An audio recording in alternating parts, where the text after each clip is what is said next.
To listen to the next episode, contact us directly via the description below to receive lifetime access to join our Telegram group and listen to the latest audio.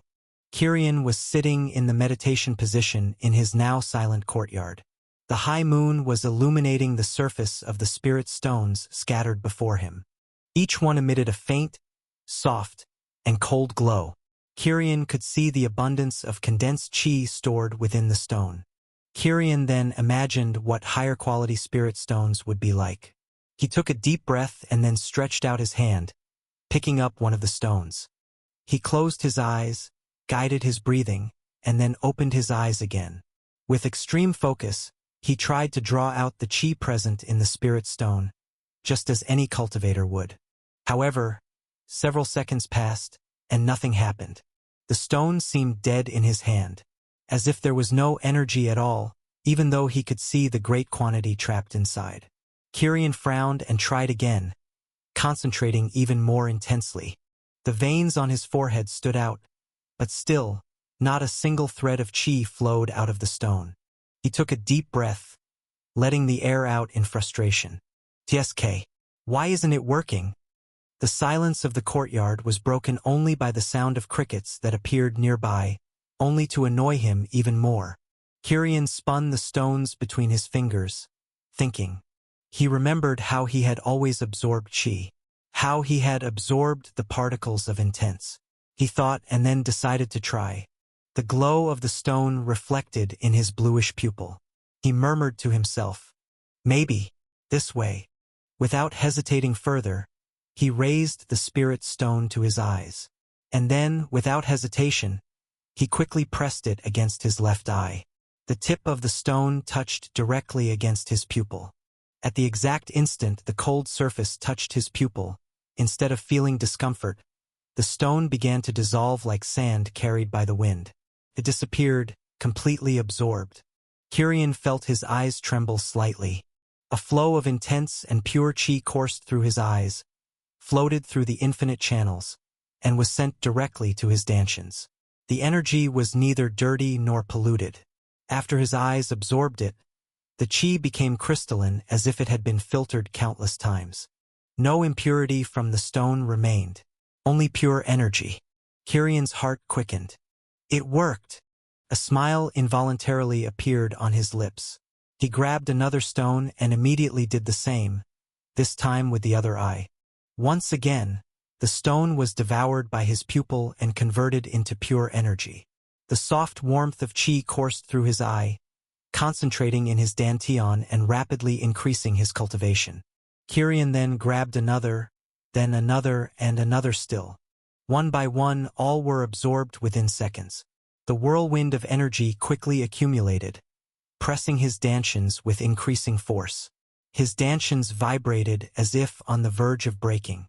Suddenly, a wave of energy surged through his entire body. A muffled sound echoed inside him, coming from his eyes. And at that moment both dantians grew, expanding to a higher level. Kirian's body trembled slightly, becoming lighter, and for an instant, his eyes shone brighter. He had advanced to the 2-degree stage of the chi accumulation realm. And it had been easy. It was so easy. Kirian murmured, astonished. Normally, there was a small bottleneck to advance each stage and an even greater bottleneck to advance to a major realm. But unexpectedly, these bottlenecks did not seem to exist for him, or they were simply far too easy to break through. He then looked at the last remaining spirit stone. Kirian picked it up with expectation. He would not let a single stone go to waste. He brought it close to his eye, but this time nothing happened. He felt only discomfort. The stone touched his pupil and remained intact. It was not absorbed, nor did it dissolve. He tried again to be sure, but it was useless. His eyes were rejecting it. Kirian then lay on his back on the ground, gazing at the sky. He took a deep breath and closed his eyes, analyzing the sensation and the changes inside his eyes. He looked at his dantians, which were slightly larger, with extremely condensed chi. He understood. "I've reached the limit again, haven't I?" he murmured softly. "Still, it doesn't feel like an absolute limit. I feel like this limit will vanish in just a few days." It's probably just for me to adapt, no, for my eyes to adapt to the absurd amount of chi absorbed. A satisfied smile was on his face. The stones had worked even better than he could have imagined. Ordinary cultivators could only absorb a portion of the chi contained in a spirit stone and still had to deal with impurities that damaged the meridians and corroded the body if they abused cultivating solely with spirit stones. But he did not need to worry about that. His eyes devoured everything, and the energy came completely purified. There was no waste of chi and no risks. This meant only one thing: if he had enough resources, he could advance at an absurd speed. He closed his hand around the last stone. Then the stone disappeared into his ring. So, it's useless to stay still cultivating. My strength hasn't increased quickly this way. I need to fight, hunt, take missions, and find new intents to absorb. The more battles, the more I explore, the more resources, the more stones. And the more stones, the faster I will advance. His decision had been made. Kirian then stood up. The moon was still bright above. He took one last look and entered his room. His eyes closed and he slept peacefully. Meanwhile, in the main hall of the Mu family, Mu Yenyu was standing before the patriarch. She had just been summoned by a servant right after leaving Kirian's courtyard. Her face was still slightly flushed from sparring with him. Patriarch Mu watched her carefully, a discreet smile on his face. Yenyu, what were you doing so late in Kirian's courtyard? She lowered her eyes, not quite sure how to answer. We were training. He agreed to train me. Patriarch Mu might have been expecting another answer, but this was enough to draw a deep, hearty laugh from the patriarch. Ha ha ha! Excellent, this is great. Better than I could have imagined. His eyes shone with enthusiasm. And what did you think of him? Yenyu took a deep breath. She understood well what her uncle was trying to do. She understood, but she did not judge him. Kirian was absolutely a genius. Even if he entered the Verdant Sword sect, he would likely become a core disciple just for having a special physique. Even more so being a battle genius as he was. She understood her uncle's thoughts, but she thought it impossible. So, after thinking, she answered. He is strong. Much stronger than he showed when we fought. He is cold and distant most of the time. But I don't believe he's a bad person, she said, thinking that he had decided to help her out of goodwill. The patriarch nodded slowly, increasingly satisfied. Good. Stay close to him. As much as you can. She raised her eyes. She was already going to do that, but she still wanted to hear it from her uncle. Why? The elders and I discussed. There's no way a young man with a special physique would simply appear here. He seems to know absolutely nothing about the surroundings. He is not someone from this place.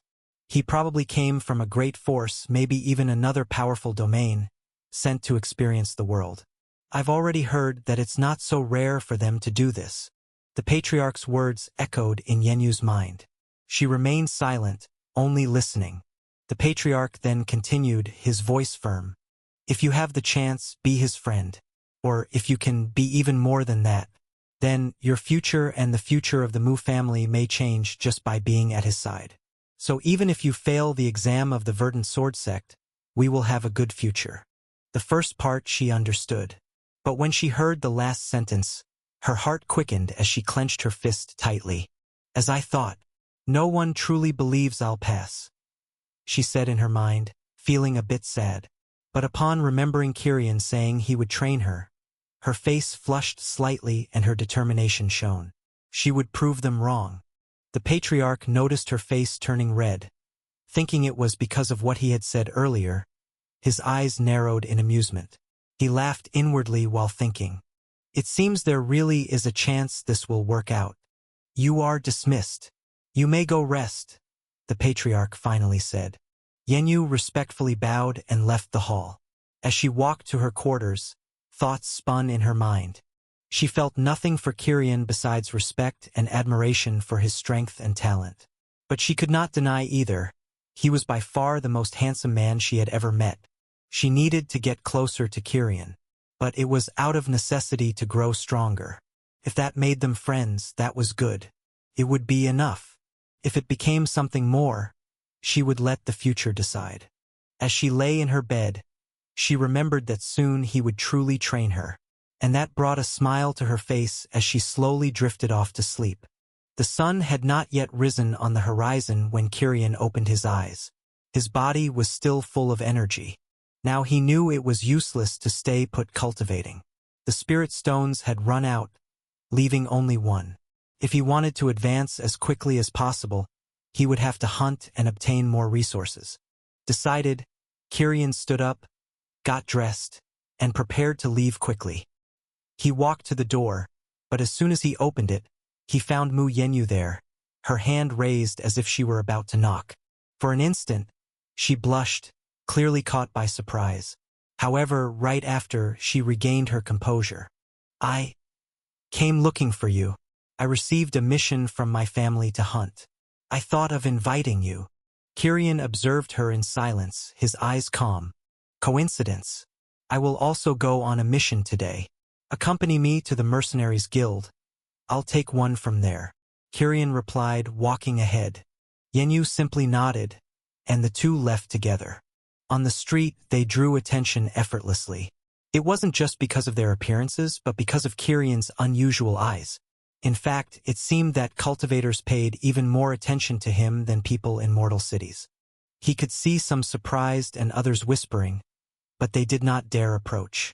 When they arrived at the Mercenaries Guild, Yenyu stopped at the entrance. I'll wait here outside. Kirian then entered alone. The environment was full of voices, laughter, and a faint smell of beast blood. As soon as he stepped through the door, the noise diminished. Gazes turned toward him, whispers arose immediately. But soon everything returned to normal. At least that was what it seemed. But Kirian saw from the corner of his eye a small group. Unlike the others, who had been curious about him since yesterday when he registered, this group was watching him with greed and hostility. Kirian noticed but didn't care. He walked to the counter. The receptionist was the same one, with attentive eyes, recognizing him immediately. You, wait a moment, she said, then bent down behind the counter, rummaged through some records, and then raised an object. Give me your iron plate. Kirian did so without saying anything. She then took the old plate and placed a new one before him. It was a bronze plate. The master of the Mercenaries Guild of Nebulous City has approved your rank promotion. Your strength is already far beyond the iron rank. Kirian frowned slightly but still accepted, dropping a drop of blood on the plate, recognizing it as his new identification. I'm looking for missions, he said directly. The receptionist then pointed to a side wall. There, rows of scrolls were displayed. Kirian approached, scanning all of them in just a few seconds until one caught his attention. Hunt iron insects. A beast with strength at the 6th degree stage of the Qi accumulation realm. The reward depended on the number of carcasses hunted. And, if sufficient, the one who had issued the mission would forge a new weapon for free. Kirian was immediately interested in that. He still didn't have a sword, and soon he would have to enter the Verdant Sword sect. So this would solve it. He brought the scroll to the receptionist. She looked at him in surprise. She wanted to ask if he was sure, but after seeing that Kirian showed no hesitation and remembering the strength he had displayed before, she simply registered the mission quickly. Kirian stored the scroll and then left. So, which mission did you choose? Yenyu asked, anxious. He showed her the paper. Iron insects? Do you know anything about them? She widened her eyes while asking. No. Kirian shook his head. They live in groups of at least 10. Alone, they're not strong, but they're fast and resilient. She explained seriously with slight concern. Kirian nodded in understanding, but without worrying much. He would find a way later. And your mission? A 4-armed monkey. Also at the 6th degree stage of the Qi accumulation realm. She replied. Kirian again didn't know such a beast. Perhaps he should search for more bestiaries. Now I remembered. I ended up not reading the books Mu Yenyu brought. When we return, I'll take a look. Without further delay, the two departed, leaving the city without complications. And soon after leaving the city, another group left for the same reasons. to hunt their prey. The path through the forest was peaceful at first. A few beasts appeared, but they were far too weak to represent any danger. Yenyu treated them as a warm-up, while Kiryan didn't even bother to fight. He merely observed Yenyu from the corner of his eye, noting each movement of her sword. After hours of walking, the sky was tinged orange, the sun setting behind the trees. The air began to grow colder, and the shadows lengthened. Kiryan stopped before a tree with a thick trunk. Its branches formed a natural shelter. "We'll spend the night here," he said, climbing with ease. Yenyu followed him, sitting beside him. A little tired from the journey, after all, she was the only one who had fought so far. Kiryan watched her from the side, and when he saw that she was at least somewhat better, he decided it was enough. "It's time." "Time? For what?" she asked, confused. "To train you." Yenyu blinked, surprised, but upon immediately understanding, gripped her sword and leapt from the tree. Kiryan also descended, stopping in front of Mu Yenyu, looking at her attentively.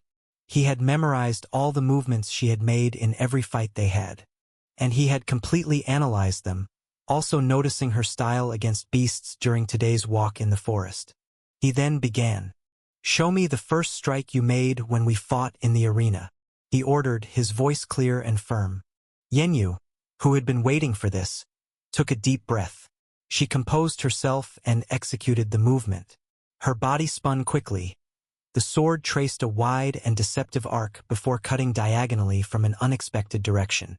Kiryan observed in silence until she finished. "The strengths are obvious," Kiryan began, in his direct tone and with an impassive expression. "The abrupt change of direction in the middle of the spin is unpredictable for most. The initial speed of the movement is good. It would be effective against opponents who depend solely on brute force or who are too slow to react." Yenyu felt slightly happy, with a touch of pride. After all, she had created this, and because of it, no one in her family could defeat her anymore. But then Kiryan continued with a sharper voice. "But the weaknesses are fatal." He pointed at her hip. "The start of the spin completely opens your left flank. An opponent who reads your initial movement can launch a direct attack at your ribs before you gain strength." Then he pointed at her feet. "Your base during the spin is unstable. You raise the heel of your back foot too much, losing connection with the ground. If the strike is parried with force, you'll lose balance." And finally, his gaze fixed on the blade. "The feint is exaggerated. You dedicate too much to your false movement, weakening the real strike. It's like a slash made to look beautiful, not to kill." Kiryan then assumed the basic stance. His feet were as firm as rocks while holding his spear. It wasn't a sword, but Kiryan had already adapted it for himself. Efficiency is in economy of movement. Wasted movements are wasted energy and an opening for the enemy. The feint needs to be shorter, faster, and more direct. Less theater and more assassination. Do it again. But this time, a tighter spin, lower base, and the final cut must be the most direct and fastest cut you've ever made. Forget the beauty of the movement. Yenyu, with the weaknesses of her creation exposed in such a raw way, clenched her teeth and obeyed. She executed the movement again, trying to implement his corrections. The spin was more restrained, and the strike drier. "Better," Kiryan said without much enthusiasm. "Now do it 10 times perfectly without error. If you fail, start again from the first." The night filled with the sound of Yenyu's blade and Kiryan's monotonous voice, correcting each micro-error. "Heel on the ground. Elbow inward. Look where you will cut, not where you are spinning. Do it faster, it's not a dance." Sweat dripped down Yenyu's face, her muscles burned, but she didn't complain even once. After all, she had finally found a way to improve. Kiryan had dismantled her technique and rebuilt it so that it would be stronger and, above all, deadlier. Kiryan remembered Rurik's teachings, and Wei Feng's. While one focused on strength and technique, the other focused only on the best possible way to kill. When Kiryan finally said, "Enough," Yenyu could barely raise her arms, but when she looked at her sword, she felt a different connection. More raw and more efficient. "Let's go." We'll rest until tomorrow. After hunting what we came for, we'll work on the left foot. It still drags and lags slightly during the movement," he said as he climbed the tree. Yenyu only nodded, exhausted, but with her mind full of thoughts about everything Kiryan had pointed out, reviewing each instruction. Now she was no longer just executing the technique, she was understanding it. She sat beside Kiryan on the branch wide enough for 2 people, and in a short time she simply fell asleep. Kiryan held her body so she wouldn't fall from the tree, supporting her against the trunk and keeping watch. His eyes were on the horizon, toward another tree at a great distance. But neither the distance nor the darkness hindered his vision. He was seeing 6 rats. "When are you going to act?" Kiryan opened his eyes when the sun had not yet fully touched the sky. The morning chill was present, yet it did not affect him. In fact, it was comfortable. The forest was silent, broken only occasionally by the distant rustling of leaves. He rose immediately without any laziness. He adjusted his clothes before turning to Mu Yenyu, who was leaning against the wall of a cave, still asleep. Only a few days had passed since they left the city. With a small movement, he touched her shoulder. "Wake up. We have to leave." Yenyu opened her eyes slowly. Her body was slightly sore from the training, but she did not dare complain. She simply stood, adjusted her sword at her waist, and followed him as he was already exiting the cave. "We will reach the territory of the iron insects today," Kiryan said briefly. Yenyu simply nodded, and then they continued forward. Suddenly, they began to notice that the dense forest seemed to open up. The trees appeared to be more spaced out. The ground had a slightly yellower hue. Both of them immediately sensed the strangeness but continued until they reached a clearing. The path was silent until, suddenly, the ground beneath their feet trembled. It started lightly at first, but within seconds turned into strong vibrations that caused leaves and branches around them to begin falling. "Step back," Kiryan said without hesitation. The 2 jumped simultaneously, but right where they were about to land, the earth violently broke apart. A grotesque body emerged, throwing soil and stones in all directions. Kiryan did not waste a moment. The spear immediately appeared in his hands, firm as an extension of his body. His eyes glowed with an icy hue, the iris in the shape of a snowflake expanding. A cold pulse ran through the shaft of the spear to the tip. With a direct strike, he drove the spear into the head of the creature still emerging from the ground. The impact echoed with a crack, followed by a piercing scream from the beast. The icy energy spread, freezing the flesh and cracking the metal that covered its body. In moments, the insect stopped screaming and moving. But that did not bring relief, it was only the beginning.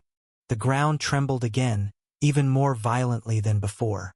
From beneath the soil came high-pitched, incessant hissing sounds that echoed with hatred. Kiryan raised his gaze. "Step aside. I'll handle this." His voice was firm, leaving no room for doubt. Yenyu hesitated slightly but obeyed. She leaped quickly to move out of the circle that began to form around Kiryan. The ground then exploded at different points, and from there, monstrous creatures emerged. Kiryan finally saw the true form of the iron insects. Their bodies were enormous, a combination of ant and spider. Their heads had 2 pincers resembling curved blades, sharp enough to cut through stone. Their entire bodies were covered in metallic plates, reflecting the sunlight. Their abdomens, in particular, seemed like unbreakable carapaces. As the 8 eyes of each of the 8 iron insects fixed on him, an instinctive hatred consumed the beasts. The hissing grew louder, echoing through the forest. All the beasts were at the 5 degrees or 6 degrees stage of the chi accumulation realm. Kiryan did not retreat. His gaze narrowed, and the icy energy within his pupils took form. "I suppose it's time to test, to truly fight with intentions." Kiryan could simply freeze all the beasts in front of him. But the chi required for that was something he did not yet possess, even having broken through to the 2nd stage. If he used all his chi, he might freeze all the beasts for a moment. But then what? He would be left without any strength to defend himself. He gripped the spear firmly, taking a deep breath. The cold pulsed in his eyes. His eyes and mind were focused. One of the insects launched first. Its metallic body surged forward in a straight line, fast as a projectile. Kirian reacted immediately, but in the instant he moved, he realized. Fast, too fast. Despite his gaze tracking every detail, his body would not have been able to dodge in time if more than one beast attacked simultaneously. His cultivation was far below in terms of speed, even being able to react instantaneously to attacks. However, the ice intention expanded within his field of vision. The world seemed to slow down before his eyes, but not because time had stopped. The cold created by the intention acted on the joints and muscles of the beasts, making their movements heavy and slow without consuming an absurd amount of chi.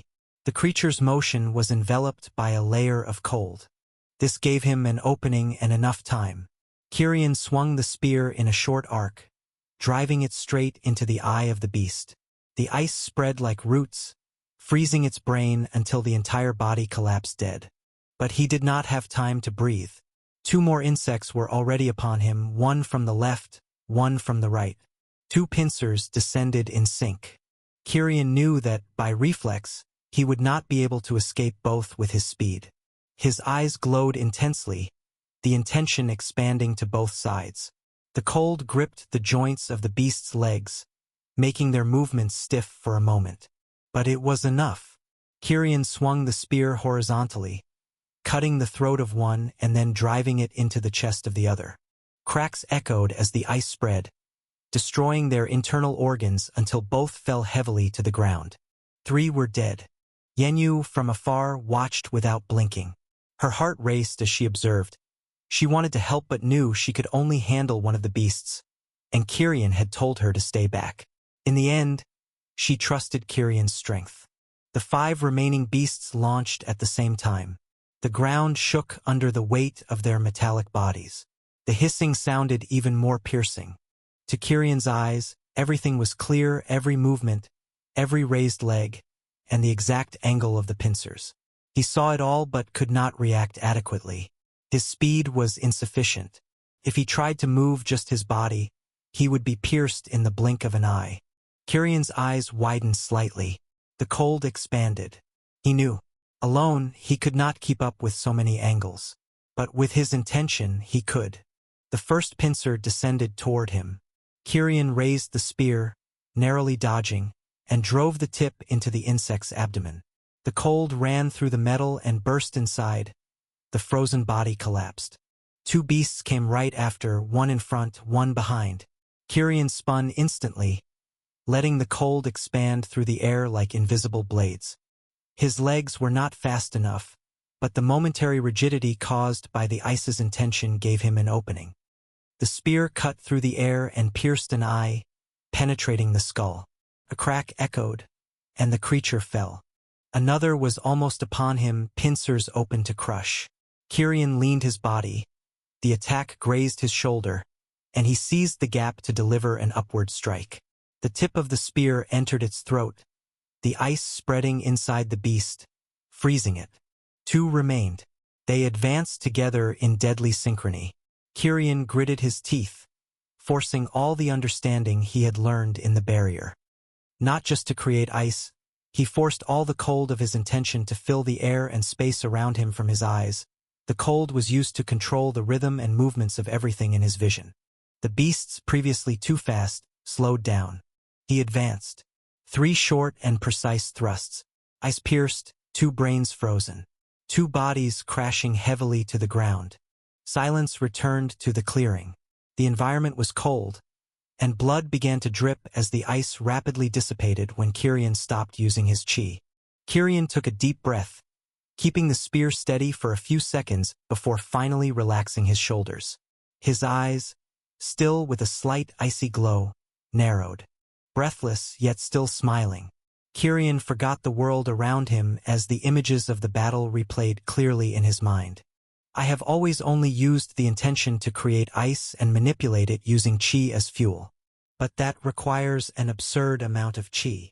Instead of simply creating raw ice using the ice's intention to slow, restrain, and briefly immobilize or slow things is the best way to use the intention for now. The chi I used was much less, he thought, clenching his fists. Then he remembered the moment when the insects advanced too fast to dodge. If it were just by speed, he could have been seriously injured or worse. Kirian finally understood that spending an immense amount of chi to create or freeze an enemy entirely would be wasteful. The intention did not require brute force. The intention acted as a kind of authority of the nature of ice over the environment or the target. A moment of rigidity imposing cold on whatever was in his vision was enough. If his spear approached and touched the enemy, it would then be easier for the cold energy to take over the body directly. He smiled slightly. He crouched, taking the corpses to his ring. Meanwhile, Yenyu stood with a disbelieving face. Without waiting any longer, she ran to him. Yenyu ran toward Kirian. Her heart still raced from what she had just witnessed. The way Kirian moved seemed simple from the outside, but every step, every strike was calculated and fatal. Despite his cultivation being below the beasts, he had been in control the entire time. She couldn't understand why the beasts suddenly slowed down, but she guessed it was another ability of Kirian's physique. So this is how a genius fights. I guess no matter how hard I try, there will always be a line separating us. Ordinary people and the chosen ones. Like living in different worlds, she thought to herself. She didn't feel envy, only a sense that fate was a little unfair. But even if she couldn't compare to him, she would use everything she could learn from Kirian. And then she would enter the Verdant Sword sect. Kirian had already collected all the insect corpses into his ring. His breathing was calm again. He stood still, waiting for Yenyu. Unharmed, without a sign of exhaustion. Even though he had used more than half of his energy to do all this, he was once again wearing his calm, cold look. Yenyu clenched her fists. She also needed to prove to herself that she had improved in the past few days. Then, Kirian told her they would rest for a while to recover their chi. After that, they headed toward the territory where Yenyu's mission pointed. It didn't take long before they found what they were looking for. From high up in the trees, they heard branches snapping. The beast they were hunting was there.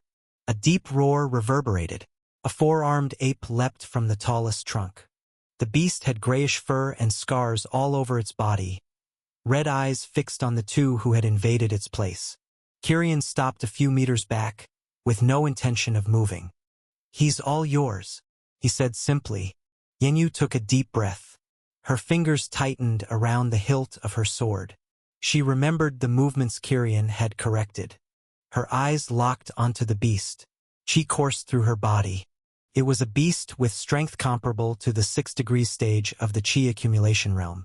If it were before, she would never have faced such a beast. She would have fled and found another with lesser strength.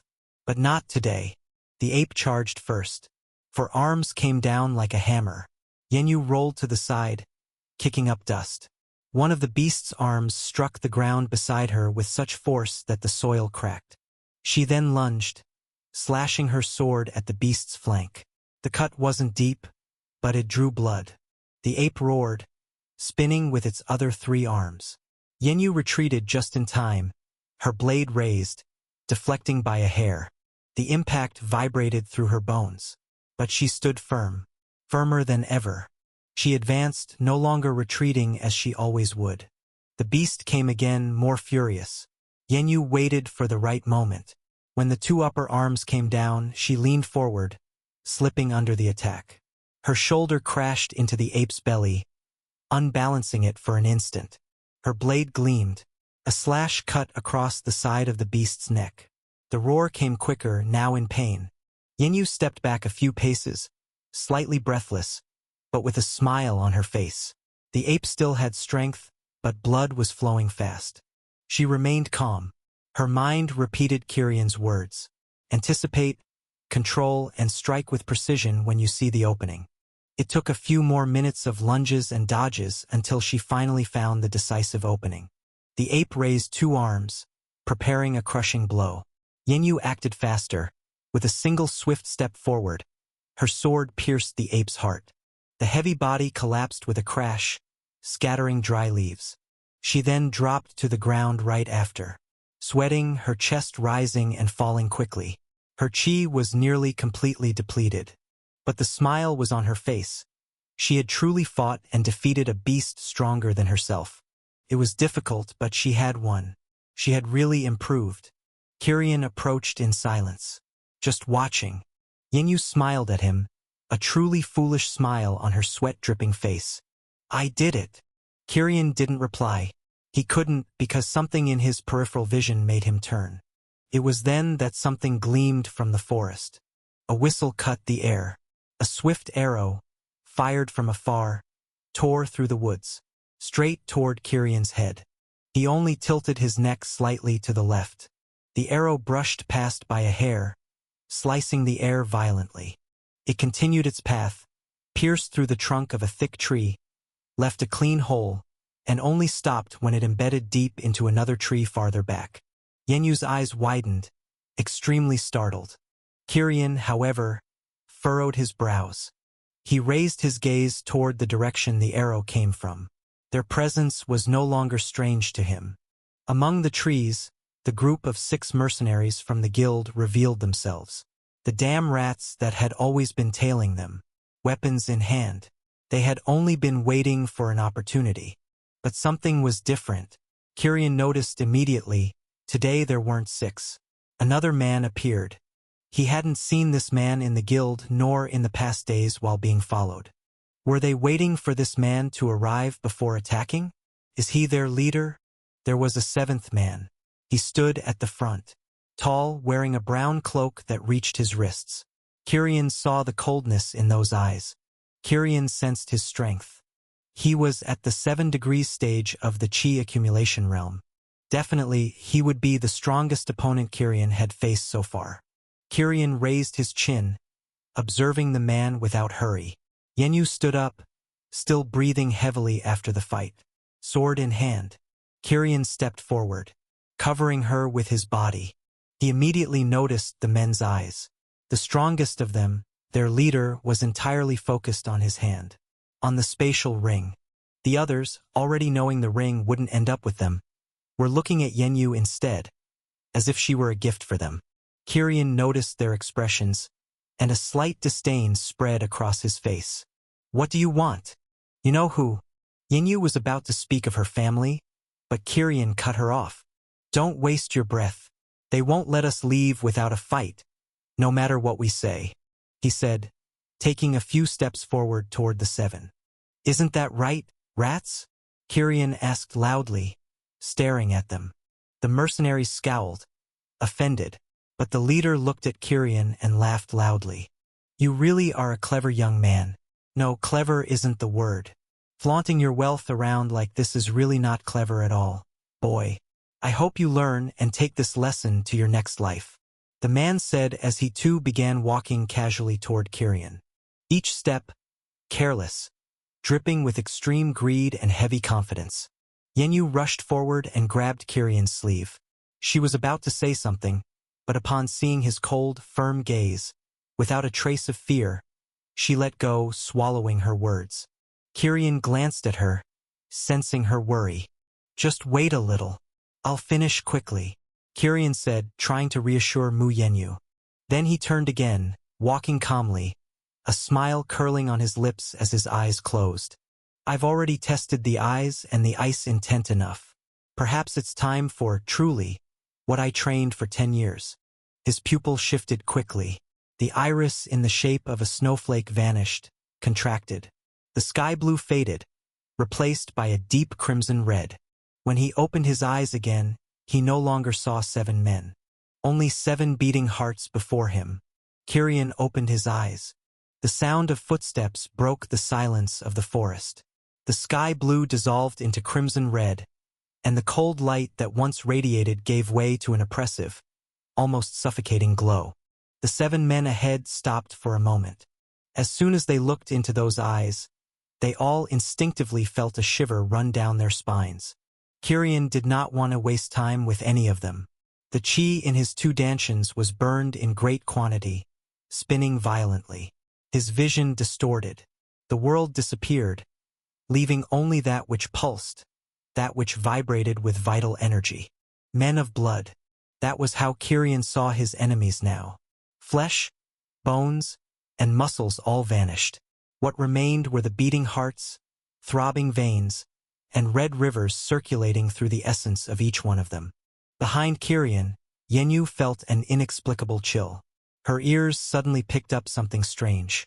A low, muffled sound, as if it were only an illusion. Thump, thump. She blinked, confused. Thump, thump. The sound slowly grew.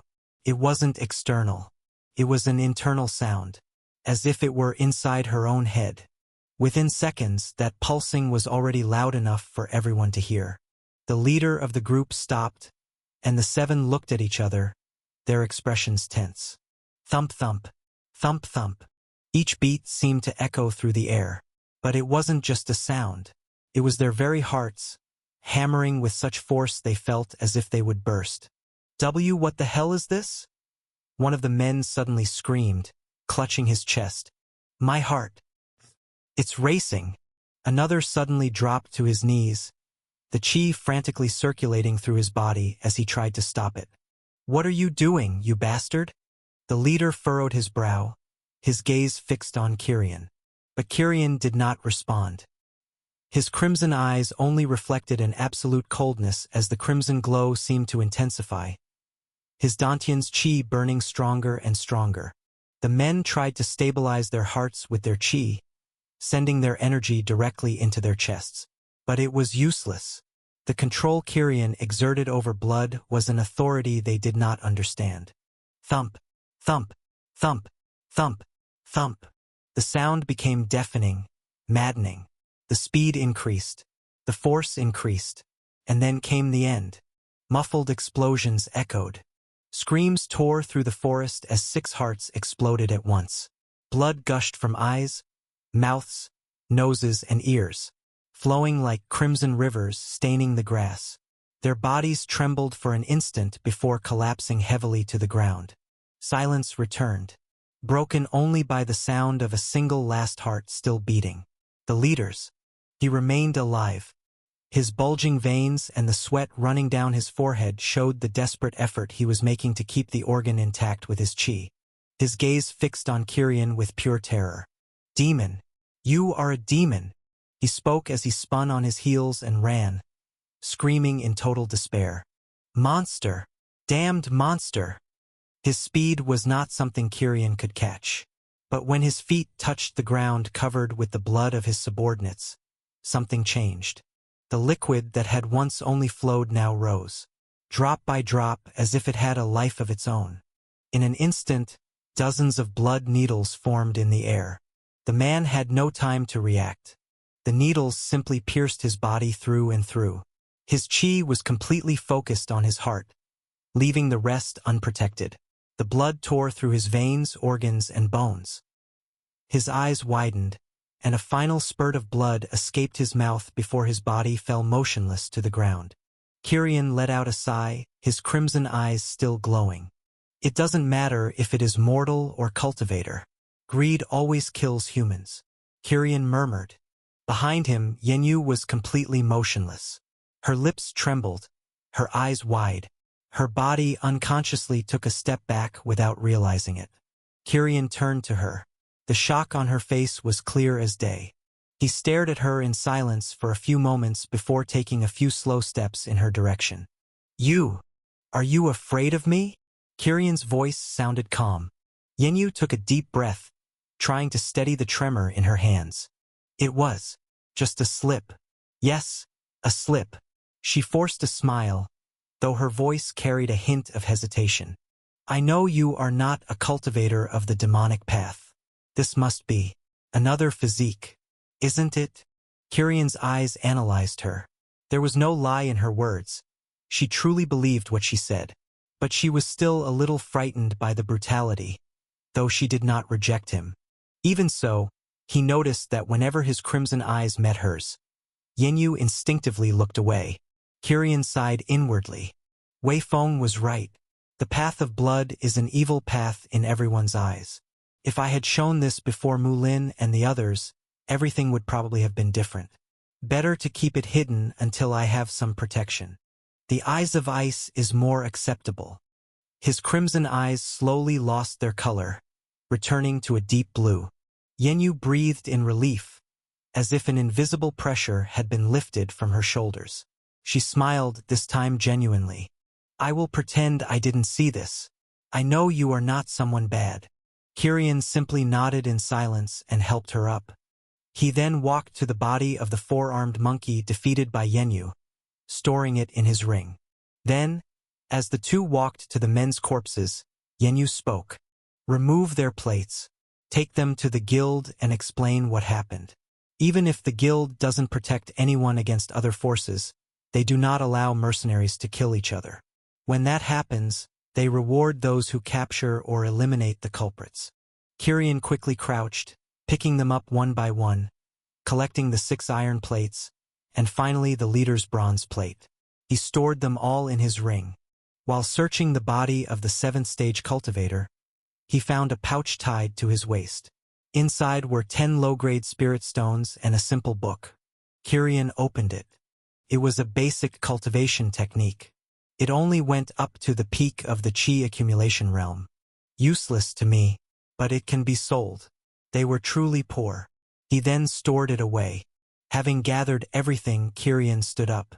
Yenyu was already waiting, her breathing steady and her face calm. The fear had vanished. Let's return to the city, she said briefly. Kiryan agreed with a nod. And then the two departed, leaving behind the corpses and the metallic scent of blood that still hung in the forest. After they left, beasts soon gathered to feast on the cultivators' corpses, which would provide a fine meal for any beast. The battle began again in the clearing, until, suddenly, all the beasts felt a horror and fled desperately, no longer thinking of the corpses. It was at that moment that a completely black silhouette emerged. The bodies were all absorbed in an instant. The silhouette seemed to grow rapidly and then departed once all the drops of blood vanished. Only the marks of where the bodies had lain remained. The forest, then, finally fell into silence. The return to the city was quieter than usual. The sun had already passed the middle of the sky, spreading golden tones over the trees. The sound of their footsteps mixed with the rustling of the leaves. But other than that, nothing. Yenyu walked a few steps ahead, breathing calmly. She was serene, but without starting a conversation. Kiryan, in turn, walked right behind, with his hands clasped behind his back, his gaze fixed on the path.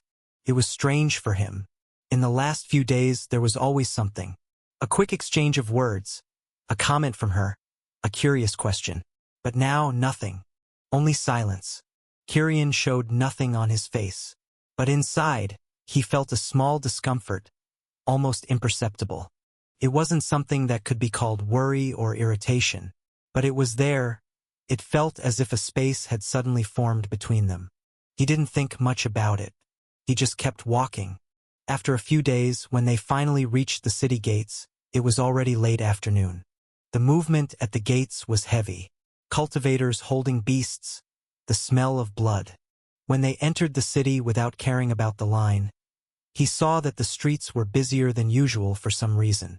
But, without wasting time, the two went straight to the mercenary guild. The main hall was full as always. It seemed the mercenaries spent more time there drinking than hunting, doing missions or cultivating. Loud voices, coins clinking, the noise of mugs striking the tables. Kiryan thought it was truly a waste of time, but he didn't stray, walking straight to the counter with firm steps. The attendant, who always served, raised her eyes and first saw Yenyu, then Kiryan. Her eyes quickly fell on the plates Kiryan had just pulled out. Kiryan placed everything on the counter. These 7, they followed me, tried to ambush me. They're all dead. These are the plates, he said simply. The woman arched her eyebrow, surprised. Yenyu, who was beside him, confirmed. I was there. He's telling the truth, she said, trying to be a witness. The attendant examined the plates, recognized their owners, and let out a deep breath. Those idiots, always thinking they're smarter than everyone else. Good thing you managed to take care of it yourself. She then collected everything and, after a few moments, brought a small bag. She placed it on the counter. "This is your reward. There are 20 low-grade spirit stones inside." Kirian took the bag without changing his expression. But he was satisfied. Now he had 30 spirit stones, aside from the mission reward. He could soon break through to the next stage. "Also, the Iron Insects mission has been completed," he said. The attendant, who was already turning around, froze. "Are you serious? So fast?" Kirian only nodded. She stared at him for a moment, then took a deep breath and left the counter after pressing a bell on her desk 3 times. "Come with me," the attendant said, and right after she left, a new attendant appeared to take her place. Yenyu, confused, widened her eyes. "Wait, you're saying you'll take him there yourself?" The attendant turned her face to her and replied without hesitation. "Yes, old Wang issued the mission. You must know what that old man is like. He wouldn't leave the payment here." "Old Wang?" Kirian asked, already following the woman. Yenyu was the one to answer first, her voice a little incredulous and excited. "He is the best blacksmith in the city. No, not just the city, actually. He can be considered one of the best in the entire country." Kirian understood, a little curious. "But he retired. It's been years since he's forged anything for anyone. No matter who asks, no matter how many spirit stones they offer, he simply refuses." The attendant continued. "Yes, I tried a few times to speak with him to forge a sword for me. I ended up being thrown out every time," Yenyu said, a little downcast. The attendant looked at Kirian. "And now, out of nowhere, he issued a mission. Not only that, he said he would make a sword for the one who completed the mission. That's truly unbelievable. There's no understanding what that old man thinks. But you're really lucky, boy." Kirian was silent for a few seconds. Finally, he replied, "I don't think it's luck." Words that came without emotion, remembering several faces already gone, without him having the strength to do anything. But then, suddenly, a memory surfaced. The smile his mother always gave him, the loud laughs, and Rurik's slaps. "Maybe I am, actually," he thought, but quickly pushed it all to the back of his mind. Yenyu glanced sideways at him, intrigued, never having seen that expression on Kirian, but she said nothing. Shortly after, they were already in front of the forge. Kirian stood still for a few moments, observing the facade. It wasn't an old place, but it didn't seem modern like other shops either. It was ordinary and clean. It was simply absurdly clean. The walls, the doors, the furniture without a speck of dust. And then Kirian and Yenyu entered. The interior revealed even more. Weapons, swords, spears, halberds, and light armor, all displayed in an organized way, reflecting the light of the lamps. There was no customer or attendant. It was just silent. Something caught Kirian's attention more than anything else. There was no price on any of the weapons. It seemed they were there only for display. Kirian walked up to a spear leaning against a stand. The white shaft was beautiful, and the blade reflected the light in silver beams. He extended his hand and lightly touched it, feeling the cold texture. "Truly, a good spear." The words escaped low from Kirian's mouth, like a murmur. Rurik would definitely like it. At that moment, a dry sound echoed, a cough. Shortly after, from the back of the shop, an old man emerged. His beard was short, his hair white, and his eyes sharp. He carried an air of impatience, and the instant he saw Kirian handling and touching the spear, his expression soured and he was about to grumble. But he stopped, his gaze fixed on Kirian, on the words he had just heard, even though it was a murmur. Kirian didn't look at the spear as a weapon good for slaughter, but as a gift. That made the old man reconsider. It was then that he coughed. Kirian and Yenyu turned. The old man looked directly at the girl and frowned. "Damn brat. I already said I won't forge anything for anyone." Yenyu, hearing the old man's loud voice, quickly raised her hands. No, I'm just accompanying him. I already have a weapon." Kirian then stepped forward. I came for the mission and to ask for a sword. Where do I place the beast's corpses? The old man's eyes narrowed. He observed Kirian for a few moments. Noting his little strength, when he met those deep blue eyes, something seemed to click and make sense in his mind. I understand. A special physique. I really saw one before I died. Follow me, the old man simply said. Behind the shop there was a large yard. Metal furnaces were extinguished, but the smell of iron and charcoal was ingrained in the air. Place them here. Kirian raised his hand forward, and then, one by one, 9 corpses of iron insects appeared. The old man walked among the corpses, calmly analyzing. He noted the wounds, the cracks, and the internal organs of the beasts. He touched a few points and, after a few seconds, raised his eyes to Kirian. Your physique. Is it linked to ice? Yes, Kirian replied without hesitation. The old man then remained silent for a few seconds, took a deep breath, and nodded. All right, boy, this is the payment. Come back in a week. Your sword will be ready by then. And then, without even waiting for a reply, the old man simply entered a cabin in the corner of the yard. Closing the door behind him, Kirian stood still, staring at the closed cabin, now holding a bag with at least 60 spirit stones or more. What a strange old man, he thought before turning to Yenyu. Let's go. She agreed with a nod, and the two left the forge. It was already night when they reached the Mu family residence. The doors opened for them, and the feeling of fatigue enveloped them. After several days away, fighting, training, pursuit, and blood, the silence of their rooms hit them. It was time to rest. Kirian's courtyard was silent. He sat in the center, his legs crossed, and several spirit stones lay before him. He picked one up, resting it in his hand, and then raised it before his eyes. The blue glow of his eyes reflected on the stone, and then the stone touched his pupil. Immediately, the stone was sucked in entirely in an instant, through his eyes. It was fast and practical. It was not a gradual absorption, nor did he lose part of the chi like others. The chi of the stone, which was absorbed roughly as it passed through the infinite channels inside his eyes, was refined in an instant until it became pure. Only then did it flow into his danshan's. The condensed energy spread, expanding each of the cores. The internal pressure increased, each layer growing slowly. Kirian then opened his eyes, feeling his new strength. 3 degrees stage of the chi accumulation realm. After absorbing the stones without stopping, Kirian quickly broke through to another stage. The limit appeared again. He realized it would take at least 5 days before he could absorb again. He closed his hand into a fist. The chi gathered and he felt it. His strength at each stage increased exponentially, mainly quantitatively, which was perfect. What he needed most was fuel for his eyes.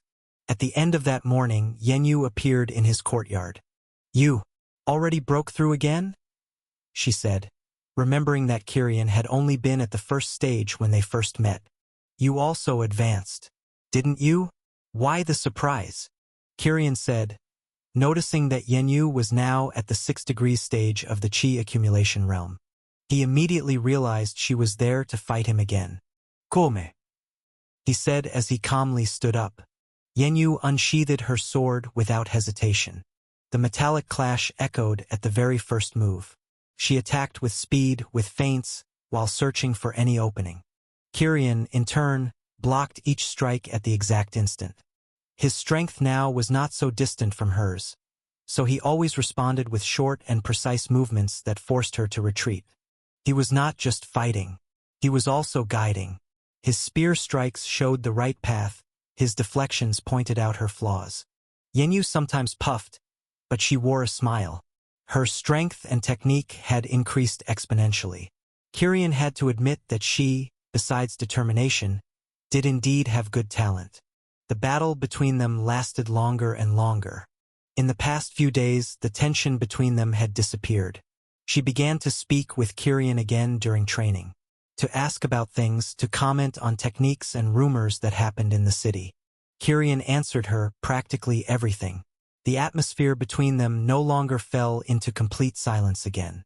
The days followed like this. The two spent their time training. Kirian knew that the remaining stones would most likely already be enough to break through to the 4 degrees stage. He only had to wait for the right time when the blockage disappeared. Yenyu, in turn, had to consolidate her cultivation. The two fought for most of the day. Kirian taught her during the other part. And at night, the two dined in one of the restaurants. Kirian had memorized the way to buy their smell. That was how a week passed. And then Kirian went alone to the forge. The interior was silent. Old Wang awaited him, seated behind the counter. His eyes were closed, waiting for Kirian's arrival. "You came. Follow me," said the old man before turning away. Kirian followed in silence. In the back, upon a table, lay a blue sheath. The old man carefully picked it up and placed it in Kirian's hands. "Test it." Kirian slowly drew the blade. As soon as he held it, he felt something different. The sword seemed to connect with him. His chi descended into the blade. A blue glow took shape. The energy that flowed seemed to have been amplified. Kirian's eyes widened slightly. "It is a low-level treasure, forged with icy metal. It fits your physique better than any other." Kirian ran his fingers along the blade. The reflection showed the snowflake in his eyes. "Thank you," Kirian said sincerely. The old man snorted. "I only did it because I thought I should. Take care of it." He turned and entered the hut without saying anything else. Kirian looked again at the closed door for a few moments, before fastening the sheath at his waist and leaving. Everyone did that. He was the only one who stored the spear in his ring. So he decided to leave the sword at his waist this time. In truth, even if he did not want to admit it, he thought it looked stylish. On the way back, he stopped at a restaurant, ordered meat, bread, and wine, ate as if he had not tasted anything in days. Then he paid and returned to his courtyard. Now he only had to wait to cultivate again, and wait to depart for the verdant sword sect. The sword he already possessed.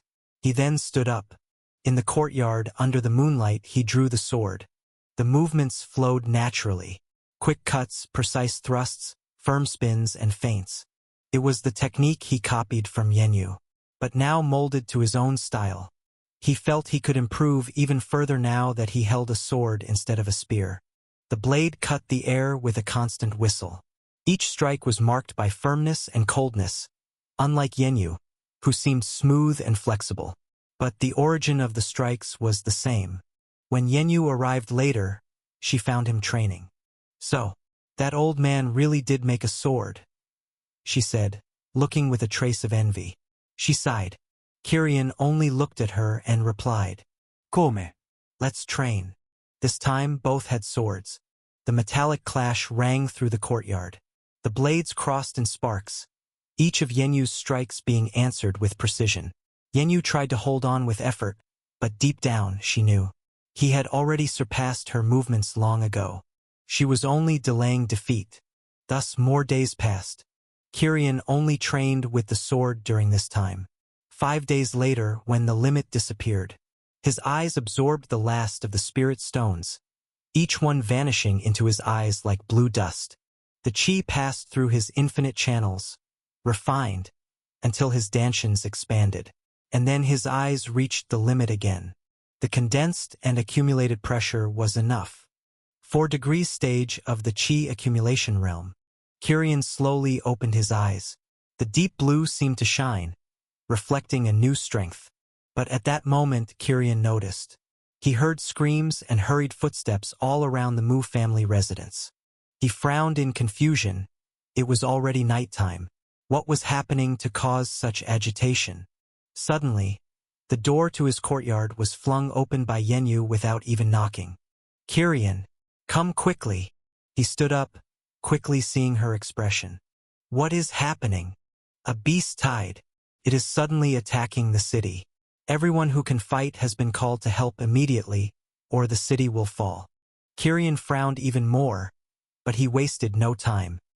He fastened the sword to his waist and followed beside her. The two ran toward the city gates, where they saw a crowd below and atop the city wall. The air, once calm, now vibrated with a distant and threatening sound. Kirian smelled the metallic scent of blood mixed with smoke and the sound of thousands of beasts. The city was suddenly at war. The night, once filled with nocturnal silence and the smell of food from restaurants. Now it was heavy with the smell of iron, smoke, and a palpable panic. Kirian and Yenyu ran through the main street, dodging those who were running in the opposite direction. Screams of despair and the sound of bestial growls echoed from outside the city, creating a symphony of chaos. As they approached the main gate, the scale of things became clear. The stone wall, which had always seemed impenetrable, now swarmed with desperate activity. Men and women shot arrows into the darkness. Their cries of determination turned into terrified screams as enormous shadows dove from the sky, ripping those on the wall away with claws as sharp as blades. The darkness of night was the greatest ally of the flying beasts, making them appear like murderous wraiths. The reinforced wooden gate groaned and trembled under the impact of brutal charges from the outside. Cracks were already forming on its surface, and it was only a matter of time before the gate gave way. At the foot of the wall, a group stood out by the strength it emanated. The patriarch of the Mu family, with a face shadowed by concern, was speaking with two other men of equally imposing appearances. They were the heads of the Li and Chung families, the other two families that ruled the city. "Uncle!" Yenyu shouted, running toward him. Kirian followed close behind, his eyes quickly analyzing the scene. The gate and the threat in the skies. Patriarch Mu turned, and upon seeing the two, let out a sigh. "Yenyu, Kirian, you're here. What's happening? How is it this bad?" Yenyu asked, slightly breathless. The wave appeared out of nowhere, and not just any wave of beasts, simply the largest in years. The patriarch answered, his deep voice laden with frustration. There was no warning, no sign of migration, no agitation in the nearby forests. They simply appeared all of a sudden. We closed the gate in time, but we weren't prepared. We're gathering everyone who can fight to defend the city. With you here, all the Mu family are present. As Patriarch Mu spoke, a man approached the group. He was shorter than all those present. But the pressure he emanated was a level above everyone else, including the family patriarchs. Kirian sensed it immediately. This man seemed to be in the realm of Qi liberation, but most likely above the 3 degrees stage. Behind him, marching with loose discipline, were hundreds of mercenaries. At the front of the mercenaries, with a serious and worried expression, was the receptionist of the mercenary guild, the one who always attended to Kirian. The short man arrived with a frown and then, without ceremony, spoke. Patriarch Mu, Li Chun, the situation is worse than I thought. The gate won't last more than 10 minutes. Master Lu, Patriarch Mu greeted with a respectful nod. We'll need your strength once again. Leader Lu nodded, turned to the mass of mercenaries, and with his voice amplified by Qi, shouted, cutting through the noise of the beasts like thunder. Listen up, all of you.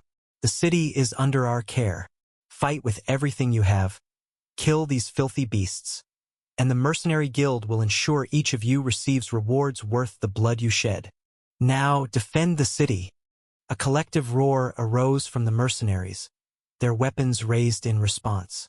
Morale rose momentarily. The guild master, Lu, then turned back to the patriarchs. His voice dropped again, but it seemed urgent. The biggest problem isn't the gate. It's the damned birds. The darkness hides them. The archers are being cut down like flies. Without vision, we can't hit them precisely. If this continues and we don't deal with them, the wall will fall from above and not below. It was at that moment Kirian intervened. His voice was calm, a striking contrast to the surrounding tension. I can take care of the flying beasts. Master Lu turned, hearing the young voice interrupting him. Who? He said, slightly irritated by the interruption. But his words died when his eyes met Kirian's. The darkness did not hide the sky blue, and the snowflake-shaped irises, almost tangible, floated over pupils that seemed to see through the night. Immediately he recognized him, surprised. You are that Kirian, aren't you? The mention of the name caused a sudden silence to fall over the small group of leaders. Patriarchs Li and Chun stared fixedly at Kirian. Then, murmurs arose. The rumors were really true. The boy with a special physique who was living in the Mu family mansion. Kirian ignored the stares. He was already used to it, but his mind processed quickly. Rumors? What rumors? In the end, he decided to leave it for later. He didn't have time for this. Master Lu studied Kirian's face for a second. Then a fierce, humorless smile spread across his lips. All right, boy. The flying beasts are yours. The mercenary guild trusts you. Don't disappoint me. Kirian simply nodded, immediately turning toward the nearest stairway leading up the wall.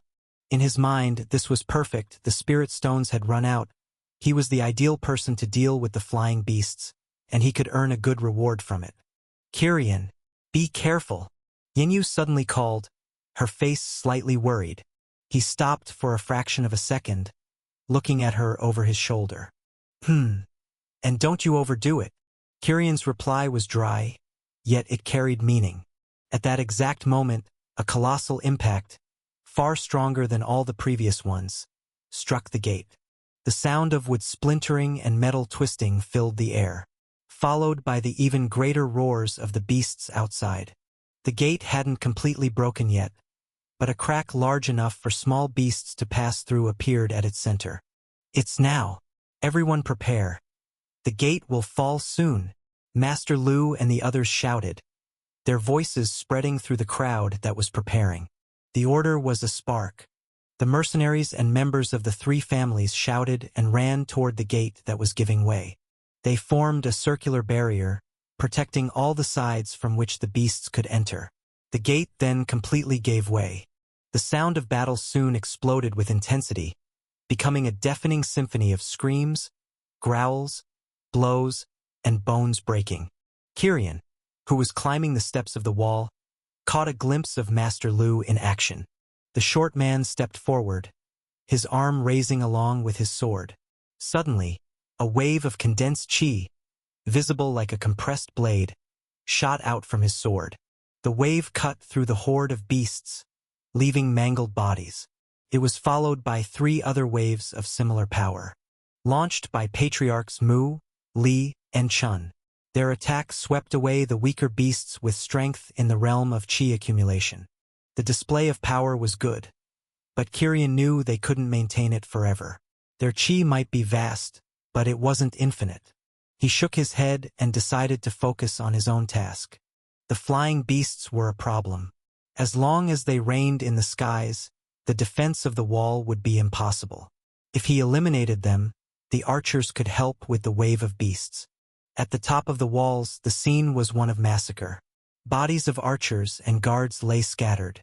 In the air, the flapping of powerful wings was constant, black shadows diving repeatedly to strike down their targets.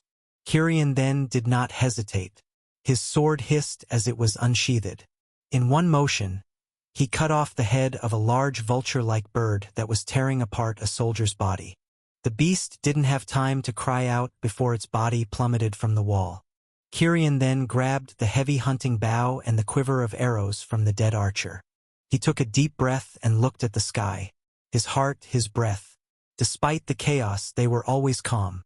Again, a city I set foot in is in trouble. Am I really the unlucky one? Kirian asked himself in his mind. But he forgot about it, his eyes opened fully.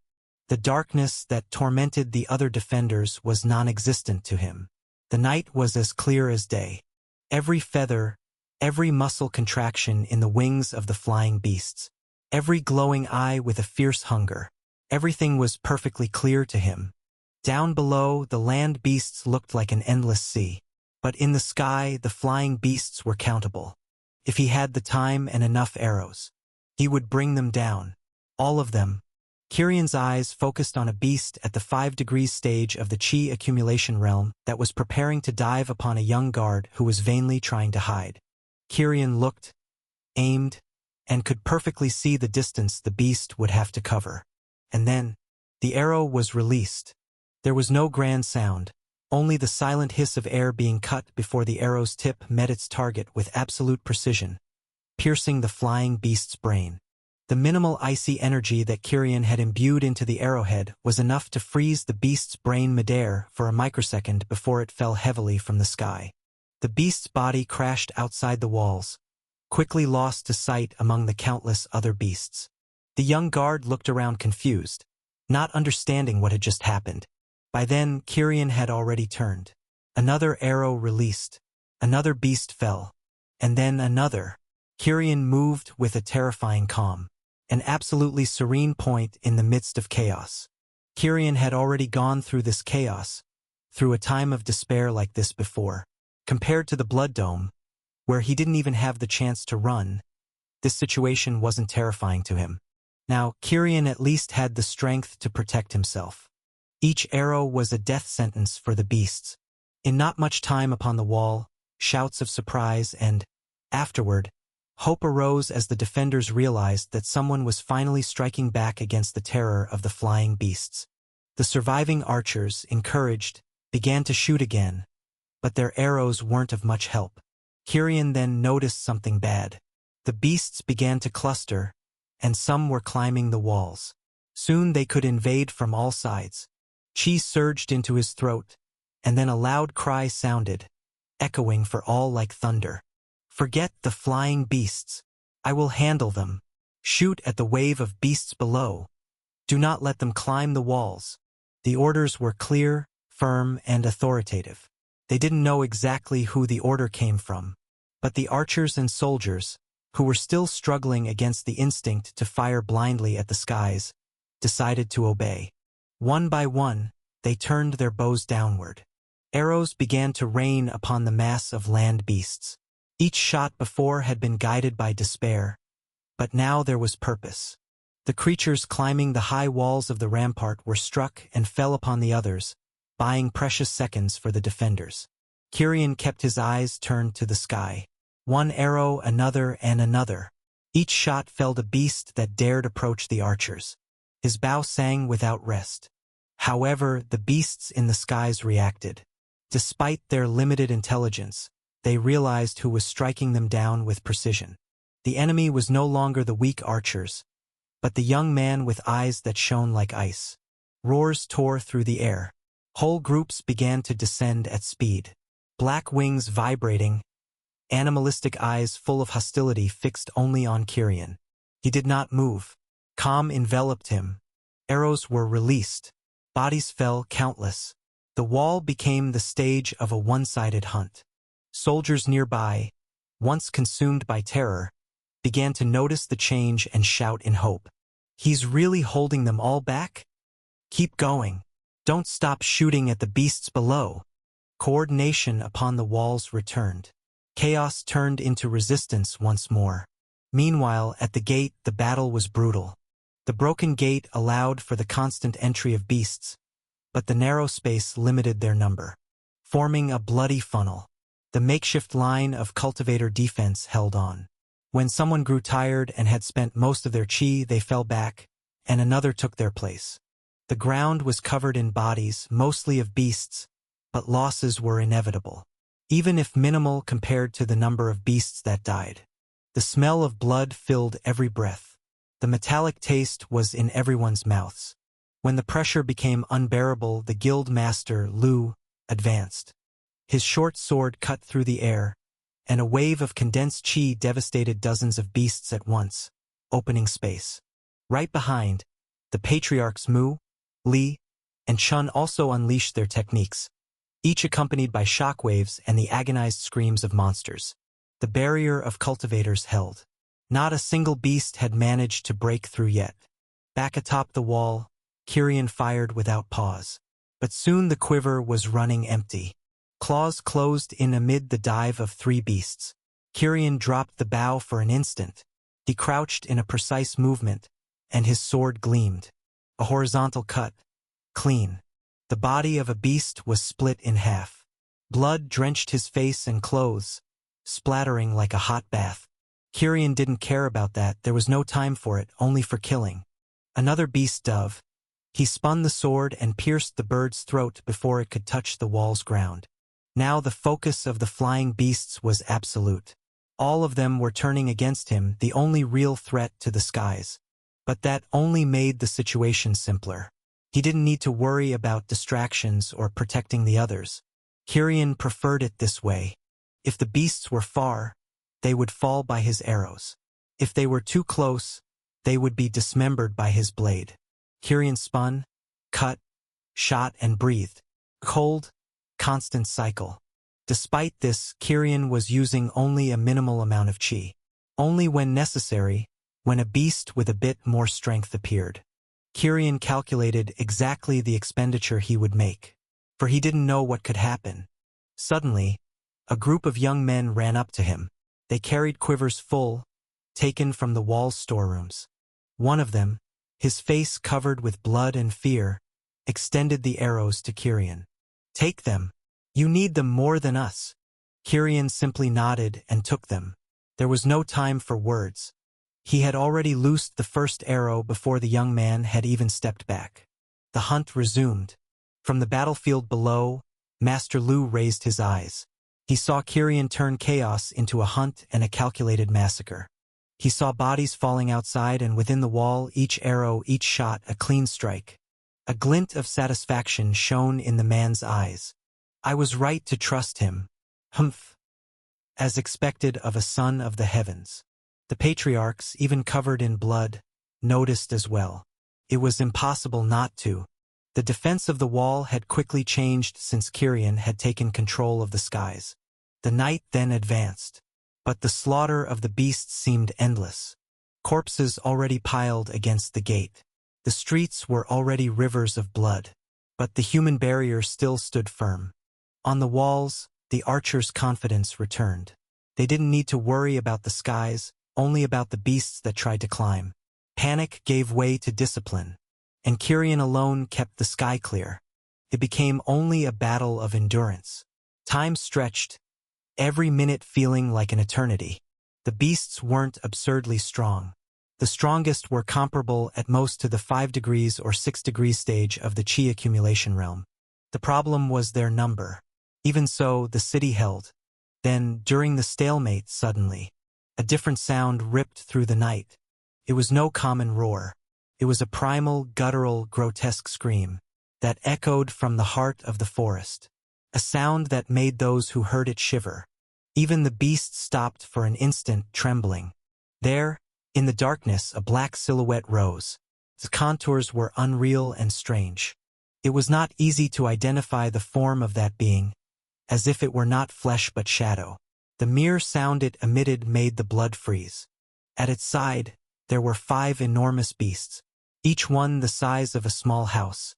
But they bowed, shrinking before that being. Then they charged toward the city.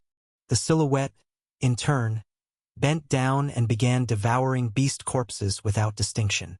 The bodies vanished quickly, and each bite seemed to swallow more than possible, leaving not even a drop of blood on the ground. Kirian, from atop the wall, upon hearing the sound, felt a deep shiver run down his body.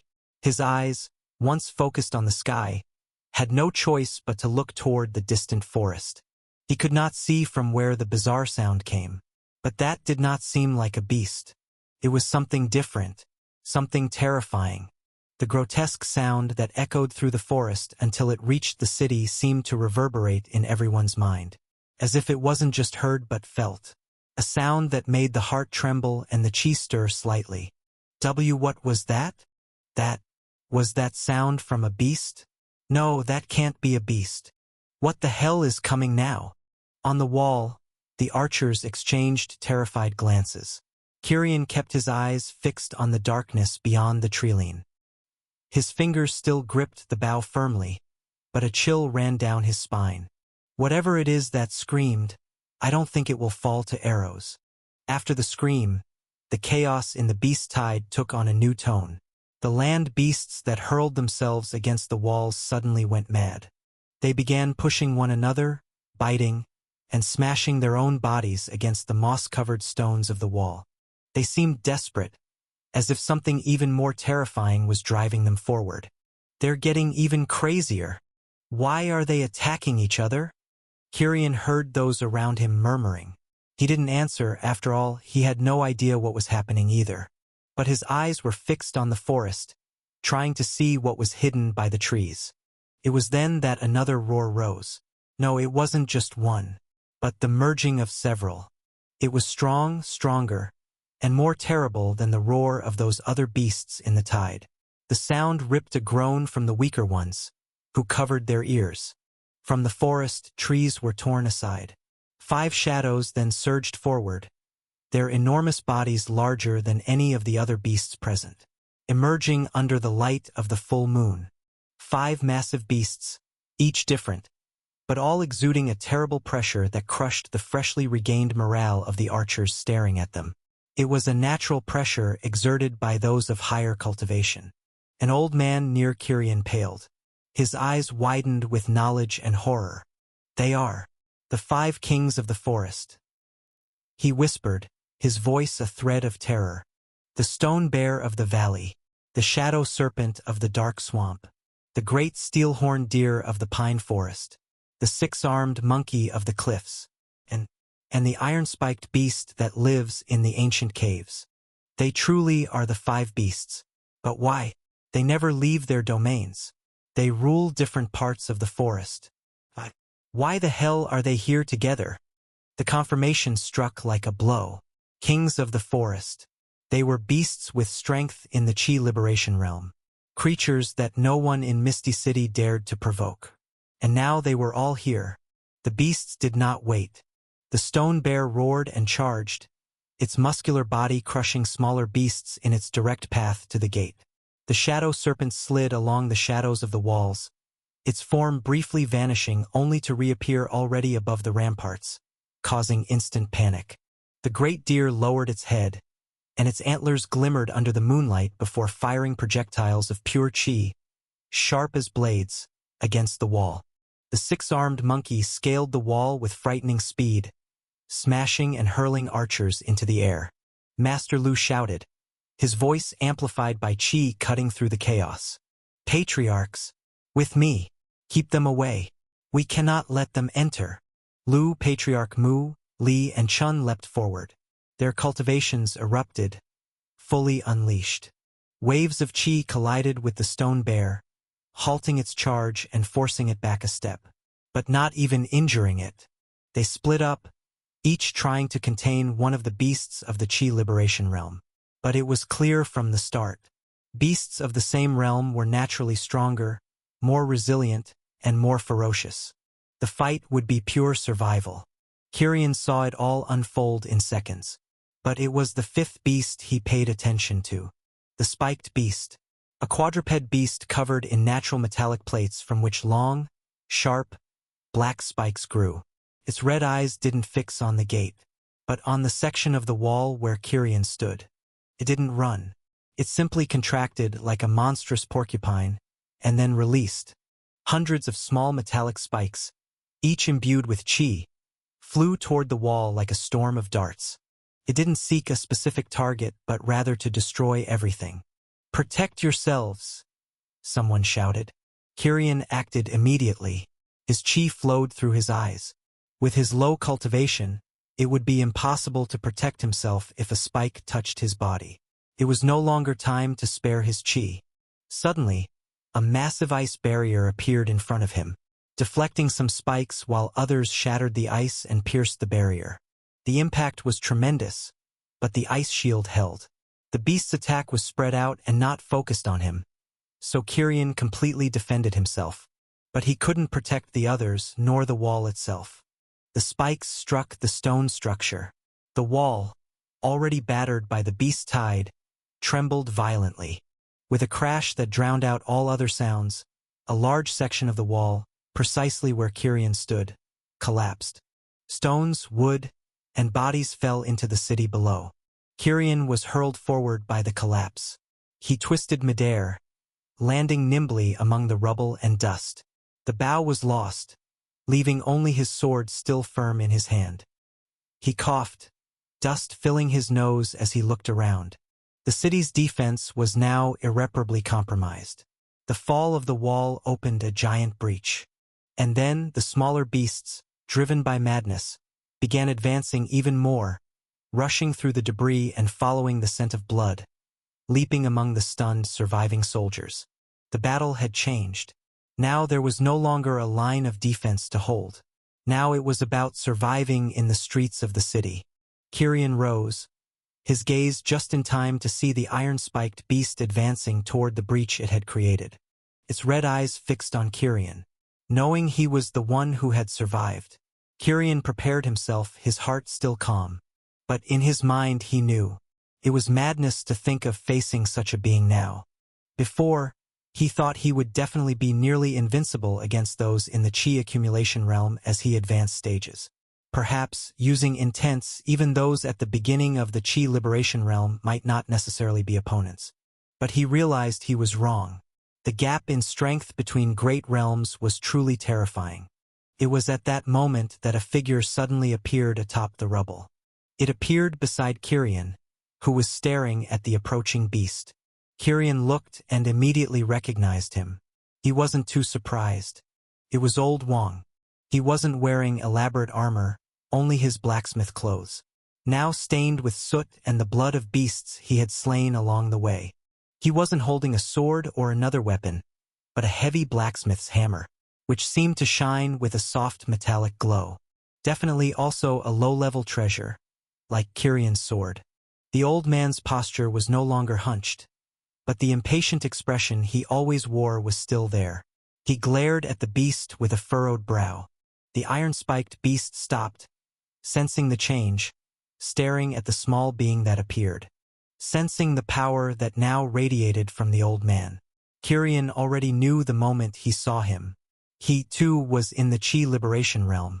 And now Kirian could feel that the old man's Qi seemed even more refined than Master Lu's and the Patriarch's. Old Wang spat on the ground, raising the hammer and pointing it toward the beast. "You damned beasts! Why did you crawl out of your holes?" The old man growled, his voice harsh. "Brat, go to the gate with the others. Your strength will be more useful there than here," Old Wang said, looking at Kirian. And then he turned to the beast, which suddenly roared, seeming to challenge the old man. Old Wang charged to meet it, moving with incredible speed. The beasts in his path were utterly crushed. Kirian took a deep breath amidst the dust and debris of the collapsing wall that still rained down around him. Old Wang had already advanced to face the iron-spiked beast. His presence had moved away, and soon the beasts that had cowered in fear of his strength began to surge forward again through the wreckage. Kirian remembered the old man's words and decided to follow them. There was nothing more he could do there. He tightened his grip on his sword, feeling the chill of the blade in his palm. With every passing second, more beasts broke through the rubble and entered the city. The screams of those fighting and the roars of the beasts blended together in a whirlwind of chaos. Kirian didn't look back and ran. His feet struck blood-soaked stones. Many times he came across fallen bodies, groaning in pain or already dead. Along the way, smaller beasts leapt at him. Wolves with elongated fangs, boars with bony armor, and others lunged from the shadows with hatred. His Qi flowed through his eyes. Tiny blades of ice sprouted amidst the dust, slicing throats and piercing eyes. Kirian spent as little Qi as possible, using the full capacity of his eyes to predict any danger around him. He couldn't waste too much of his Qi, but sometimes he had no choice. If he stopped, it would only become harder to catch up with the others. With each step toward the city gate, the metallic stench of blood grew stronger. The streets of Misty City had become a battlefield. Mercenaries and cultivators of minor clans shouted orders, trying to form makeshift lines of defense against the flood of beasts. But the truth was clear: they were losing ground. "Push! Don't let them through!" someone shouted, only for their voice to turn into a scream of pain, swallowed by the sound of bones snapping. Kirian slid under the strike of a silver-scaled tiger, cutting its belly with a single motion. Hot blood sprayed across his face. But he didn't stop. The roars of the 5 larger beasts echoed everywhere. Kirian could distinguish the sounds. The metallic clash of Patriarch Mu against the stone bear.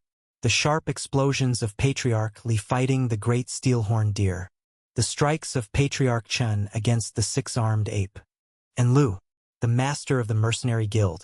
His voice rang out, clear and unyielding, even as he battled the shadow serpent that wreaked havoc along the rest of the wall. Kirian frowned, glancing in the direction of the patriarchs. They were clearly at a disadvantage. They were in the Qi Liberation Realm, the greatest forces of the city, yet they were fighting only to keep the beasts in place. There was no room to expect victory, only survival. TSK.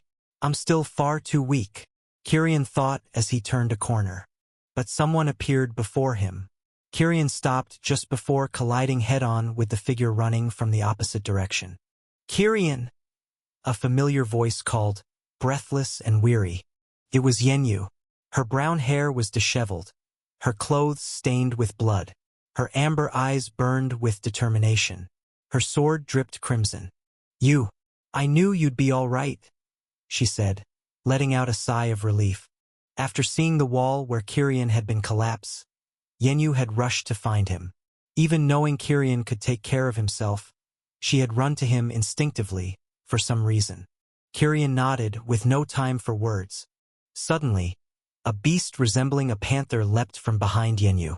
Kirian charged forward, his sword tracing an upward arc. The beast's body split in two. The icy blade gleamed. Kirian was truly satisfied with this sword. His qi was amplified several times over. Yenyu drew a deep breath at his side. We're falling back from the gate, trying to hold a defensive line. Everyone's being pushed back, street by street. We need to hold long enough for the children and the others to escape the city. Right, let's go, Kirian replied firmly. Together, the two headed for the gate. It was now the heart of the battle. Rogue cultivators who lived in the city, mercenaries, and the cultivators of the three families fought side by side. They pushed back against an endless tide of frenzied beasts. Screams were drowned out by unending roars. Kirian and Yenyu joined the line. Immediately, the weight of the battle engulfed them. Kirian pulled qi from his dantians through his eyes, forming spears of ice that skewered multiple enemies at once. Then he shattered them into a rain of shards. Yenyu moved swiftly near Kirian, her blades slicing tendons, leaping over carcasses, and striking down threats that might hinder him with precision. But no matter how many beasts fell, more always came. Always more. We're being crushed, shouted a mercenary with a torn arm, just before being dragged to the ground by a beast. Kirian's brow furrowed as he took it all in. He was fine, thanks to the abnormal amount of qi condensed in his two dantians, but he could see exhaustion weighing on Yenyu and the others. He also noticed mercenaries who had come only for the reward beginning to retreat. After all, if everyone died, what reward would remain? Kirian's thoughts churned. We're losing. Should I run? After all, I don't really care about this city. I could get resources elsewhere and just head for the Verdant Sword Sect. Elsewhere in the city, the patriarchs battled their respective foes. Patriarch Mu pummeled waves of qi into the stone bear. Each strike resounded with a deafening crack. But at best, he was buying time.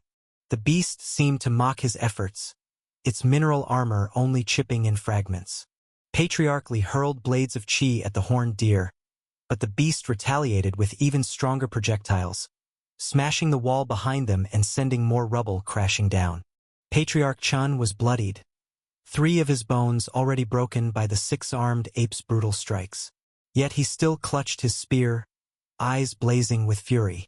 Guildmaster Lu, on the other hand, was holding a fragile balance.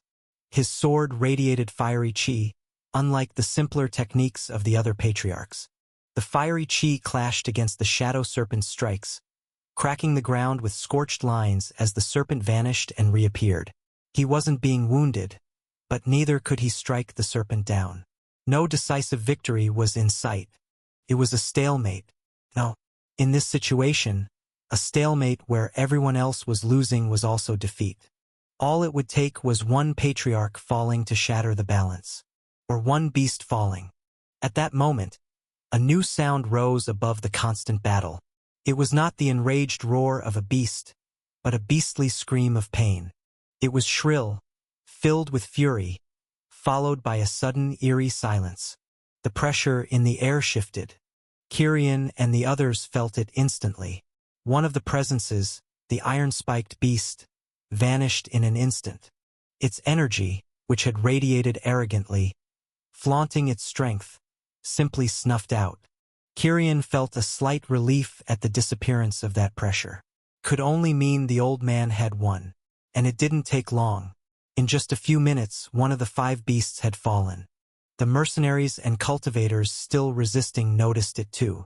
Some let out shouts of hope, while the mercenaries who had been about to flee decided to wait a little longer. One of the beasts has fallen. Keep fighting. We haven't lost yet, someone cried, raising a blood-soaked blade. For a brief instant, courage rippled through the line, weapons rising once more. But Kirian wasn't swayed. He knew well this was only a small victory. The other 4 presences still pulsed, each as overwhelming as a mountain of chi, still alive and roaring in response. Their pressure on those fighting them grew even heavier. The beasts became even more enraged by the fall of one of their kind. Kirian drew a deep breath, wiping blood from his face with the back of his hand. His gaze fell on Yenyu, trembling with fatigue but still fighting. After all, this was her city. Her family was here. In her mind, worry for the patriarchs and the others gnawed at him. Were the children and the rest already out of the city? We're still right in the middle of this, and we haven't even seen the real enemy yet. That cry from before didn't come from any of these beasts. Should I really leave? Kirian thought, hesitating slightly as he glanced at Yenyu. Soon, the screams of pain and the clash of battle once again consumed the city. But on the horizon, a sudden flare of light appeared. Old Wang emerged, drenched in the blood of the iron-spiked beast, his hammer still glowing as though freshly forged. He didn't stop after slaying the beast. No, his body surged forward, charging straight toward the shadow serpent. Old Wang, after defeating the thorn beast, wasted no time. He immediately ran toward the nearest beast of the Qi Liberation Realm. The old man didn't look tired, only angrier than usual. His hammer was now stained with blood, but it still couldn't hide the faint glow. He didn't even look at Master Lu, who was still struggling with the shadow serpent. His target was clear. The serpent seemed to be enjoying itself, vanishing and reappearing in the shadows of the night, until Old Wang arrived with a leap. This time there was no trick. The old man's hammer seemed to strike the air near the wall, but the crash was so loud it seemed like iron had been hammered. The shadow serpent screamed, a sharp sound of pain and despair. Its body was struck even as it tried to hide, sent flying, smashing into a house, destroying the walls in its path, and then going limp on the ground. It was dead. Lu froze for a second, gasping. He couldn't believe it at first, but when he saw who had done it, he sighed. "Thank you, Old Wang," he shouted, but the old man had already turned his back. To the bear. "Now!"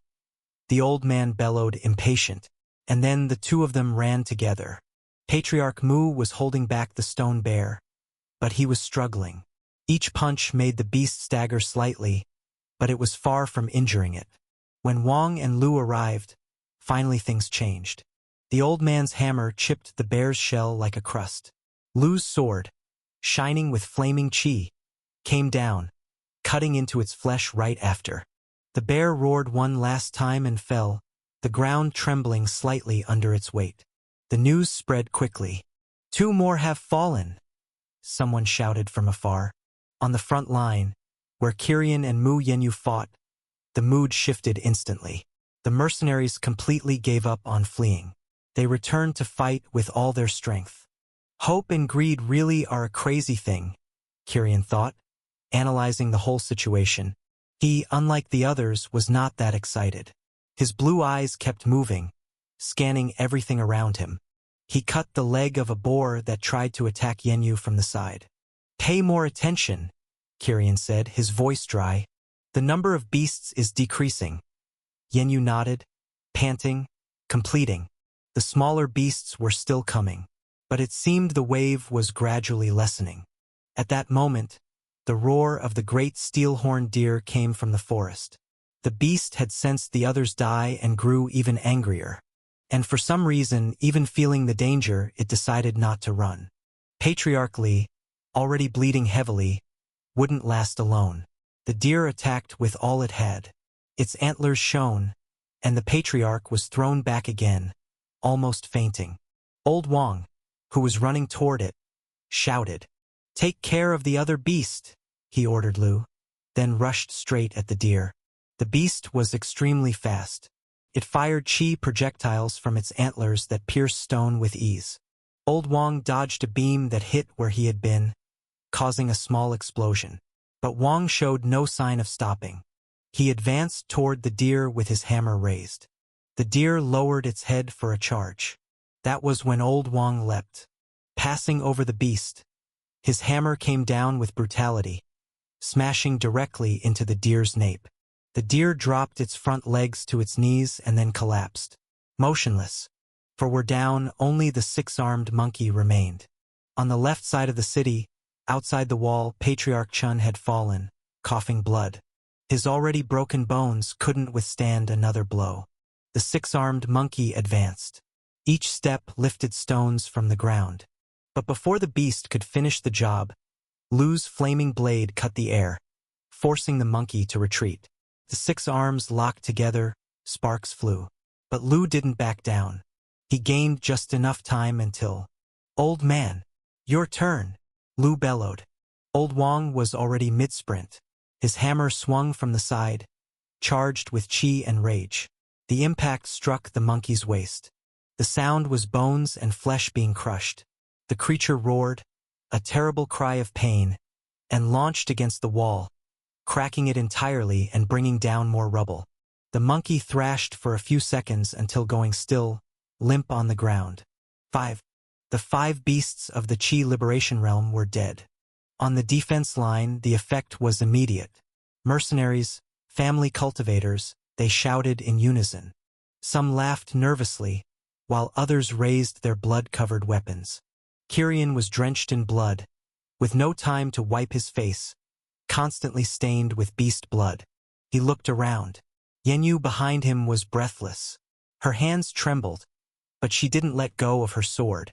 The girl still blocked strikes, still threw herself forward to cover others' defenses. Kirian instinctively pulled her by the shoulder, pushing her a step behind him when a black-fanged wolf appeared from the side. His blade slashed, splitting the beast in two. "I already told you. Pay more attention around," Kirian said, his voice low and cold. Mu Yenyu only nodded, biting her lips as she tried to breathe deeply. Kirian didn't think about why, but his body simply acted. If a beast appeared near him, he killed it. If someone to his right was about to be torn apart, he warned or intervened. He simply didn't help those too far away. It was simple, he didn't feel it was heroism or anything else. Just what he thought he should do. His sword moved with brutal precision, cutting the throat of an armored lizard before it got close. He shot an ice stake into the eyes of another beast trying to leap on 2 wounded mercenaries. Behind Kirian, several young members of the Mu family, covered in cuts, still managed to fight because he intercepted most of the beasts, and the ones that got through were wounded enough for them to kill. Kirian alone stopped countless beasts trying to break through the defense line's gaps. Many didn't realize it, but they were only alive because Kirian stood in front of them. But some did realize it and were extremely grateful. One of those people was Yenyu. She saw the way he moved, always calculated, always protecting her and those she wanted to protect in silence, without saying a word. When he spoke, it was only to make her focus more. That only made her grip her sword tighter, even when her body screamed to stop. In the center of the city, the chaos began to shift. Without the 5 forest kings, the smaller beasts grew confused. Some ran aimlessly, others retreated in fear and despair. "Now! Finish them all!" Lu shouted, raising his sword. Old Wang said nothing, only advanced, crushing any beast that dared stand in his way. The city's defense line moved. Mercenaries, wounded cultivators, all advanced like a wave. Kirian led from the front, cutting down beasts. He cleared the path, his icy sword slicing throats, legs, and eyes. Yanyu followed, not leaving his side. Exhausted, she could no longer swing her sword properly, but she was determined to stay close to him. "We're pushing them back," someone shouted with joy. "We're winning. Keep going," another added when they saw the beasts beginning to flee. Kiryan ignored the excitement and just kept cutting. His strikes grew sharper each time. His comfort holding a sword increased rapidly. Fighting was the best way to learn and grow stronger. Kiryan's blue eyes swept tirelessly until he saw, near the city gate, 5 men moving in the opposite direction. Every beast that tried to flee was killed by them like ants. In a few minutes, finally, almost all the beasts had been killed, except for a few that managed to hide in the city. The defense line reached the fallen gate. Everyone breathed heavily, exhausted. Several felt their bodies collapse to the ground, gasping. Yanyu was one of them. Every part of her body trembled. She had truly gone past her limit. Kiryan, on the other hand, also felt tired. He now had only a small amount of chi left. His calm breathing was already quickening. His brow furrowed. In the end, it seemed too simple. He advanced while the others celebrated victory. Approaching the elders, who were weary and wounded from fighting the 5 beasts. Kiryan had a bad feeling for some reason, so he decided to ask the elders. But the instant he stepped beside them, he saw it. The expressions of the 5, frowning, gripping their weapons, worried about something. Suddenly, a cry came again from the forest. A cry filled with hatred, hostility, and killing intent. The same guttural, grotesque sound, yet too shrill. It wasn't natural. It sounded like the fusion of everything vile. The effect was immediate. The remaining beasts outside the city stopped. Some dropped dead instantly, blood streaming from their eyes and mouths. Others ran in desperation toward the city, only to die. Their fear of whatever was in the forest was greater than of those who had slain the 5 forest king beasts. The silence that fell after the beast's scream was strange. The kind of silence that only comes with fear. Kiryan raised his gaze, focused. The bad feeling came from that. From the depths of the forest, something moved. This time, whatever was in the forest would no longer rely on the beasts. Finally, it had decided to act personally. The silence that followed after the piercing scream was heavy, laden with a terror that none of the previous beasts could ever instill. All eyes, from the most wounded cultivators to the patriarchs and the most exhausted elders, were fixed on the edge of the forest. From the deep shadows, the black silhouette fully emerged. It wasn't tall nor particularly large, but its form was wrong. A blot of darkness that seemed to unbalance everything around it. Its features couldn't be discerned. It seemed only like an amorphous mass of pure hostility, moving toward everyone with almost palpable malice, slow and terrifying. "What the hell is that?" someone murmured, their voice nearly breaking. "Is it a beast? No, there's no way that's a beast. A malignant spirit. A demon?" Another risk is the words spreading among all. The mere suggestion made some swallow dry, stepping back instinctively. The figure advanced. Its presence made hearts tighten and minds twist, as if they were staring at an existence that should not exist. That hostility was directed at everyone, at the entire city. There was no chi emanating from that being. It did not display its strength like a superior cultivation beast would. It only emanated a suffocating sensation that something was wrong, walking in their direction. A weight that oppressed the chest and clouded the mind. The 5 elders narrowed their eyes. "It's impossible, this force. It only compares to the 5-degree stage of the chi accumulation realm," Patriarch Mu said, his gaze locked on the creature. "It can't be. How is it possible? A being in the chi accumulation realm could never command a beast tide of this size," Patriarch Li retorted, still bleeding and wide-eyed, disbelieving. Disbelief spread. Patriarchs, mercenaries, everyone gathered near the city's fallen gate. They all felt the low strength of the being, but none dared approach. None could. It didn't make sense. And what didn't make sense was always the most dangerous. The figure kept walking, slow and steady. Most had already taken at least a step back instinctively. But there was someone who was seeing beyond. Seeing what no one else could. That was Kyrian. His eyes pierced through the darkness that cloaked the figure. For the others, it was only a grotesque black silhouette, looking like a liquid, amorphous form impossible to decipher. But for him, it wasn't like that. That surface was not skin, not flesh. It was something that could hardly be described. It looked like a living cloak of pure hostility. And inside it, Kyrian saw a fox, small, a kind of fox he had never seen before. Its eyes were open but completely black, empty, as if there were no thoughts within. That was nothing more than a child, an infant beast swallowed by that sea of hostility. A beast. But what the hell did they do to it? How did it end up like this? Kyrian's mind tightened. The others beside him had their minds working slowly due to an unknown dread. Even the elders, as the seconds passed, felt their bodies and minds faltering more and more. Kyrian only resisted because his eyes saw what was truly behind that mass. And at that moment, something within him reacted. Kyrian blinked. A pressure surged in his mind, but unlike the others, it came from within. Vibrating, wanting to come out. It was strange, slightly suffocating. He had never felt that before. And then he realized. A book. Inside his mind, in an unknown space of his consciousness. A book appeared. The same book that had completely vanished when he crossed the mountains into the northern region. The completely blank book. Inside his mind, the book's pages trembled, open, as if wanting to escape. That book. How? Kyrian muttered in his mind, surprised.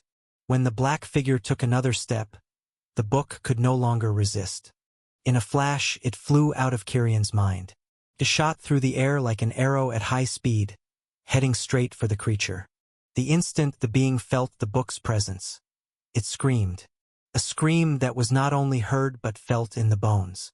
So sharp and desperate that everyone covered their ears. Some fell to their knees, blood dripping from their ears. The creature's despair was absolute. It tried to flee, but it was useless. The book advanced, floating above it, its pages opening and flipping rapidly. And then, an energy invisible to all seemed to descend from the book.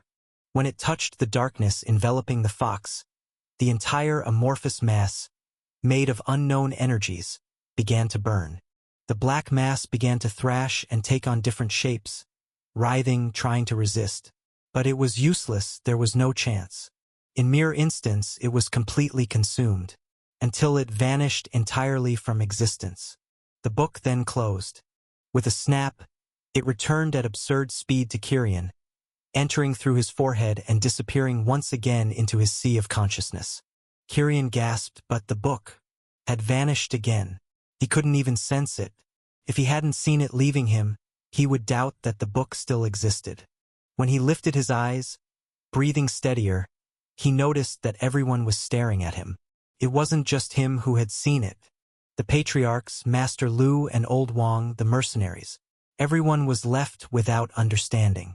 The fear and hostility that had paralyzed them had disappeared along with the black thing. Silence lingered for seconds, feeling eternal. Kyrian ignored the stares completely. He took a few steps, then a few more, passing by everyone and leaving the city. He walked straight to the point where the creature had fallen. Kyrian ran as he thought in his mind about what to do, until he arrived. And there it was, a white fox, small, lying down as if asleep. There were no wounds, no signs of pain, only a calm breath. But what Kyrian felt within it when he touched its fur was unmistakable. Sadness, fear, but above all a deep hatred and hostility. It was similar to the black form. No, the black form was nothing more than the amplified personification of all that. Kyrian carefully picked up the fox, analyzing every detail. The 5 elders approached, their expressions stern. Kyrian, what exactly was that? What happened? Patriarch Mu was the first to ask. Kyrian didn't avert his gaze from the fox. I don't know. He answered dryly. Only that my treasure completely destroyed it. And that's what matters. They exchanged glances but didn't press further. I'll keep it, the fox was being controlled by that thing. I need it to understand what really happened. Kirian added.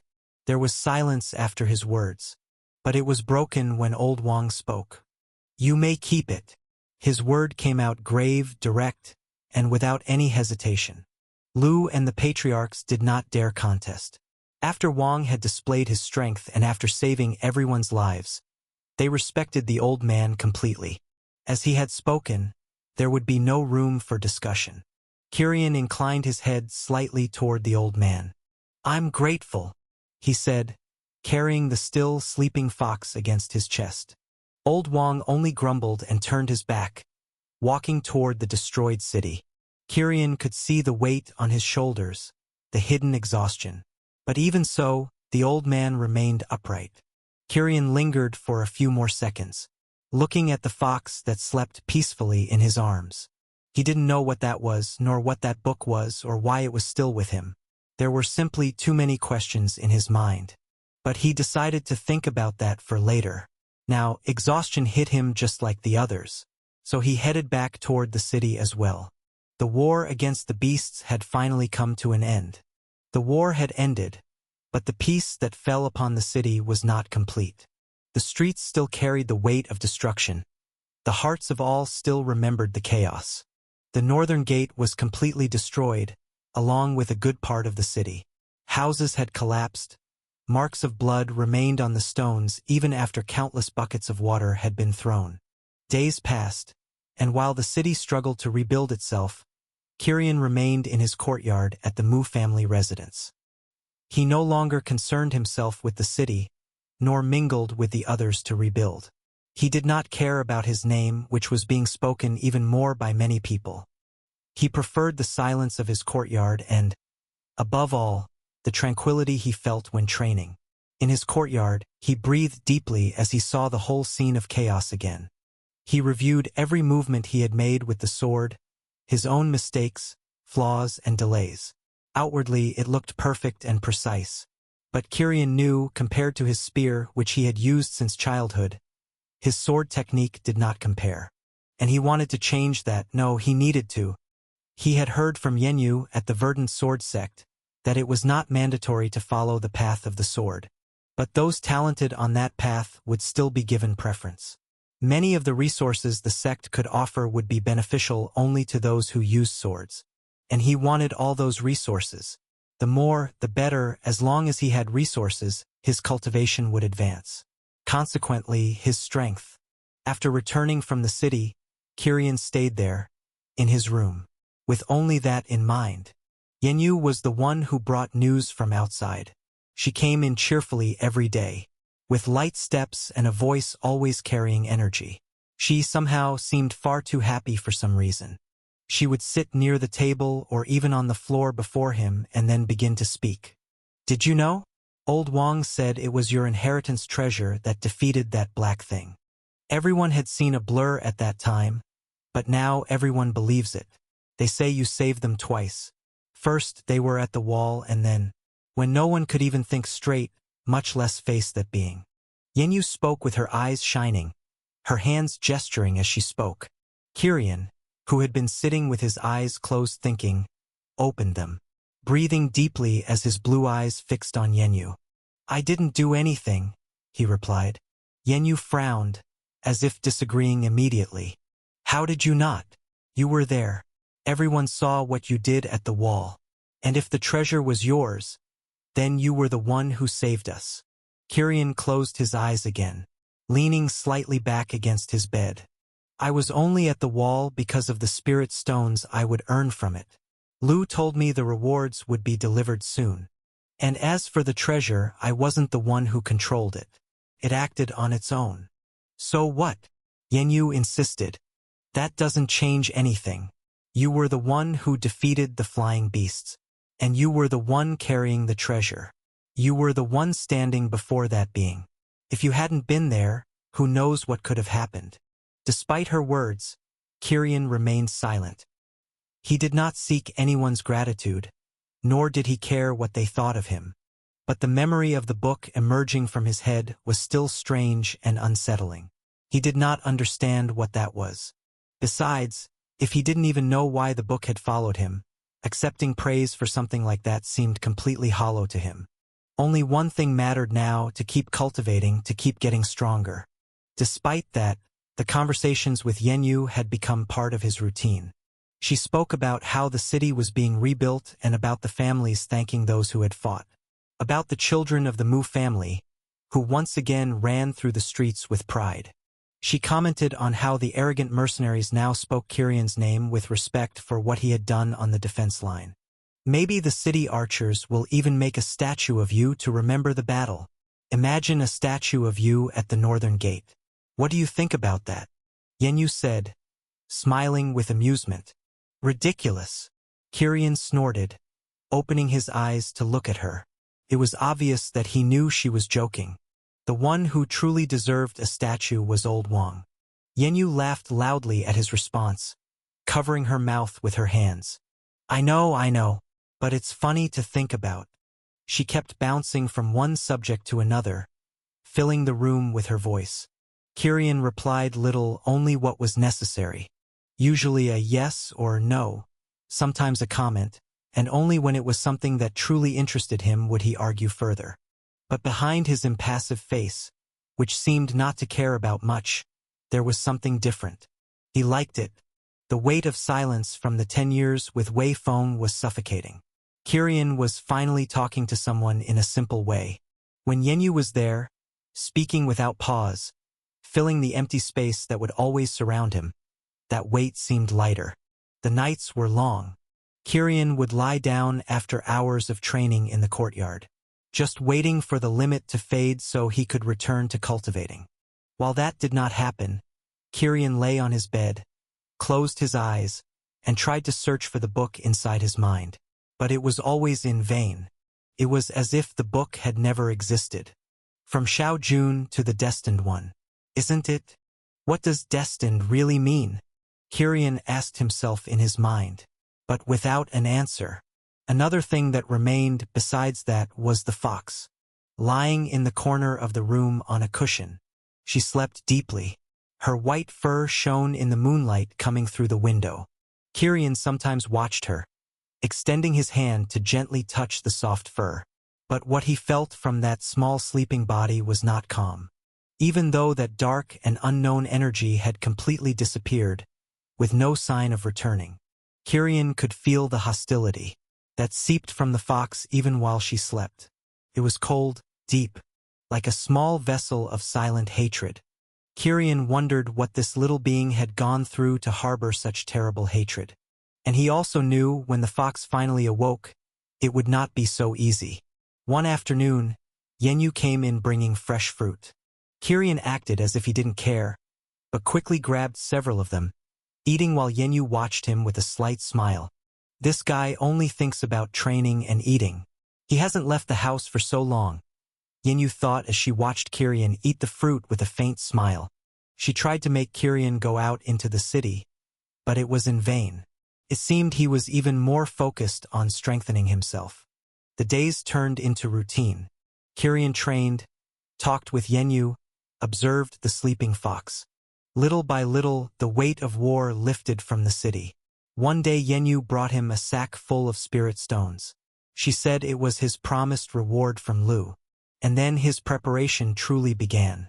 The exam for the Verdant Sword Sect was not so far away. He knew it. That was what truly mattered. His cultivation was low, but with those stones he could at least reach the 6 degrees stage. That night, sitting in the courtyard, Kirion breathed deeply as stones vanished, being absorbed through his eyes. The storm had passed, but another was approaching. He looked back, only to see 2 shining eyes full of hostility. The fox had awakened. At the Mu family residence, the courtyard was calm. Kirion breathed deeply, sitting cross-legged. He was absorbing the energy of yet another spirit stone. The flow of qi passed through his eyes, being refined and slowly expanding his dantian with steady consistency. Everything seemed normal until a low sound made him stop. It was the scrape of claws on the ground. Kyrian turned his head toward the corner of the room. Two eyes shone in the darkness. But they were not ordinary eyes. Both pupils were gray, while the irises were crossed, like two feline slits, two cuts meeting at the center. One vertical, the other horizontal, forming a cross.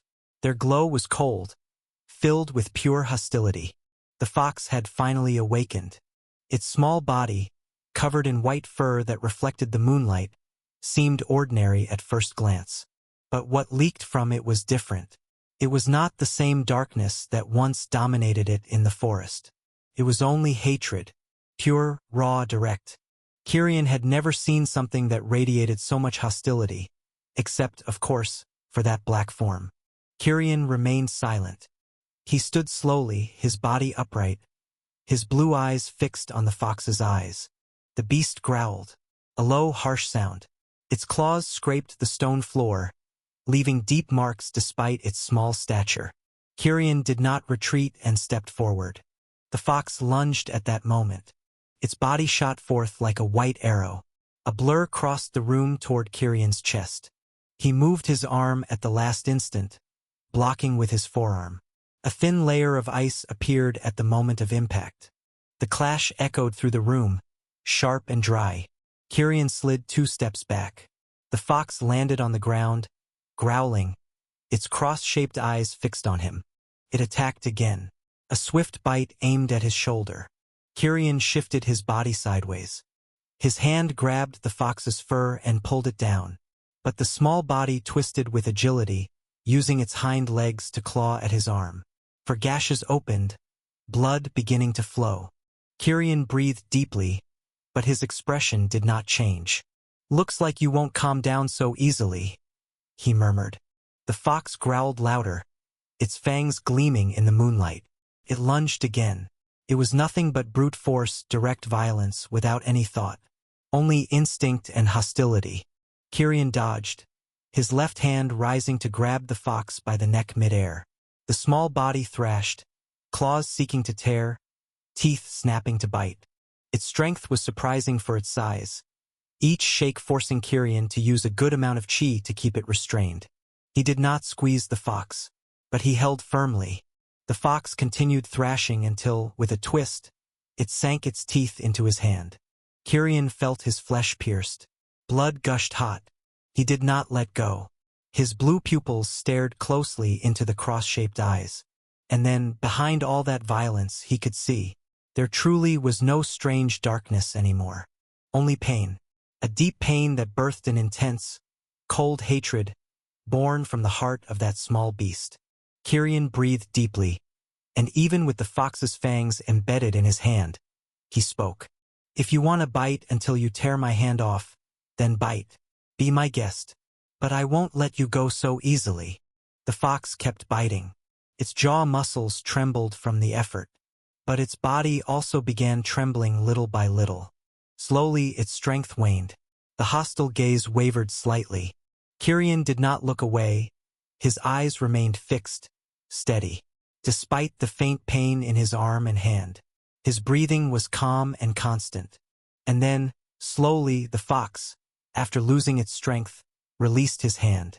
Blood dripped, but Kyrian did not mind. He lowered his arm and placed the fox on the ground. It did not attack again. It stayed there, breathing rapidly, its eyes still full of hatred but unmoving. Kyrian sat down, bringing himself almost to the fox's level. His bloody hand extended slowly, without force. The fox growled low but did not lunge. It only watched Kyrian, its cross-shaped eyes reflecting the moonlight streaming through the window. Kyrian kept his hand still. Time passed in silence as the blood dripped. Then, finally, the fox moved its snout and brushed lightly against his palm. The touch was quick, almost imperceptible. Then, it turned its back, returning to the cushion where it had slept before. It lay down but did not close its eyes, kept staring at him, hostile, but lying still. His body was exhausted. Kyrian withdrew his hand, looked at the blood on his fingers and sighed. "Better than nothing, I suppose?" he murmured to himself.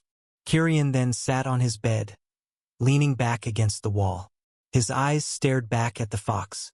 The room was now divided. On one side, the snowflake-like irises and the cold silence of Kirian.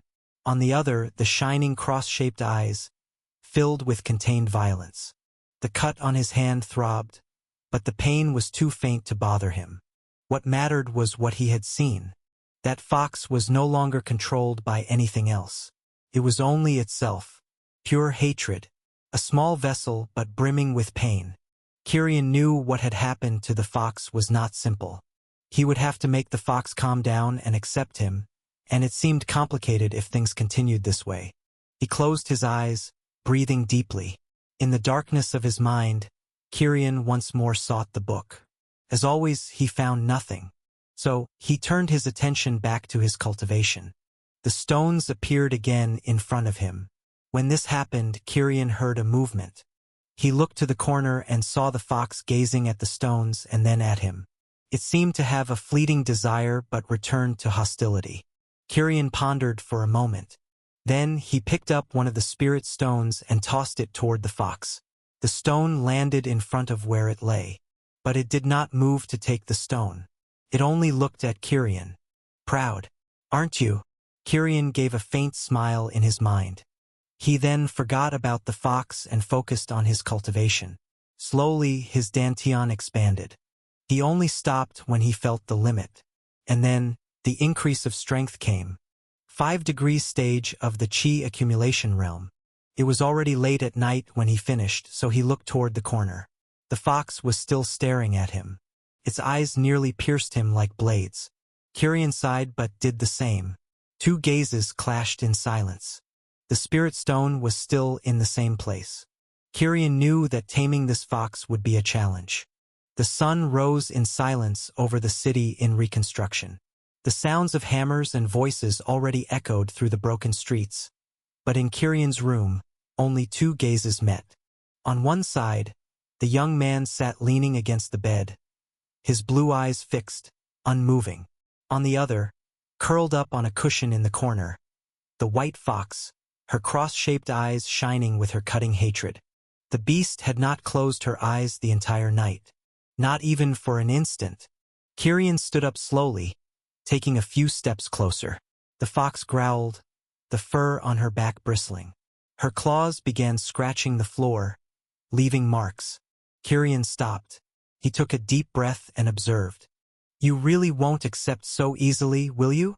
Kirian murmured. The fox only bared her teeth, and her eyes shone with even greater force.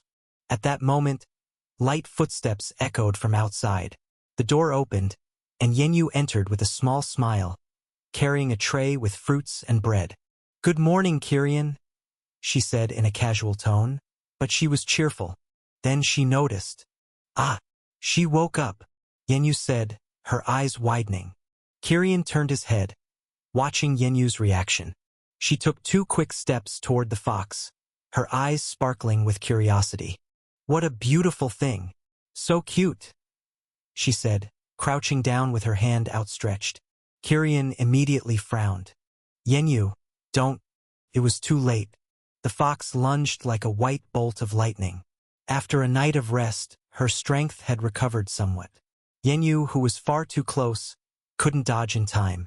The fangs sank into her wrist. A scream echoed through the room.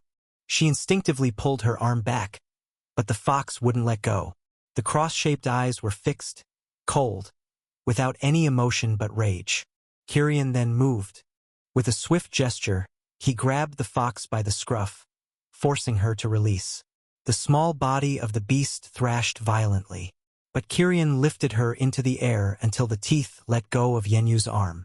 The fox fell to the floor right after, returning to her cushion, her fur bristling, growling low. Yenyu panted, looking at her wrist with bite marks and blood dripping. Her eyes were wide. She tried to kill me. Kirian looked at the fox, then at Yenyu. She also tried with me. It seems her hatred is for everyone. But you were also stupid. Even if she's cute, she's still a beast. And her strength is close to yours. Be more careful next time. Yenyu took a deep breath, massaging her wounded arm. Sorry. She seemed so fragile, so small. Size doesn't matter. She's still a beast. And she doesn't seem easy to tame, Kirian said coldly, staring at the fox. The following days went on like that. Kirian spent his mornings training his sword in the courtyard, often sparring with Yenyu, who improved even more. They trained repeated movements dozens, hundreds of times, the sound of swords forming a cutting symphony every morning. Meanwhile, the fox always stayed in her corner, but she never stopped watching Kirian. The cross-shaped eyes never blinked when he was in the room.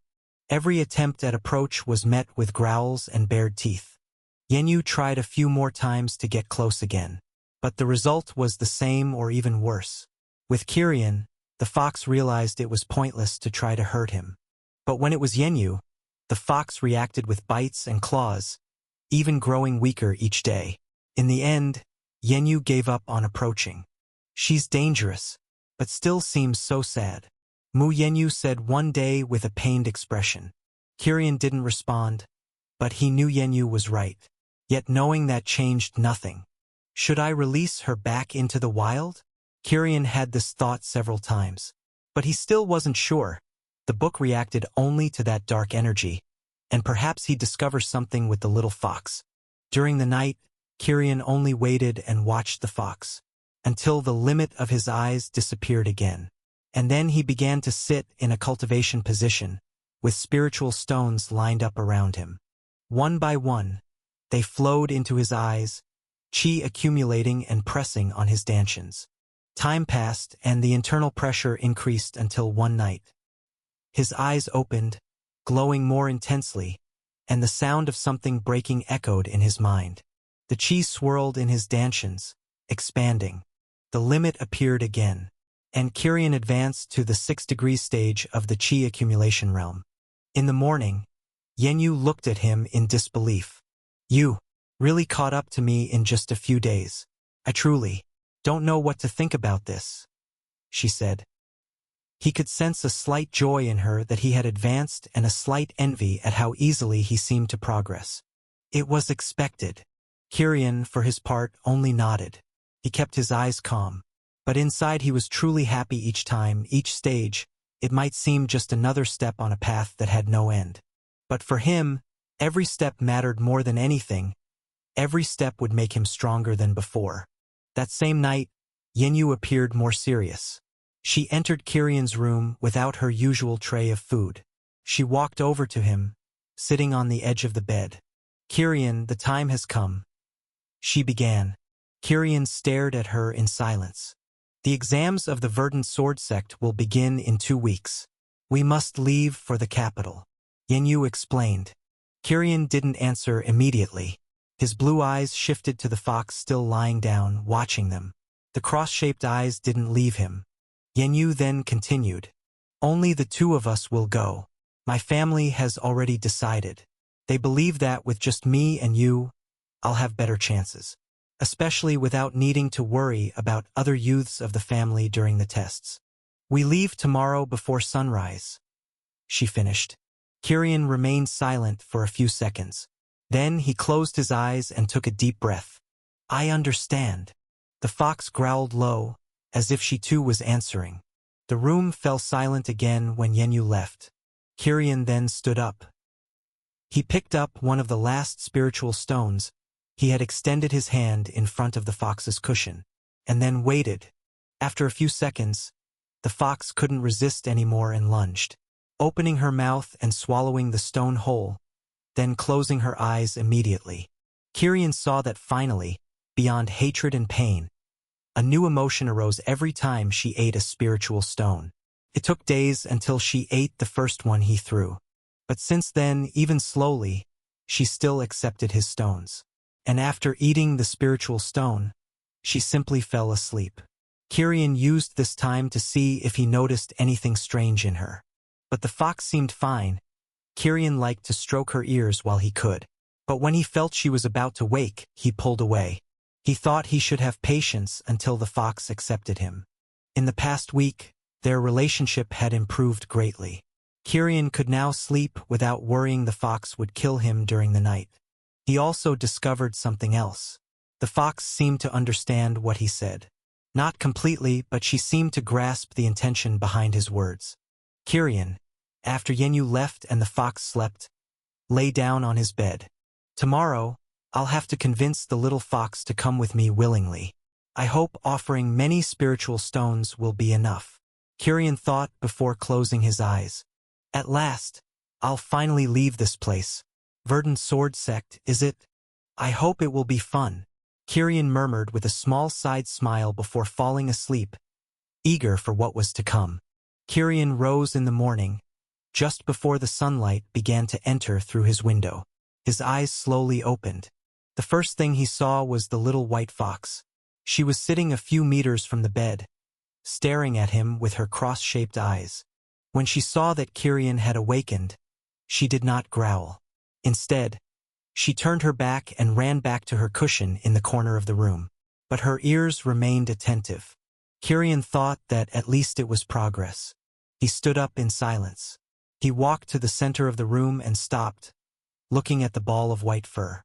Then he knelt down, getting closer. From inside his spatial ring, he took out 5 spirit stones. The last 5 he possessed. They glowed softly with a gentle white light in the palm of his hand. I will be leaving today. Kirian began to speak, his calm and flat voice breaking the silence of the room. The fox did not turn around, pretending not to be listening, but Kirian noticed one of her ears shift slightly toward him. And you will be coming with me, Kirian finished. At that moment, a low growl echoed from the corner of the room. Kirian ignored it. If you come willingly, these 5 stones will be yours. And the place we are going, there will be far more than you can imagine. It will be a place rich in energy and resources. He then fell silent, waiting for the fox to decide. The fox, in turn, remained still and silent for a long time.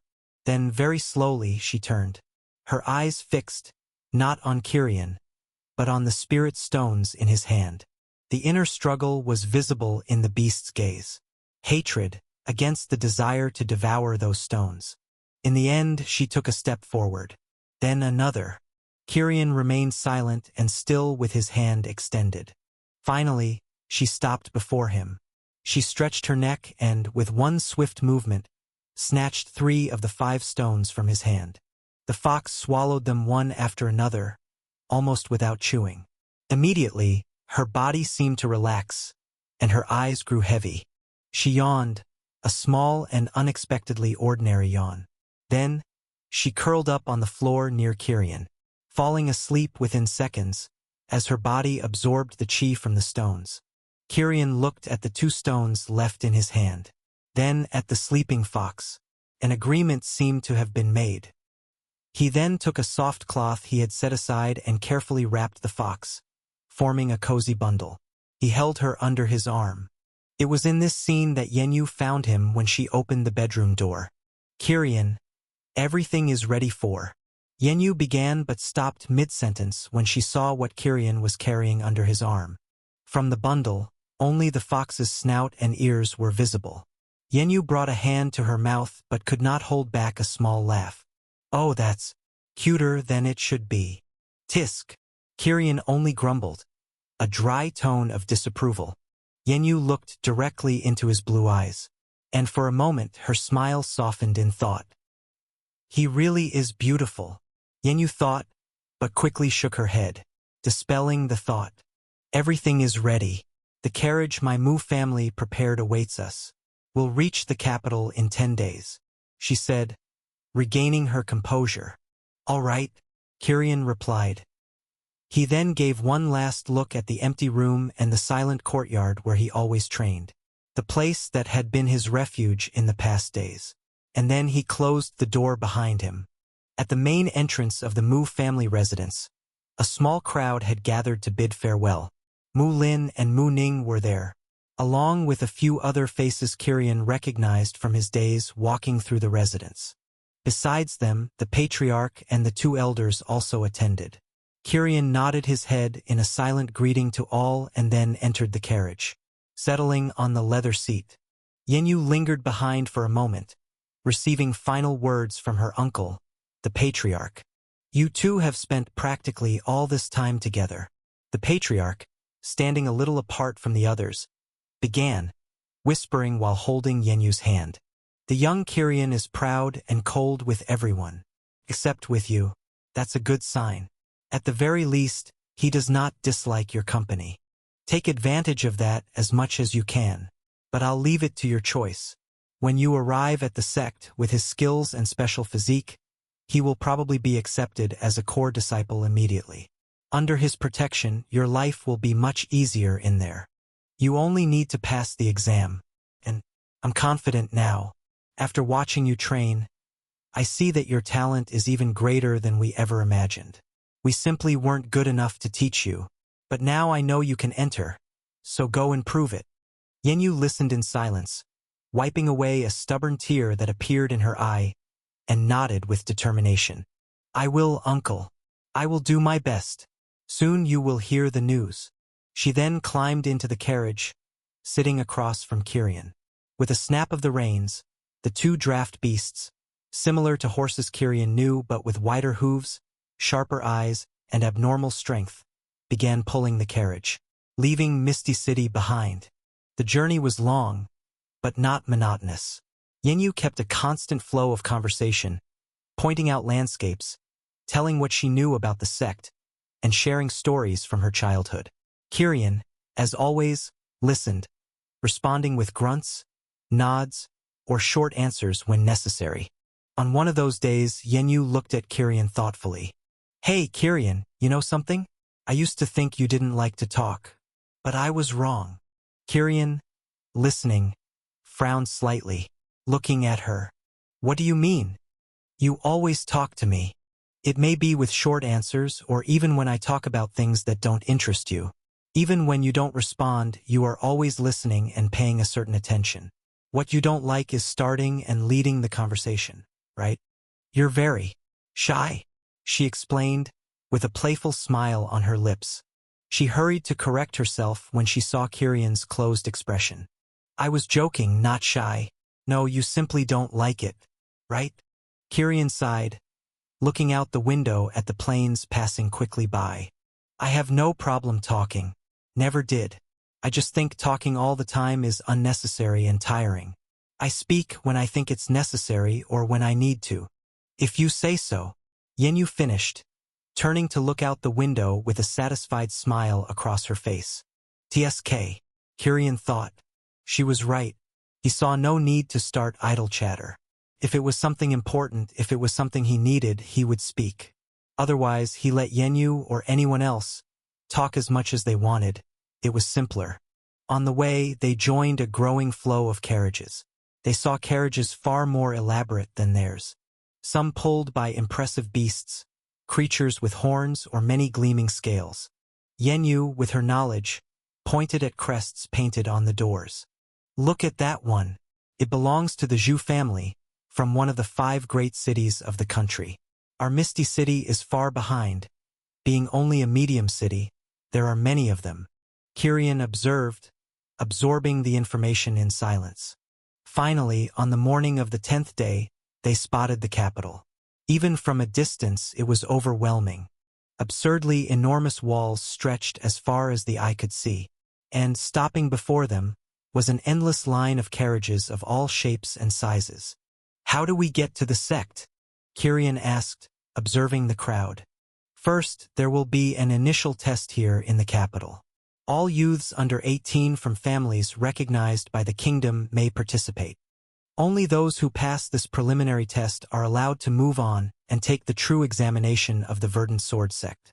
Then, an elder of the sect will take us to the true place where the exam happens. Yenyu explained. Kirian nodded, understanding. The selection already began here. He leaned back in his seat, holding the bundle that contained the sleeping fox. She had been sleeping since the day they left. Kirian noticed she seemed to be undergoing some kind of transformation. His eyes then swept over the line of carriages, many of them carrying their dreams and ambitions. But more than half of them would return home without even passing the preliminary test. A faint glimmer of anticipation lit up in Kirian's gaze. The sect, of which he had heard so much, was drawing ever closer. The line to enter the capital was enormous. The Mu family's carriage inched forward, centimeter by centimeter. Through the window, Kirian observed the division at the gates. To the left, a more organized line with guards carefully checking documents. To the right, a chaotic stream of merchants, travelers, and city residents. The left side is for exam participants, Yenyu explained, following his gaze. They must confirm our identity and age. Finally, after waiting for a long time, it was their turn. A guard with a golden insignia approached, his face showing a serious expression. Names and proof of identity, the man said monotonously. Yenyu handed over a letter sealed with the Mu family emblem, then spoke. Mu Yenyu and Kirian, of the Mu family from Misty City. The guard quickly read the letter. Step down from the carriage. We will confirm your ages. They then stepped down, watching another guard approach, holding a smooth, transparent blue crystal. Just place your hands here. It will glow green if you are under 18. Yenyu went first. A soft green light emanated from the stone. Approved, said the guard. Kirian then stepped forward. When his hand touched the cold surface of the crystal, the green light appeared. But something peculiar happened. The light seemed to flicker for a brief moment, with an almost imperceptible blue glow that lasted only a fraction of a second. It merged with the green before disappearing. The guard holding the crystal froze. His eyes jumped from the crystal to Kirian's blue eyes, then back to the crystal. He remained silent. Something wrong? Kirian asked suddenly, noticing the delay. His cold voice snapped the guard out of his stupor. Why yes, everything is fine, approved. His voice sounded a bit shrill. He quickly signaled for them to pass. And as the Mu family's carriage entered the city and merged with the city traffic, the guard pulled a small communication stone from his pocket. He sent his chi to the stone and spoke. Alert from the south gate. A special physique individual has just entered the city for the exam. His name is Kirian. He is accompanied by Mu Yenyu from Misty City. The guard did not have to wait long. A voice responded almost instantly. Understood. Good work. In the city, Kirian and Yenyu searched for a place to stay for the next few days. But the search proved frustrating. Every inn they went to seemed full. The Mu family's coachman informed them he would return to their hometown, leaving them alone in the bustling capital. As they pondered what to do, Kirian suddenly turned, his senses on high alert. A group of royal guards, dressed in armor far more elaborate than the men at the gate, approached with firm steps. Young Master Kirian? Young Miss Yenyu? The leader of the guard squad asked, nodding respectfully, though his expression remained impassive. Kirian stayed silent, evaluating them. Yenyu tensed beside him. Yes? She responded, her voice slightly hesitant. Accommodation has been prepared for you until the end of the preliminary exam. Please, follow us. Kirian exchanged a glance with Yenyu. He sensed no hostility from them, only cold formality and perhaps a trace of envy in the eyes of some younger guards. He nodded in agreement. The two were escorted into a closed carriage, pulled by impressive beasts and marked with the Royal Army emblem. The journey took them away from the noisy center, entering a district of wide, silent streets with many high walls and imposing gates. This is the noble district of the capital, Yenyu whispered, gazing out the window in admiration. Look at the emblems. That one belongs to one of the three great families of the capital. The carriage stopped before a slightly more modest gate, still far more impressive than anywhere they had stayed before. The gate led to a quiet courtyard and an elegant two-story residence. Young Master, Miss, the preliminary exam will take place in 4 days at the Central Square. Until then, feel free to settle in. With a final bow, the man left with the carriage, leaving them alone in front of the unfamiliar house. Once the guards left, Yenyu asked, "Do you understand why this is?" Yenyu said thoughtfully, then looked into Kirian's eyes. "Ah, they've probably already noticed. Your special physique. That almost guarantees your acceptance into the sect." Someone is likely trying to establish a good relationship with you in advance. In the coming days, I wouldn't be surprised if invitations start arriving. Kirian understood. It made sense. He remembered the guards at the city gate. Their eyes had been easy to notice. They then entered the house and chose their rooms. The fox curled up in Kirian's room, still in deep sleep. It seemed it would sleep for a few more days. He could see the fox's strength gradually increasing. When Kirian left his room, Yenyu met him in the hallway. "Where are you going?" she asked. "Restaurant," Kirian replied quickly, without thinking, with a slight smile. Yenyu sighed, crossing her arms. "Why am I not surprised?" They then went out to explore the city. At the edge of the district, a line of carriages waited. They got in and asked the coachman to take them to the best restaurant in the city. He nodded, and the carriage sped through the wide city streets.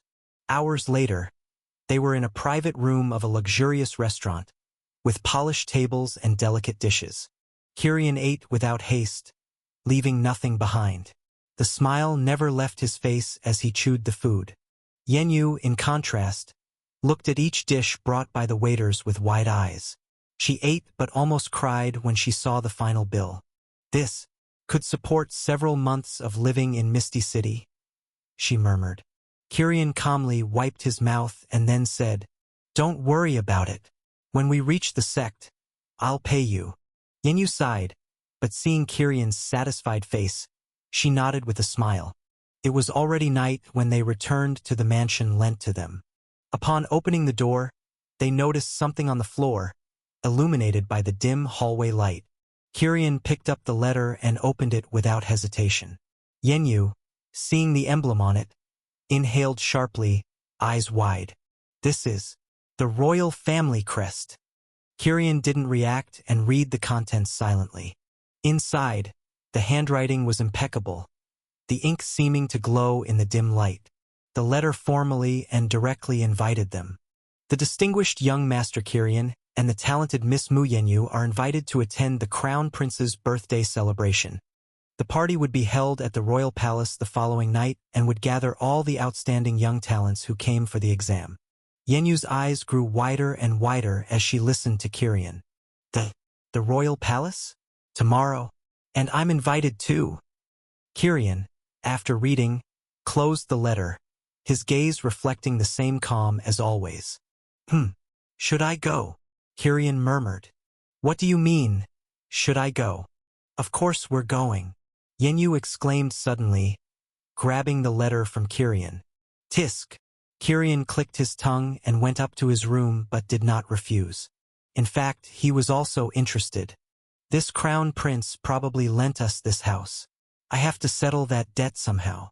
So it costs nothing to go," Kirian decided as he lay on his bed, the fox sleeping beside him. Then finally he fell asleep. The next morning began with the soft sunlight streaming through the tall windows of the mansion. Kirian descended first, but before even sitting on the sofa, Yenyu appeared, excited. Her eyes sparkled as if she had been thinking about something for a long time. Then she spoke enthusiastically. "Today we're going shopping." Kirian raised his eyebrows. "Shopping? Of course. You can't appear at the prince's birthday wearing that ordinary tunic. You need something suitable." She said it as if it were obvious. "Why? It's clean, new, and fine," Kirian replied simply. Yenyu took a deep breath but did not back down. "No, you don't understand. It's the royal palace, the crown prince's party. At least while we're here, we have to show some respect. You will accompany me shopping." Kirian did not argue. He followed Yenyu through the streets of the capital, entering fine stores that he barely glanced at. Clothes hung like silk banners, with intricate embroidery, vivid colors, and fabrics that seemed fragile despite being expensive. Yenyu tried on several dresses until she found a light blue one, simple yet elegant, highlighting her beauty. Then she insisted that Kirian choose something as well. He stood silently before the many options Yenyu had picked with a smile, until his eyes landed on a black tunic, discreetly embroidered in gold. It was not flashy but had a quiet elegance that pleased his eye. "This will do," he said, pointing. Minutes later, dressed in front of a large store mirror, Kirian observed his reflection. The tunic fell perfectly over his shoulders, the golden threads reflecting the light like subtle embers. Kirian was genuinely satisfied. He seemed more handsome than usual. Yenyu, beside him, was momentarily entranced. Then she spoke. "It looks truly perfect on you," she said with a genuine smile. Kirian merely nodded, saying nothing. The rest of the day passed quickly, and then, at night, a carriage came to fetch them. It was luxurious, drawn by golden-hoofed beasts. Yenyu adjusted her dress, nervous. Kirian, sitting beside her, seemed calm as always. On the way, he thought of something and broke the silence. "Do you know anything about this prince?" Yenyu thought for a moment before answering. "The crown prince. Actually, he's the king's fifth son, the youngest. But his talent in cultivation and in the sword path is said to be incredible. He was so far superior to his brothers that the king had no choice. He became the heir despite being the youngest. Today he must be turning 16. He is one of the geniuses who will definitely enter the Verdant Sword sect. And he will become an inner disciple quickly." Kirian simply listened in silence, processing the information. When they arrived, the palace lit up the night. White columns rose before enormous gates. Rows of blue flame torches burned. Above the gates, purple banners with the royal emblem fluttered in the wind. The main hall was already crowded with young nobles and outstanding youths who would take the sex exam. Luxurious clothes, calculated smiles, and restrained voices filled the space. Outside and in specific corners, aligned guards surrounded the area, motionless as if statues. Then it did not take long. 2 trumpets sounded, and the crown prince entered. He wore a purple robe embroidered in gold, his posture erect, and his gaze cold like a drawn blade. His hair was short and purple, like all in the royal family. His face still looked young, and his height was only average. But his presence filled the hall. Kirian sensed that the prince was at the peak of the chi accumulation realm. As he walked to the center, his gaze swept over the guests for a moment until it rested on Kirian. Kirian, in turn, did not look away. The prince smiled lightly and nodded subtly in his direction. This simple gesture made dozens of eyes turn to Kirian, whispers spreading like wildfire. Everyone there had a certain worldview, and when they noticed Kirian's eyes, they understood why the prince greeted him first. In front of all those eyes, Kirian remained impassive. The party continued. Music, dances, young people exchanging words with courtesy masks, and even some exchanging blows. Kirian, on the other hand, found what interested him. That was, the tables were filled with food. Fine dishes of seasoned meats, spirit fruits, rare soups, and expensive beverages. He lingered there, sampling everything calmly. At least this makes it worthwhile, Kirian thought, savoring each bite.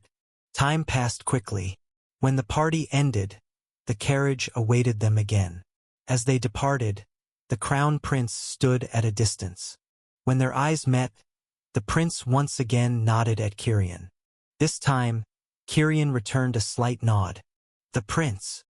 He seems to want to get closer, but he's in no hurry, Kirian said. It was curious but interesting. The days passed quietly. Kirian did little, while Yenyu reviewed some things she had learned from him. The fox remained asleep in his room, but her body emitted increasingly strong chi. It would not be long before the little fox advanced. On the morning of the 4th day since their arrival in the capital, Kirian woke early. He put on the black tunic with gold embroidery, took the still sleeping fox in his arms, and left the room. Yenyu was already waiting for him in the corridor, ready and anxious. When they opened the door, another carriage was parked outside the mansion. Kirian sighed, but a slight smile appeared on his lips. This is truly useful, isn't it? He knew. It was the prince who had been facilitating everything for them since their arrival. Lodging, invitations, and the carriages. Kirian understood that once they left. In the sect, the title of prince would no longer carry the same weight. Only strength and talent would matter. The Crown Prince also knew this. Thus, he was approaching him now out of interest, seeking a future favor. Kirian did not mind. After all, he had really been helped so far. Depending on what he asks for in the future, maybe I'll help, Kirian thought. The carriage took them to the central square of the capital. There, a sea of youths awaited. The faces were countless, with different clothes and weapons. Many had nervous, anxious looks, while some had no worry at all. There were children of noble families, descendants of royalty, and mostly youths from distant cities. All were silent. Tension hung in the air of the vast square. When noon arrived, a figure appeared above the stage erected at the end of the square.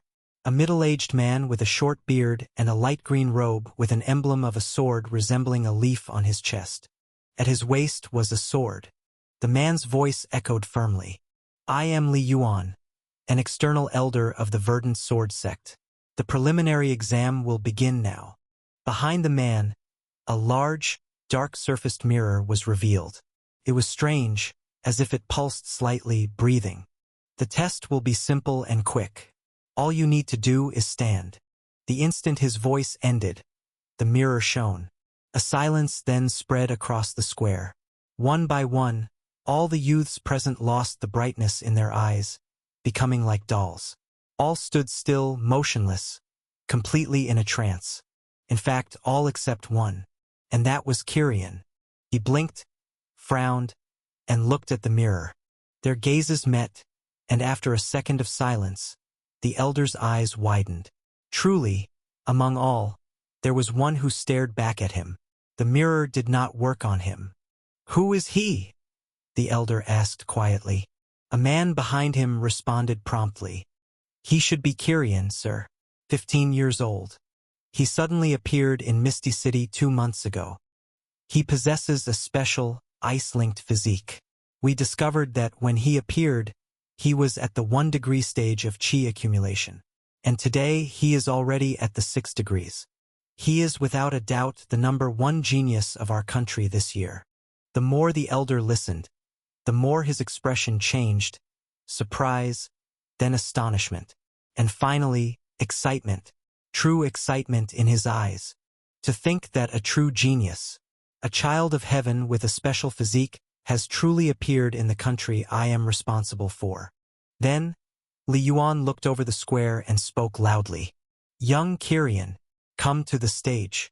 You have already passed. Kirian, hearing this, took a deep breath, still not fully understanding what had happened. But he guessed. He felt a strange energy try to invade his mind, but his eyes expelled it effortlessly. Then he walked toward the stage, under the empty stares of thousands of youths in a trance. Kirian walked slowly through the stone square. His eyes wandered over the sea of youths in a trance. With every step he took toward the stage, he noticed that some had already lost their strength and collapsed to the ground, breathing with difficulty, while others remained standing, their foreheads furrowed. He was the only one completely awake, his blue eyes reflecting a clarity that set him apart from the rest. On the stage, the elder gave a faint smile upon seeing Kirian approach. Congratulations, young one. You are the first to pass. Tell me, how did you do it? The elder's voice came heavy, yet clear. Kirian only shrugged, indifferent, and answered without hesitation. Probably, because of my eyes. The elder narrowed his eyes, examining him more closely. Interesting. Kirian then looked around at everyone and at Yenyu in the center of the crowd. He frowned slightly. What exactly does this mirror do? It places the mind in situations created from each one's heart. Dreams, illusions, desires, and fear. There is no use in having talent if one does not have the will required to overcome it. The mirror simply reveals those who do not have enough determination to step onto the true path of cultivation. As they spoke, another youth began to regain consciousness. Kirian glanced, curious. Many had already collapsed, crying or fainting, unable to withstand the pressure. But some resisted. 2 minutes later, it was the Crown Prince who opened his eyes. He took a deep breath, his ugly expression adjusting to the scene. When he realized the situation, his eyes quickly lifted to the stage. And there he saw Kirian, already awake and calm, as he conversed with the elder. So, not only did he resist, but he passed before me. And by the way he is so calm, it was much faster. The thought passed through the prince's mind. But instead of envy, what arose was conviction. His choice to approach Kirian and help him had been correct. Without hesitation, he too stepped onto the stage when he was called. Kirian followed him from the corner of his eye. The prince maintained his usual calm posture. But Kirian noticed the faint glimmer of respect in his eyes. Minutes later, after a few more climbed the stage, a new figure stirred. Mu Yenyu slowly opened her eyes. A small tear slid down her face, but she wiped it away firmly. As she lifted her head, her steps showed a new determination. She climbed onto the stage, standing by Kirian's side. Without saying a word, he looked at her for an instant and simply nodded. She gave a small smile, and so it continued. Youth after youth awoke. But with every minute that passed, many others were eliminated. Some collapsed without strength. Others remained trapped in illusions, unable to free themselves. In the end, after 15 minutes, all who were still in a trance were removed. Those who had awakened before that, remaining on their feet, were considered approved. On the stage, 10 rows of 10 people each were formed. Kirian was naturally the first of the first row. The elder stepped forward and announced, "All of you have passed the preliminary test. Now it will be the true exam." Saying this, he brought his fingers to his lips and blew a sharp, piercing whistle. The sound cut through the air, and almost immediately, a chorus of howls echoed from the skies. Kirian raised his face and saw shadows descending at high speed. 5 enormous flying beasts broke through the clouds, their wide wings beating, covered in gleaming yellow feathers. Their bodies were long, and each one bore 2 powerful curved horns upon its head. The impact of their landing on the square made the wind whip through everyone's hair. Some stepped back instinctively. Kirian narrowed his eyes, curious. What are these creatures? They are golden-horned winged beasts, raised and tamed by the Verdant Sword sect. They will take you to the exam, the elder explained. Kirian advanced without hesitation. He approached the first bird, his eyes fixed on the horns. He extended his hand and touched one of them, only to satisfy his curiosity. Careful, the elder was about to warn, but stopped. The beast did not react. It simply accepted the touch, its wings folded in silence. Kirian gave a faint smile and climbed onto the beast's back. Soon, Yenyu left her row and followed Kirian, sitting by his side. The elder noticed but did not mind. One by one, the youths boarded the 5 beasts. The crown prince also climbed on, maintaining his calm and distant posture. When everyone was ready, Elder Li Yuan leapt onto the same beast where Kirian was. With another whistle, the 5 birds flapped their wings and took flight. The air was violently cut through. Many youths screamed or clung to the feathers with all their strength. Kirian, however, revealed a faint smile. The cold wind against his face was invigorating. It reminded him of when he had left for the tournament mounted on Shadow. That sensation was truly good. Could I have one of these beasts in the future? Kirian wondered, thinking that perhaps, if he stood out enough, the sect might grant him a flying beast. At his side, Yenyu held firmly onto his arm, her body trembling as she tried to stabilize herself. She clutched his left arm tightly, breathing deeply. For her, it was safer to hold onto Kirian than onto the bird's feathers. Kirian noticed but did not push her away. He simply waited for her to calm down. When that happened, she truly relaxed a little. But she did not let go of his arm at all. Kirian sighed, accepting the situation. The small fox, in his lap, remained in a deep sleep, indifferent to the world around it. It had already been about 14 days since it had fallen asleep. Kirian already bore a slightly worried look, wondering if something had gone wrong. But he decided to wait longer. How was the test for you? Kirian asked Yenyu. Hard. But I passed. She replied briefly, averting her eyes. Kirian, noticing, did not press further. While some conversed among themselves, the crown prince raised his voice and asked the elder, "How and where exactly will the exam be? You will know the details when you arrive there. But as for the place, there is no problem in telling you. The first stage will be held around Red Mountain." The name fell heavy in the air, but none of the youths needed to know it. Red Mountain, Yenyu murmured. The prince, seeing everyone looking at him in doubt, leaned slightly toward her and explained. It is an ancient volcano. It has been inactive for thousands of years, but the entire forest around it has become a forest full of fire attribute spirit beasts. It is a dangerous place within the domain of the Verdant Sword Sect, especially for us with low cultivation. Kirian absorbed the information in silence. Then something occurred to him. Elderly. Is there any reward for first place in this exam? Heads turned at once, many surprised at the boldness of the question. Some frowned, while others were more attentive than ever. Li Yuan briefly looked at Kirian. A small smile appeared on his lips. The boy has the ambition required. Yes, the first place will receive 200 low-grade spirit stones, 10 medium-grade stones, 10 chi gathering pills, and will be able to choose a technique on the second floor of the Sex Technique Pavilion. This is the basic reward. But, in a few years, depending on the evaluation of the elders and the sect master, the prize may be greater. Kirian's eyes shone upon hearing the number of stones. So that's it. I need first place. Resources. As long as I have them, there will be growth. As long as I have strength and talent, the sect will provide everything I need. Kirian clenched his fists lightly, his determination to be first and demonstrate his talent growing in great strides. He thought that, no matter where he was, if he had enough strength and talent, the path would open on its own. His decision engraved itself firmly in his mind. He was eager for the tests. The journey on the back of the winged beast was long. Several hours passed like wind roaring in the ears. As the scenery below transformed along the way, from plains to hills until finally, a chain of mountains. Then, on the horizon, it appeared.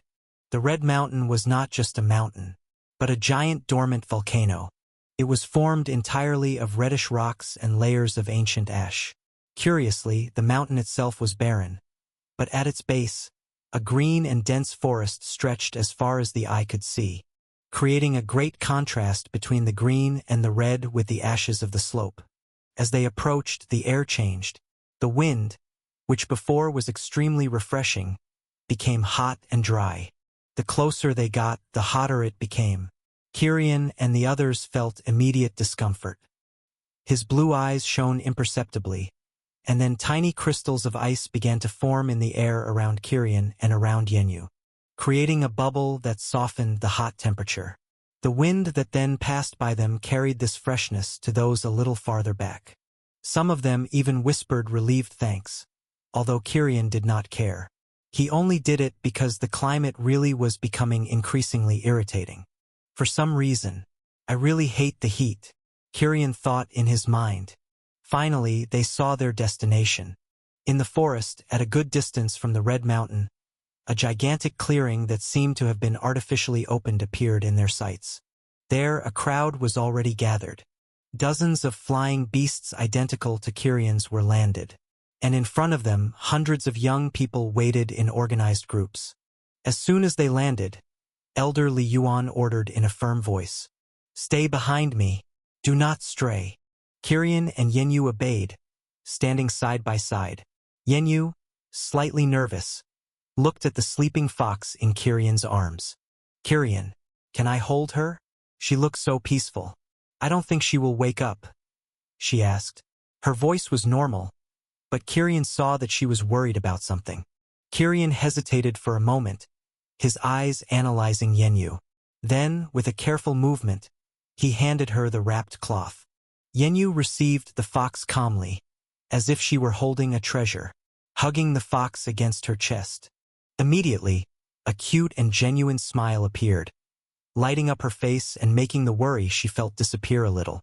Kirian watched the scene for a few moments, finding that vision somehow attractive, before then paying attention to the environment. His gaze swept the clearing. There were 15 groups already formed, each with 100 to 150 young people, led by an elder. When his group arrived, it became the 16th, and the gazes from all sides turned to them. But they quickly focused only on Kirian and Yenyu. While most were already sweating and panting from the heat, the two looked perfectly comfortable. And then they noticed Kirian's eyes. Soon, inevitable whispers began.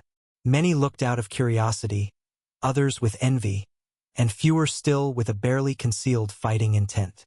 Kirian ignored them all. His analysis was quick. Most were between the 6-degree stage and the peak of the Qi accumulation realm. He identified only 3 youths who emanated a distinct pressure from the Qi liberation realm, though none of them sparked his interest as a significant threat or rival. Then group after group arrived, filling the clearing. Kirian counted mentally. When the 25th group landed, it filled the clearing completely. He estimated that there were at least around 2,800 youths. The number of youths in the 1-degree stage of the Qi liberation realm rose to 5. After the place became completely packed, an expectant silence took over everyone. It was then that a different sound seemed to cut through the air. The fast, precise wing beats of a beast. Everyone looked and saw a small beast. An elegant bird, large enough for only 2 people to ride on its back. The beast descended right in the center of the clearing. As it approached, despite its size, its simple presence made all the other beasts lower their heads in respect. Mounted on the bird was a woman. Her appearance was that of a young woman of 25 years, wearing a practical green outfit, with a skirt that moved little even in the strong wind. At her waist were 2 swords, one above the other.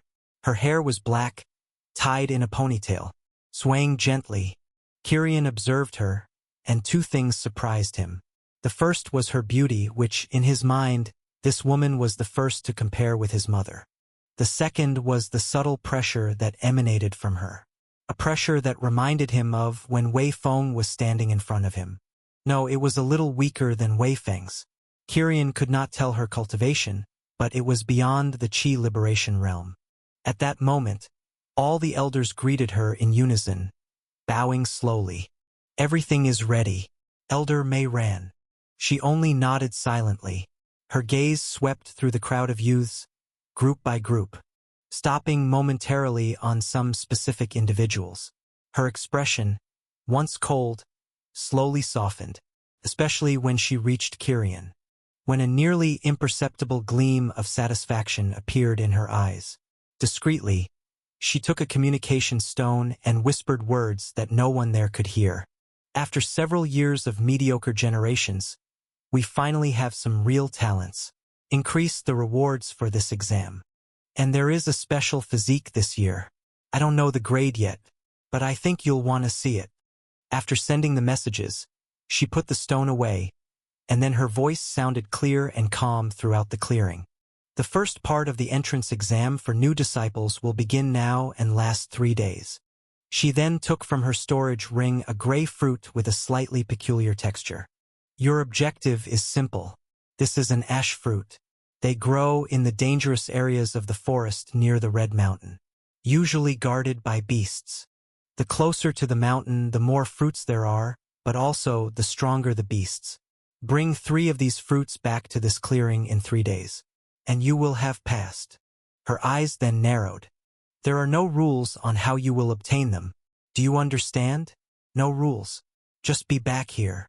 And lastly, the 10 with the most fruits will receive a special reward." Before any commotion could begin, she raised her hand. Then, thousands of small jade plates, the size of a fist, materialized in the air. Then they flew, stopping in front of each youth. Kirian took his, cold to the touch, with intricate runes engraved that contained a concentrated amount of qi. He did not recognize the pattern or what it was for. He just held it in his hands. "So, good luck," said Elder Mei, and without waiting any longer, her beast took flight and disappeared. Immediately, the elders ordered everyone to board the birds quickly again.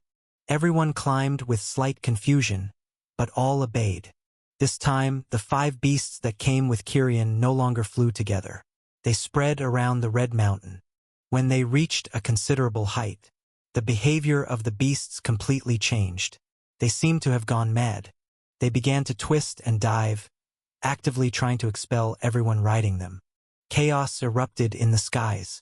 Screams echoed as youths were thrown into the air. One by one, their bodies fell toward the ground, the dangerous green forest below. Yenyu, who was slightly distracted, petting the sleeping fox, was one of the first to be thrown flying. Kirian, she screamed, holding the fox tightly so as not to be separated. Before disappearing, falling far away. Kirian, on the other hand, remained calm. He had instinctively held on earlier, holding the beast as his body swayed with the beast's violent movements. But after thinking a bit, it was obvious that the sect would not kill everyone this way.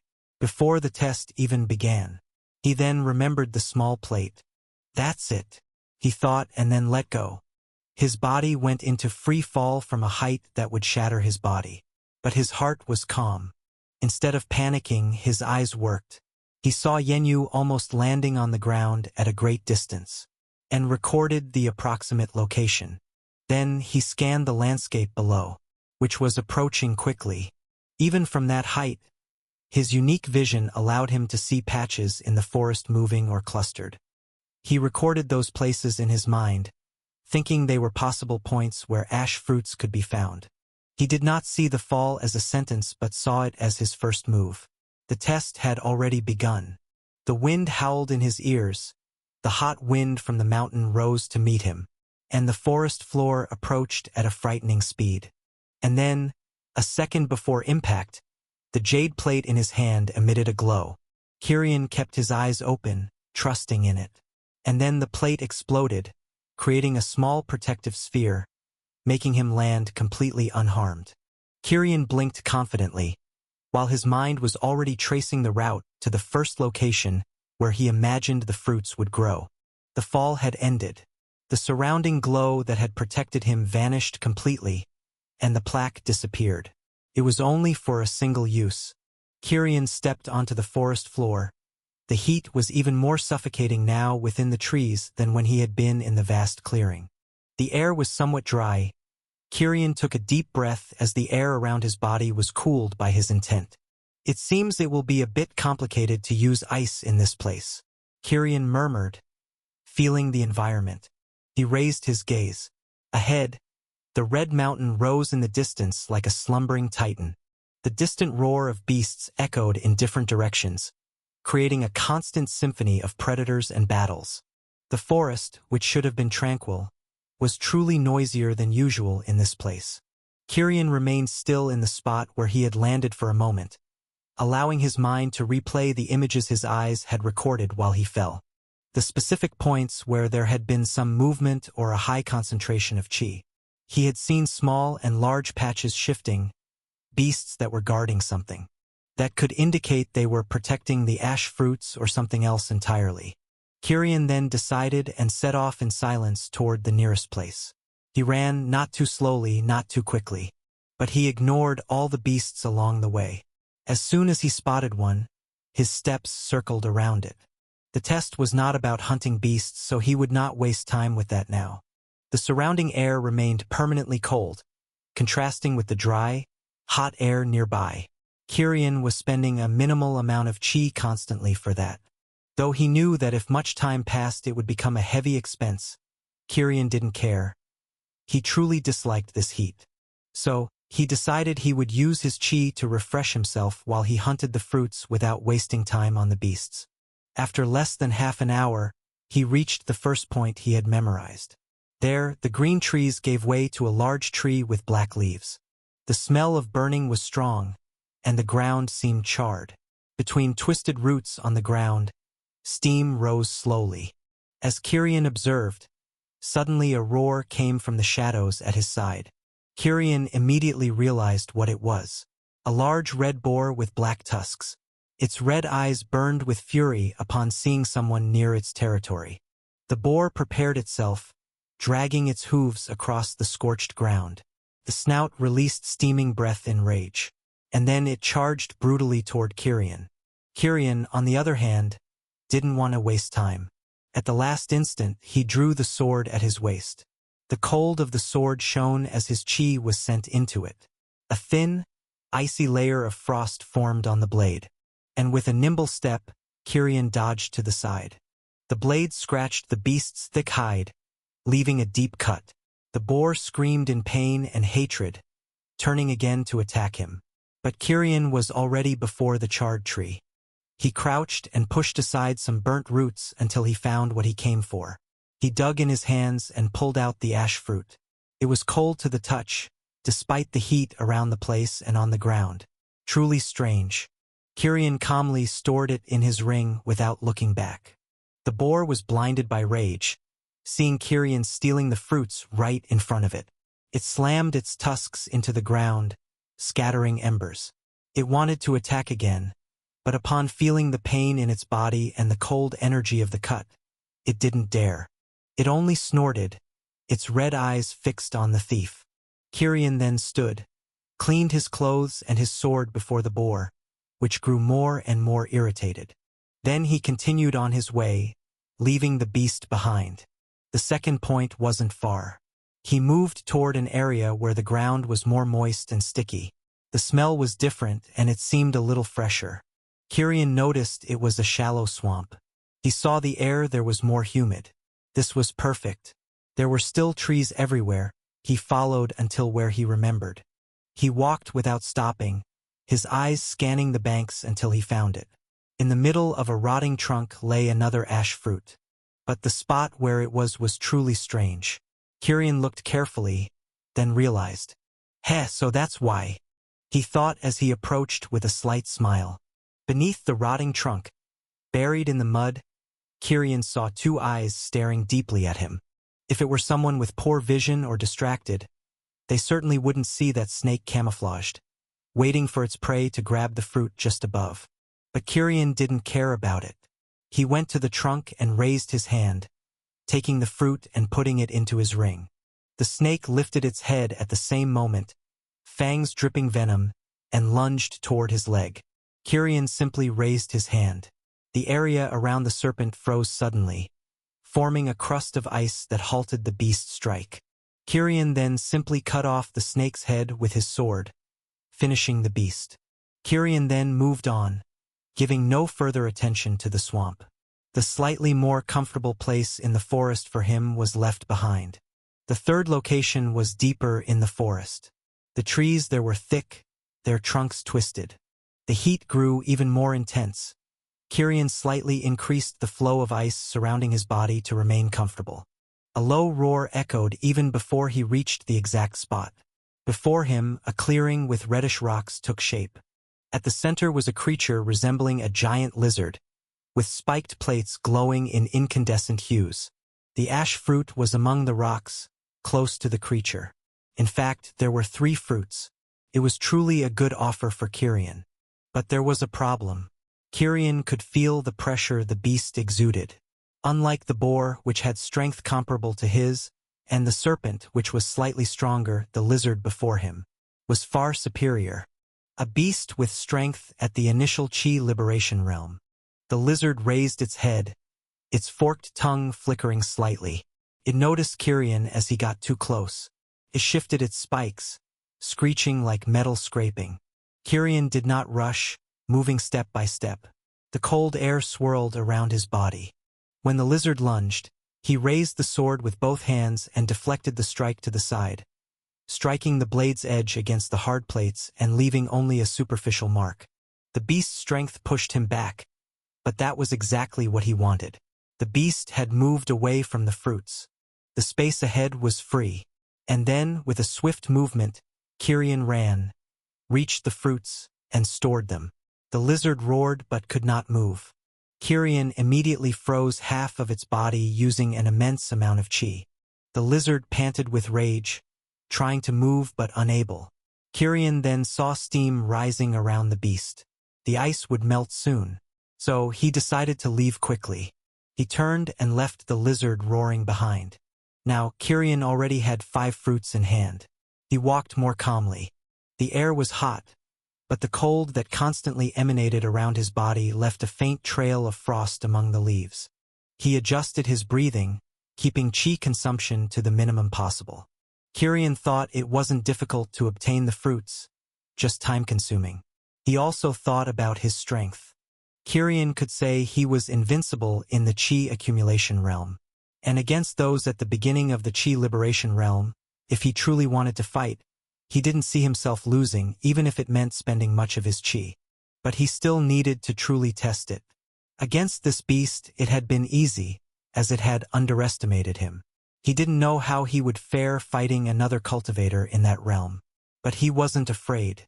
In fact, he was eager. He wanted to test his strength, but he knew that in this environment and during the test, it wasn't the wisest thing to do. The distant roars of other beasts echoed, but Kirian was in no hurry. Night was falling, and he thought it would be the best time to hunt. At night, the place would probably grow colder. With attentive eyes, he moved toward the next point in his mind while thinking. Yanyu, I believe she will be fine. Her strength has improved a lot. But her being with the fox truly worries me. The little fox was showing signs of waking up soon. I will collect enough ash fruits to be comfortably in first place, and then I will look for her. Kirian decided, advancing toward the next fruit. The world suddenly spun into a whirlwind. The wind howled in Mu Yenyu's ears the moment she was thrown from the winged beast. As she fell, her arms tightened desperately around the cloth bundle that held the fox. Panic froze her movements for an instant. Kirian! She screamed, stretching one arm toward Kirian, who was quickly becoming more and more distant. Her scream was swallowed by the air, while despair surged in her mind. But the instinct to survive spoke louder.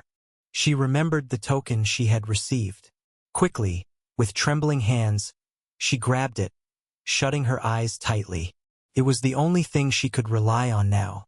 Then, energy emanated from the token, followed by a sudden sensation of slowing down. When she opened her eyes again, she was already standing on the forest floor. She was slightly dazed but completely unscathed. The token in her hand had disintegrated, taken by the wind. She then took a deep breath while biting her lip. She had been completely separated from Kirian, and now that she was far away, she realized what the climate of this place really was. Hot, truly hot and suffocating. She breathed deeply, trying to control her quick breaths. But she had no time to calm down, because suddenly, a low growl echoed behind her. Yenyu instinctively drew her sword and spun around. No thinking. The days of training with Kirian took over. The sword left its sheath in one smooth, precise motion. From the bushes, a wolf at the 6 degrees stage of the qi accumulation realm leapt at her, its fangs aiming for her neck. The blade shone, cutting. A silver arc intercepted the beast's neck. The cut was clean. The creature's head separated from its body and rolled on the ground, while the body collapsed heavily. At last, silence. She could calm herself. She looked around, her heart still racing. No further movement or beasts for the moment. She sighed, lowering her sword slowly. Her attention turned to the cloth bundle she held more carefully. She unwrapped the fabric, revealing a small white fox. It was still sleeping, or at least seemed to be. Its breathing was calm, a sharp contrast to Yenyu's heart still pounding with adrenaline after plummeting from who knows how many meters high. At least you're fine, Yenyu murmured in relief. After all, Kirian had entrusted the fox to her. It was then that something seemed to change. A tremor ran through the fox's body. The eyes, which had been completely closed, suddenly opened. They were the same cross-shaped irises, gray and deep, but now they shone brighter with an intense lucidity. There was no confusion. As soon as the fox's eyes locked onto Yenyu, a low growl rumbled from its throat, carrying pure hatred. Before Yenyu could think or say anything, the fox moved. In a white blur, it leapt from Yenyu's hands, its sharp claws aiming at her face. Yenyu cried out in surprise, instinctively throwing her body backward. She let go of the fox, which landed perfectly on the ground a few meters away.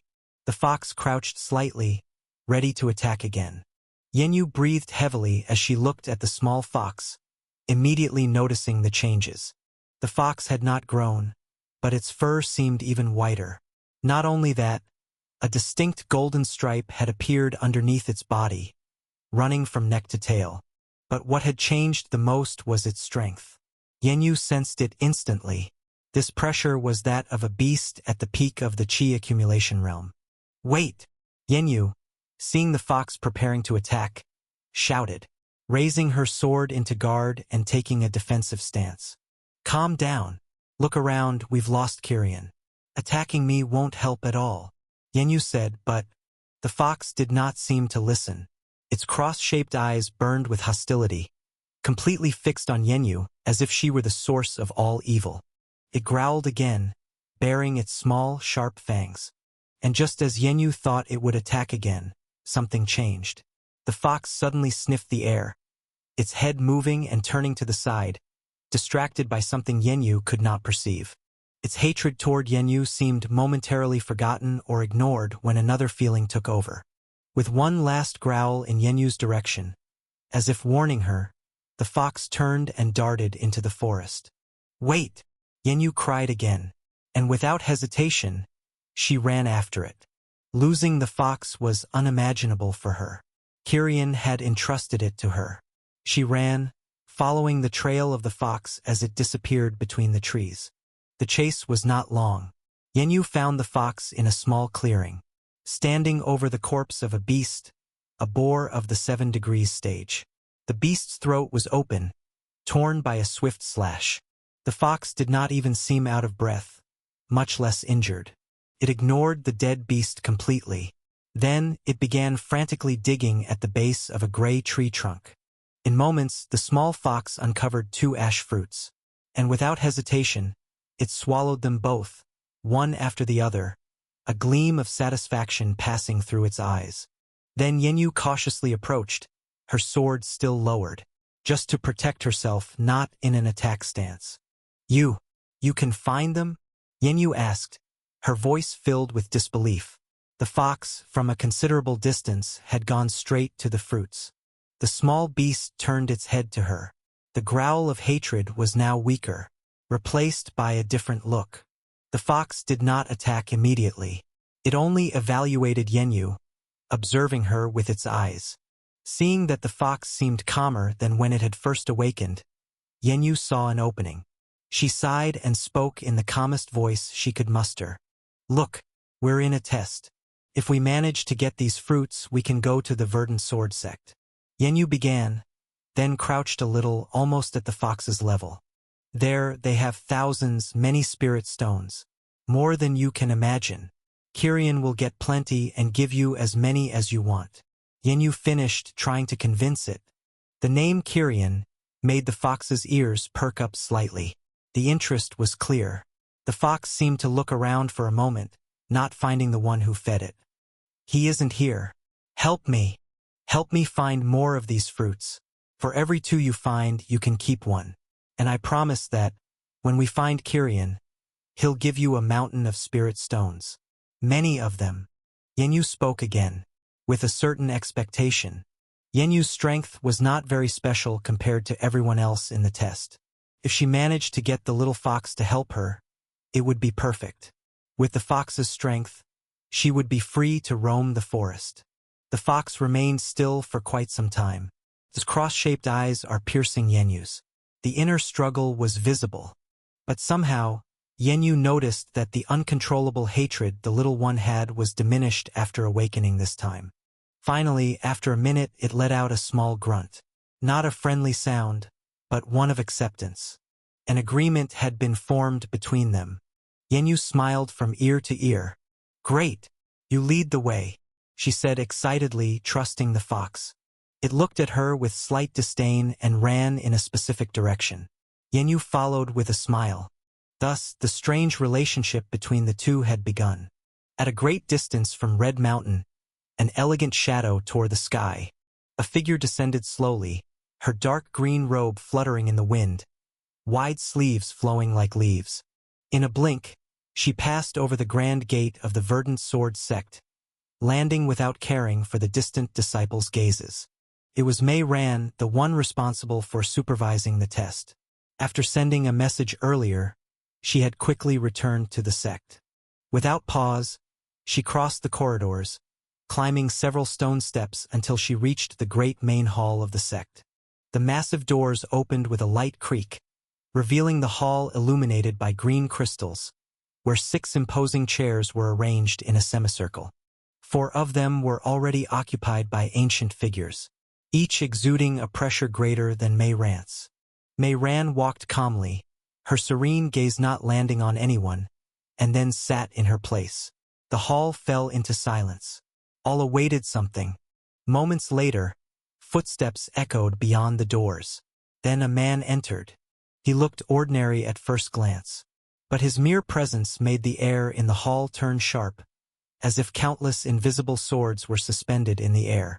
Even the elders felt their bodies stiffen.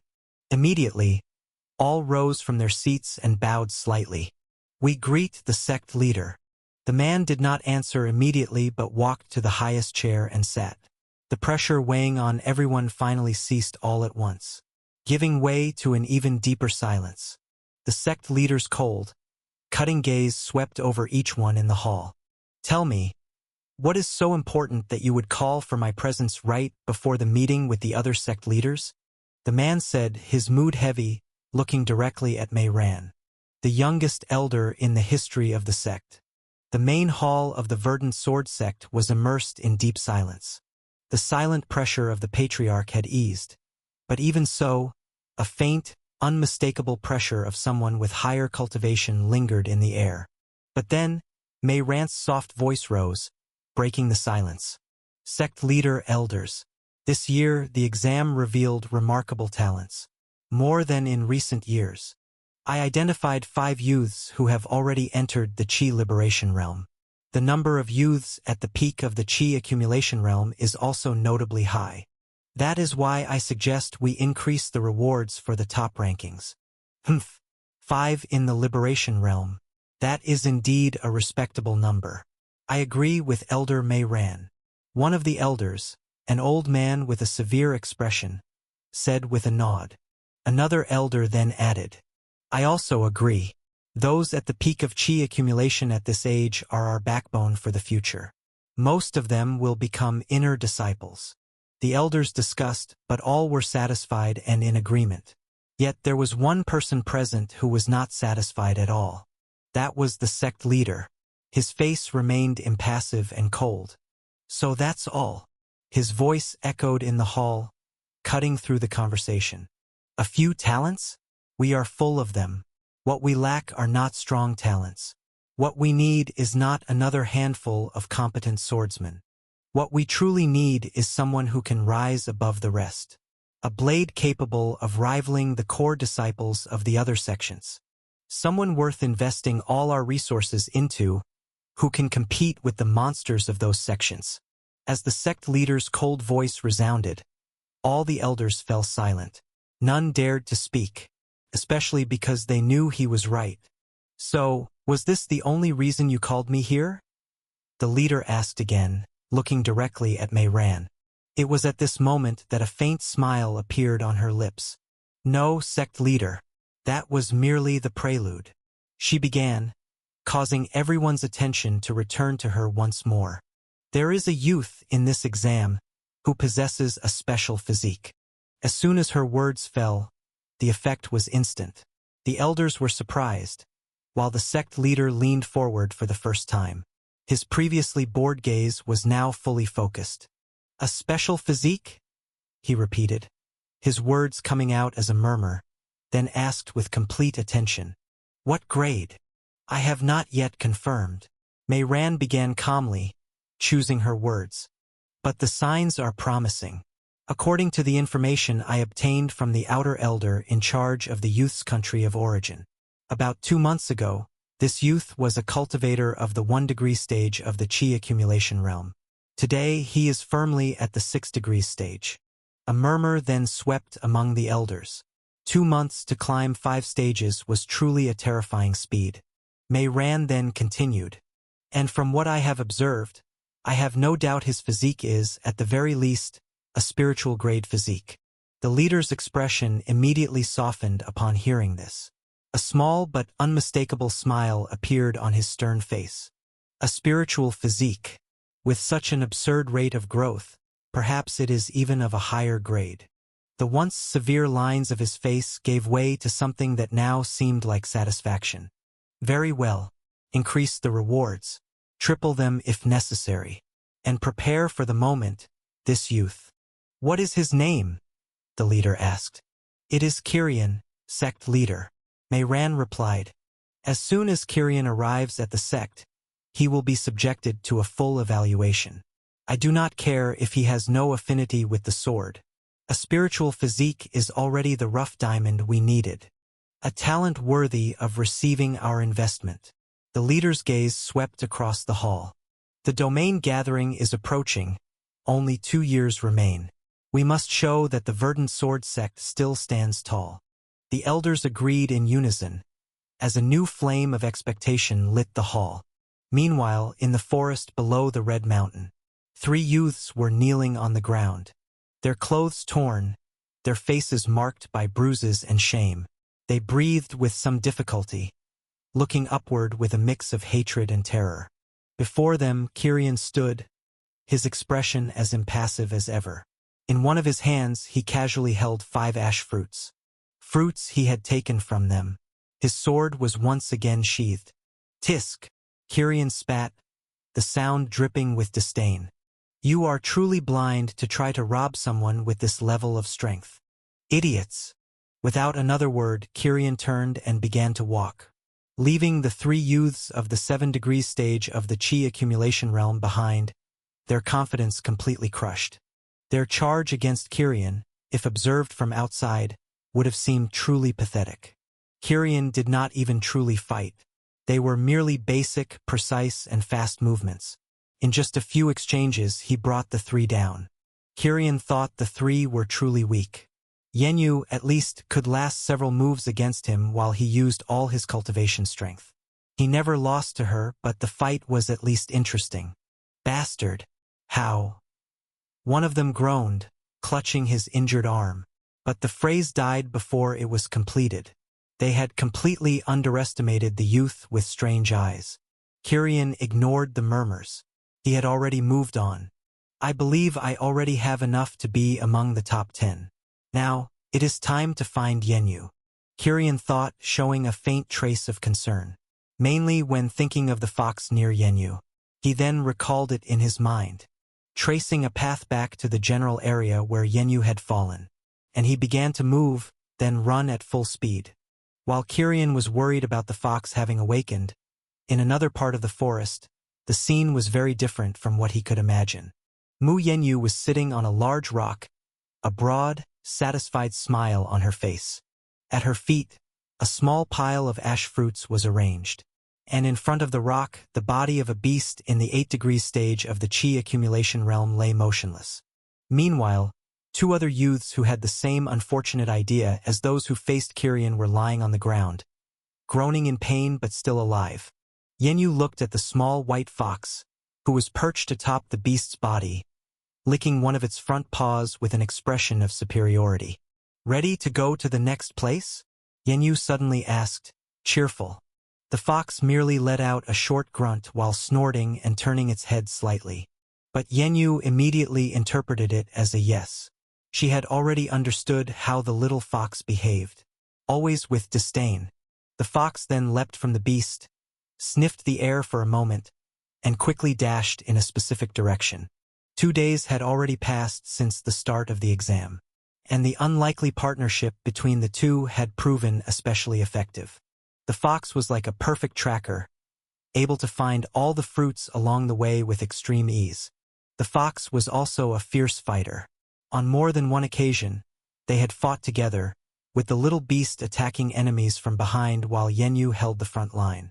The fox's initial hostility had now given way to a tolerant distrust, perhaps even a slight respect for the human she once thought weak and useless, mainly because of the promised delicious spirit stones. Yenyu then picked up the fruits, carefully storing them away. She not only had enough to pass, but she was absolutely certain she would be fighting for a spot in the top 10. In fact, if the little fox had not been eating half of all those they found, it would not have been a surprise if she were the person with the most fruit in the entire test.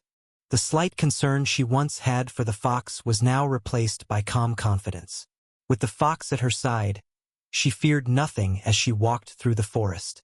The weaker beasts fled in fear when the fox approached. Those with the same cultivation were no match for the little beast. As for the stronger ones, they were few. The two simply avoided those, and that was how they had hunted in the past days. Yenyu was truly eager for only one thing, to find Kirian. She was certain he would be surprised and impressed. Kirian walked through the forest with firm steps. His eyes were always alert to any abnormalities, probing and avoiding all the beasts along the way. The place where Yenyu had fallen was already engraved in his mind, but when he arrived there, he found only traces of small beasts and a trail of blood. A beast seemed to have been killed there and left behind. Kirian imagined it had been Yenyu. Kirian saw no sign of her. He remained silent for a moment. Then he took a deep breath. She is not weak. She will manage.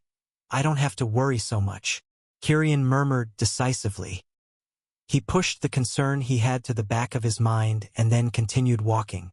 He didn't want to waste time nor remain in this hot forest. The test would end soon and he was certain he would be first.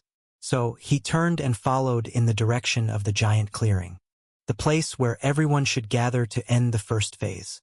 The darkening sky already revealed that the last day was arriving. Tomorrow morning, the first test would be over. Kirian thought he might find some fruits along the way, but it seemed all the places had already been emptied, so he no longer wasted time detouring to search. When he arrived at the clearing, the sun had already disappeared. Even so, the heat still remained. But at least, because the clearing was more open, the circulation of the wind was a little better. Several young people were there, sitting calmly. Some were even dozing off. After all, many elders were nearby, so it was safe. It was easy to see that most of those present had already been there for a long time.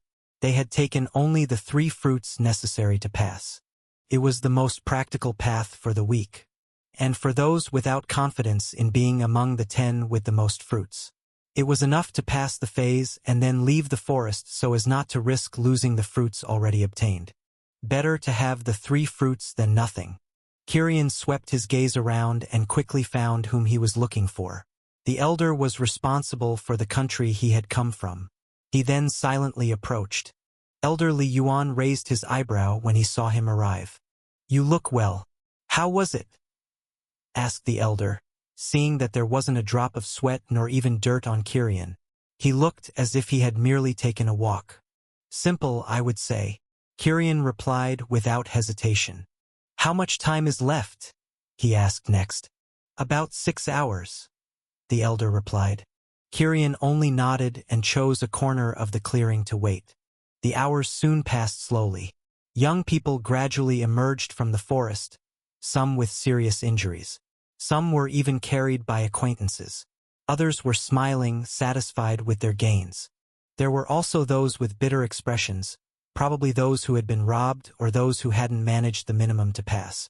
The sky was beginning to brighten when only an hour remained before the end. And it was at that moment that Kirian raised his eyes. A familiar figure was running out of the forest toward him. It was Mu Yenyu. Her face was red from the heat, sweat dripping down her neck with some strands of hair stuck to her skin. But something immediately stole Kirian's attention. A small white light was darting across the ground at high speed, holding a fruit of ashes between its fangs. That was the fox. As soon as it reached Kirian, the small beast positioned itself behind him, acting as if seeking some protection, letting out an irritated growl in Yenyu's direction. Soon after, Yenyu caught up to the two, panting. You are a thief," Yenyu shouted, pointing her finger at the fox. The deal was half for each. The little fox let out another growl, its eyes full of disdain, not recognizing any guilt. Yenyu's face, red from the heat, turned even redder in frustration. Kirian just watched the scene in silence. then let a small smile slip. Looks like I worried for nothing. You are already getting along. That's good, Kirian said, nodding once. How is this getting along? Yenyu shouted while the fox growled along, contesting Kirian's words. He didn't mind. His eyes scanned Yenyu's body. Her tunic was stuck with sweat. The sleeves were rolled up as an improvisation. She was in the same state as many there. Come here, sit down, Kirian suddenly said when he noticed this. Yenyu didn't hesitate and, without thinking much, sat beside him, still muttering quietly against the fox. But suddenly, a cold sensation ran across her skin, causing shivers, making her forget the fox for a moment. Kirian shared with her the freshness caused by the intent of ice, making the unbearable heat disappear completely. She sighed in relief. The fox, however, seeing that, didn't want to be left behind. It jumped into the space between the two and settled there, snorting in irritation. The heat also seemed to bother it just like everyone present, except for the elders who seemed completely fine. Kirian, seeing this without haste, picked it up under the front paws and lifted the fox into the air. The fox writhed and cried out with teeth bared in protest. But Kirian noticed there was no longer that true hatred from before. It was different from the first time the little one had awakened. Now the fox was even stronger, but he was holding it calmly. He realized the fox was holding back its strength. He then carefully observed the golden stripe that ran through all its white fur. A new, but striking detail hard not to notice. Then, he placed it back on the ground between him and Yenyu. Tell me, what happened these days? Kirian asked Yenyu, looking at the fox. She then quickly told him about the past days, the fights, the strange partnership, and the fruits found. Whenever she told something exaggeratedly, the fox let out a loud growl as if correcting her, making Kirian truly find it funny. In the end, he silently confirmed that the hostility of the little beast had diminished. It was still wild, but with them now there seemed to be dialogue. After thinking a little, Kirian once again picked up the fox in his arms, ignoring its protest. It's really bad just calling you fox. You need a name. The little one tilted its head slightly, curious. Your name will be Luz, Kirian finished satisfied. The response was only a growl, as if it didn't care about it. Kirian smiled and placed it on Yenyu's lap. But the instant Light's paws touched her legs, it leapt away, immediately landing on the ground beside Yenyu's thighs. Then it turned its back on her. Yenyu, just watching, smiled, satisfied. It was at that moment that a huge shadow covered the clearing. Everyone looked up, only to see the clouds parting and dozens of winged beasts descending in formation. At their command was a single figure. Elder Mei ran, mounted imposingly on her own beast.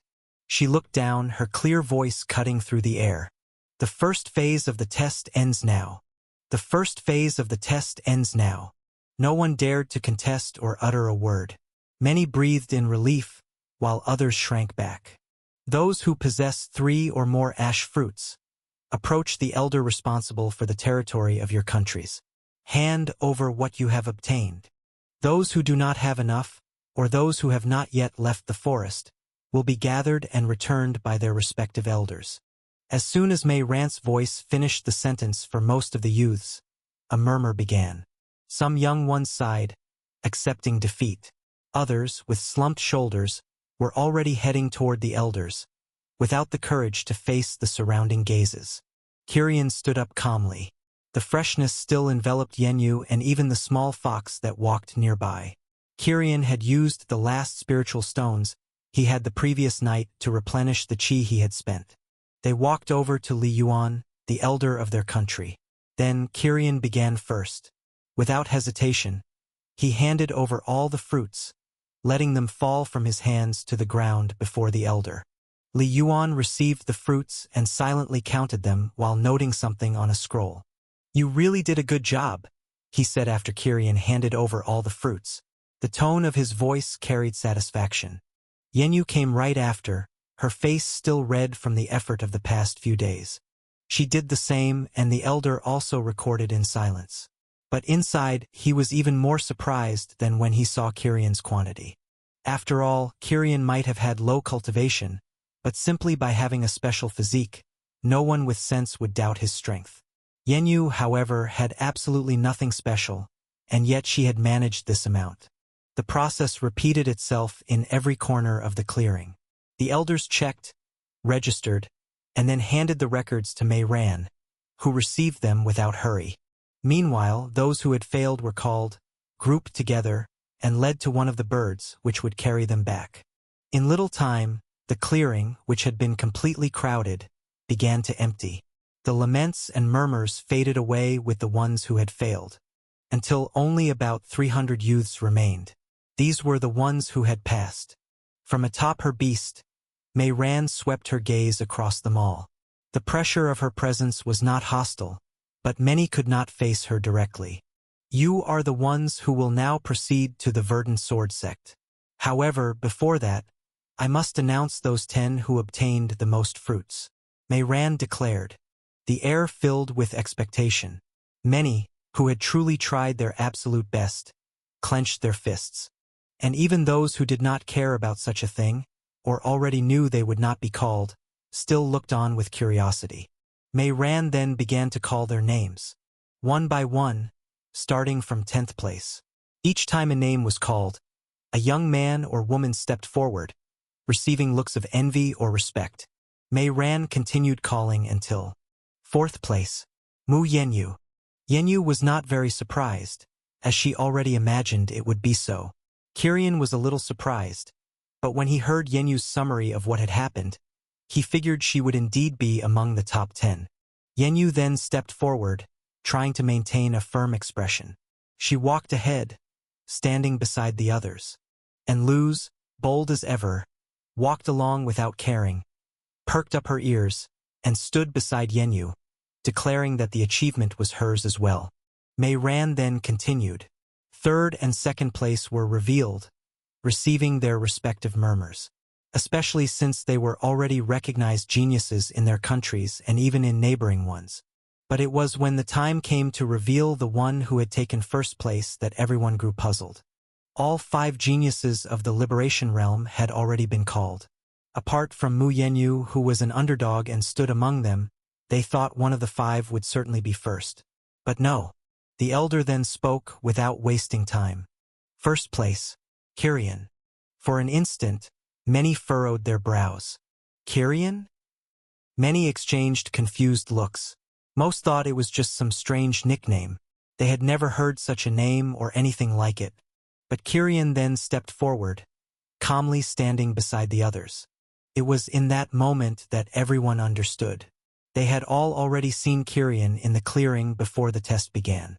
For, like it or not, he stood out among the others. Now he stood out even more.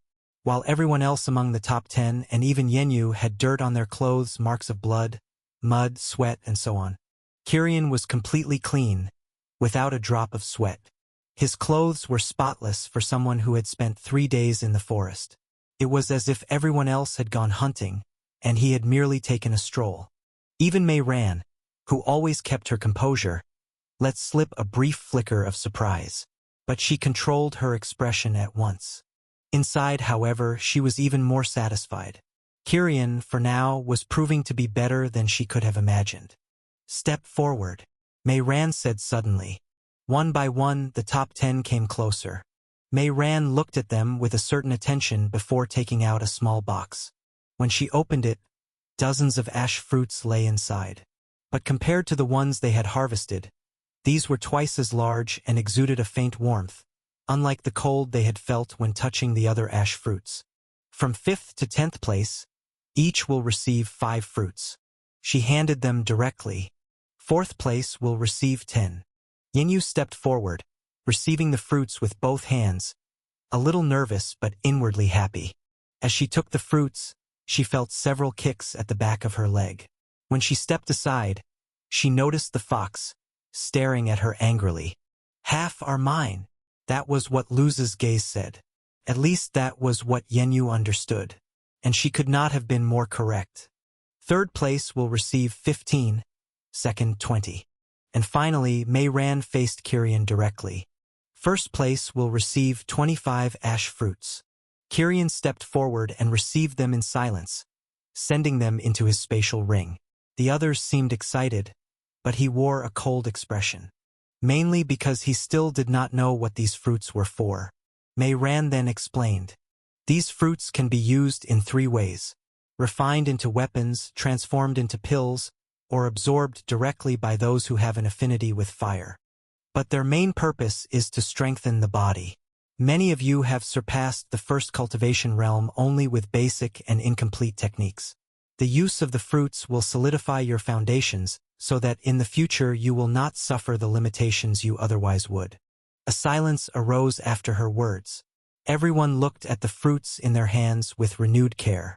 And those who were left out of the top 10 had envy in their eyes but did not dare to speak a word of it. Kirian only absorbed the information in silence. He immediately understood the value of the prize.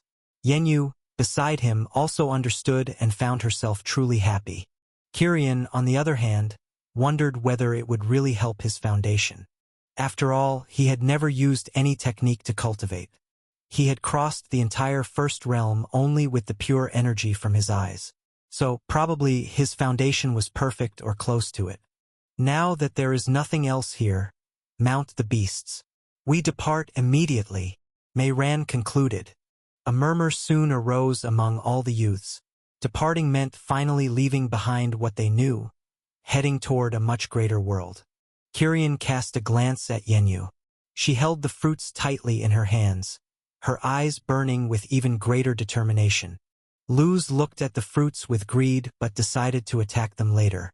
Without further hesitation, Kirian mounted one of the beasts. Yenyu sat at his side, and the fox on the other. After everyone had taken their places, the beasts finally took flight.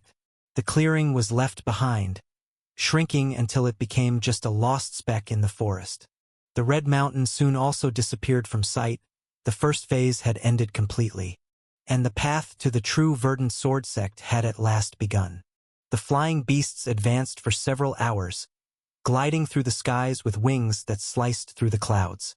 The wind was no longer hot like on the mountain but cold, roaring constantly in the ears of all the young ones. Yet none of them minded it at the moment. Each was immersed in their own thoughts, in anticipation of what lay ahead.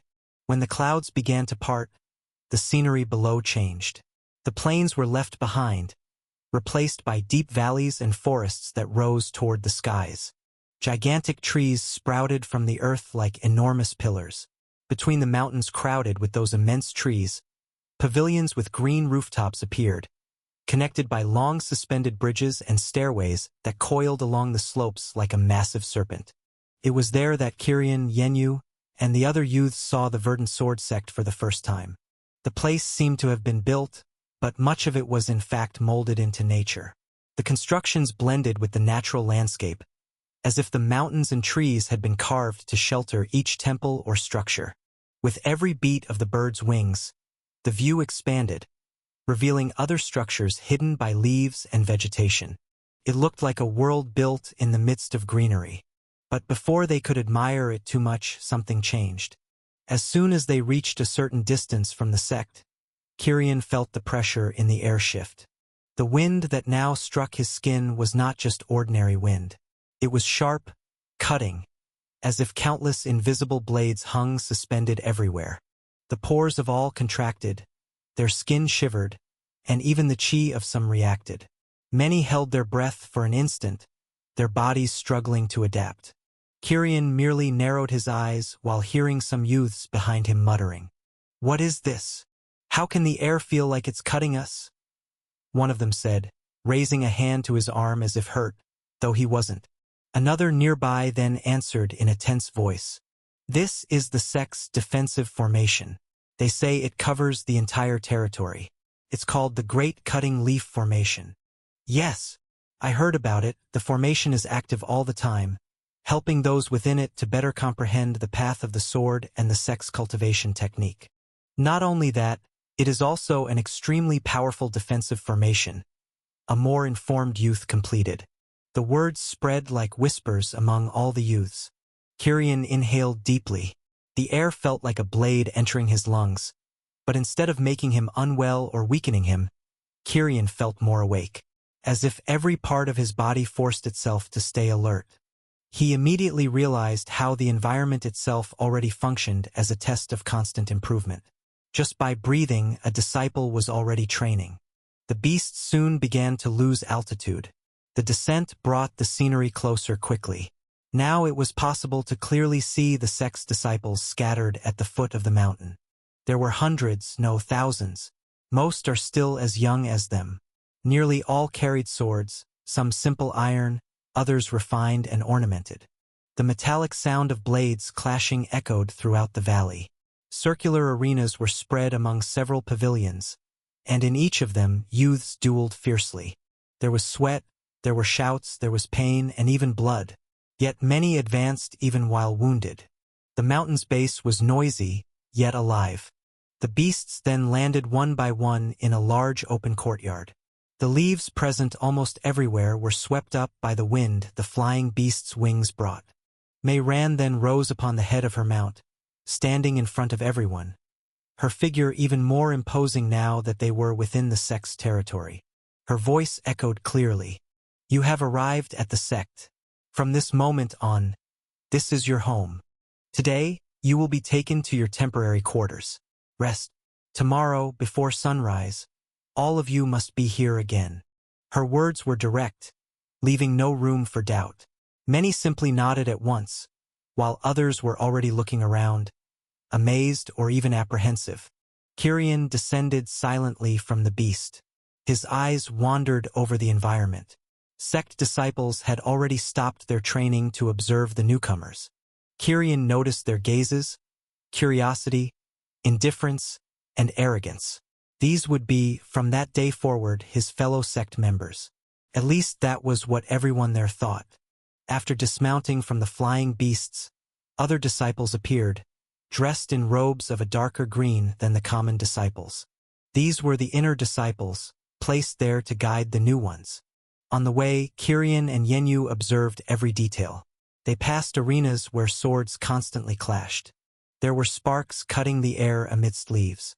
Many youths moved in synchrony, many at such speed that Yenyu had to focus her eyes just to see them.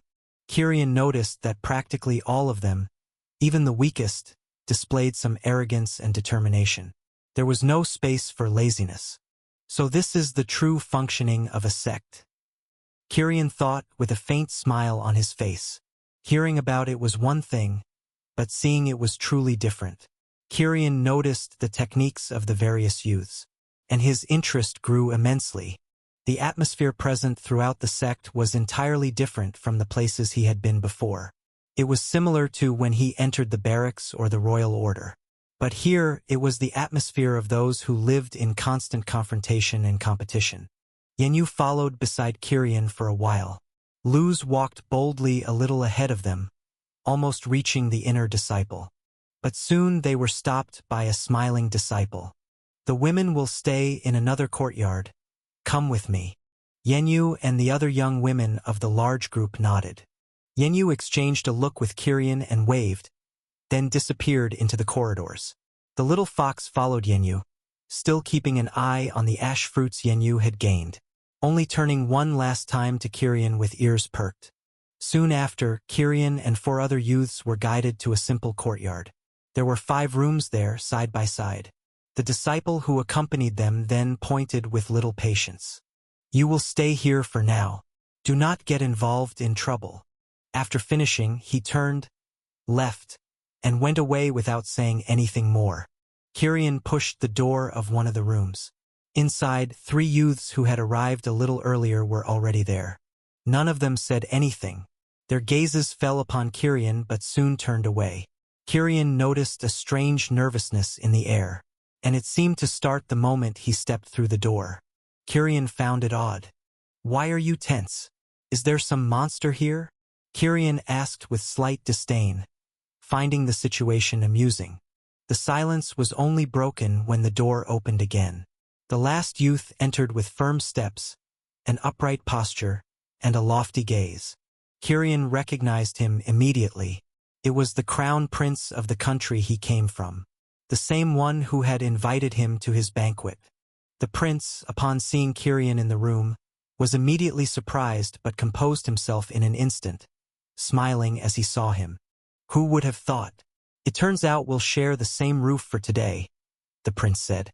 "Indeed," Kirian replied curtly, returning the greeting. After that, with the prince in the room, the tension that had been present broke. The three, nervous before, slowly relaxed. Kirian discovered they had been like that because they assumed Kirian surely looked like an arrogant young master, and he had entered the room with an expression that could kill everyone. Also because he had been in first place in the first test, so they expected him to be arrogant like the others. But all relaxed with the prince's charismatic presence, which drew them into conversation. With him leading the talk, soon the room was filled with voices, stifled laughter, and small exchanges of experiences about the test at Red Mountain. Also about what they thought the next test would be. Kirian remained silent most of the time, listening more than speaking. But he observed everything. He noticed how the prince's presence changed everything, how he had a natural talent for dealing with people. Time passed quickly, and then night fell. One by one, all lay down on their simple mattresses. The distant noise from the mountain's base continued until late hours, the sound of swords, and the constant whistle of the cutting wind that never ceased. Kirian closed his eyes, his body not relaxing as quickly as always. The air in that place made them stay awake and alert every second. Everyone's body would have to get used to it. But Kirian was happy. He had finally arrived at the sect. Here all that would matter was his talent and his strength. Soon he would have the spirit stones he so desperately needed, and his cultivation would once again grow extremely fast. "Tomorrow," Kirian murmured before falling asleep. When he opened his eyes again, darkness still reigned, but on the horizon, a faint sign of light already appeared. It was already time to wake up. The life in the Verdant Sword sect had begun. When the first ray of sunlight illuminated the mountains, many of the new young disciples were already gathered in the courtyard. No one dared to be late. The air still carried the sharp edge of the sect's defensive formation, making everyone feel extremely alert, as if under forced training. Kirian was the first to leave his room, walking with firm steps toward the central square.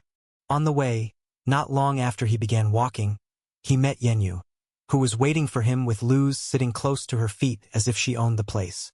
"Did you sleep well?" Yenyu asked, adjusting her hair slightly. "Well enough," Kirian replied with a faint smile, his eyes scanning the surroundings.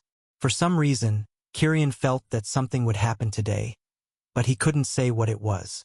Luz, in turn, perked her ears and stared at Kirian firmly, boldly. Kirian immediately understood her. The little beast was, in fact, charging him for the silent promise that still existed between them. The two then arrived at the same courtyard where they had landed yesterday. Before they could speak further, everyone's attention was taken by Mei Rant's presence. She walked slowly and calmly into the courtyard, carrying the same authority as always. She wore a lighter green dress than before, and the two swords still hung at her waist. Mei Rant's gaze swept across the group, and seemed to pause a moment longer on Kirian. He felt her gaze weigh on him. It wasn't hostile, nor was it friendly. Just deep, as if she were evaluating something within him that even he himself did not yet understand. Kirian narrowed his eyes slightly but calmed down. He had no idea why, but if he needed to know, he would sooner or later. It was nothing to be concerned about. "Follow me," Mei Rant said once she was standing in front of them all. Without further explanation, she led them through the living corridors of the sect. They passed through pavilions, courtyards, and incomparable arenas and training grounds where many disciples were already awake at the foot of the mountain. Soon, they reached the great staircase that wound its way toward the sect's inner structures. They climbed quickly, following the elder. Along the way, they crossed paths with other disciples also ascending. Here, the disciples' gazes shifted. These were no longer the youths of the Qi accumulation realm like most of them. Each disciple from this point onward exuded at least the pressure of the Qi liberation realm. Their postures were different, straighter, sharper, even more confident. Some didn't even bother to hide the arrogance in their eyes as they looked at the newcomers, many of whom would never climb those stairs again after today. This place, Yenyu, at Kirian's side, murmured when she suddenly felt the invisible, cutting pressure hanging over everyone intensify. Kirian remained silent, merely observing, taking in every detail that measured the sex hierarchy. The walk ended at a massive pavilion raised at the heart of the valley. The walls were covered with leaves carved in stone-like cuts, as if each leaf were a blade. Many of the carvings were hidden beneath enormous vines that stretched down from the towering trees above the valley. When they arrived, the place was empty. But as soon as the group drew near, other sect disciples suddenly began to appear, slowly filling the area. Soon, whispers, stifled laughter, and curious looks emerged among them. Everyone wanted to see the new disciples and whether there would be any special results this year. Mei Ran stopped before the pavilion gate and declared clearly, "This is the Leaf Sword Pavilion. It will test each of your affinities with the sword. The trial is simple. You will enter and remain inside for as long as you can. The pavilion will cast you out on its own when you can no longer endure." A silence fell over the group, who now looked at the pavilion with doubt. With that said, the test began. The first youth entered with hesitant steps. The moment he crossed the threshold, he was thrown back out in less than a second, falling to his knees amid the muffled laughter of some watching disciples. Others followed, most not lasting even 3 seconds. "How pathetic!" One inner disciple laughed, shaking his head. The expressions of the newcomers grew darker with each attempt. One after another, they were spat out by the pavilion. Some managed for even 5 seconds, but the average looked disgraceful. Then came the turn of the Crown Prince. He stepped forward with a confident, calm expression. He entered the pavilion without hesitation. Time passed. 5 seconds. 10. When he passed 10 seconds, murmurs arose. From within the pavilion, the prince was finally ejected, panting, yet still with a faint smile. 10 seconds. Mei Ran nodded slightly. That simple gesture was enough for the rest to understand.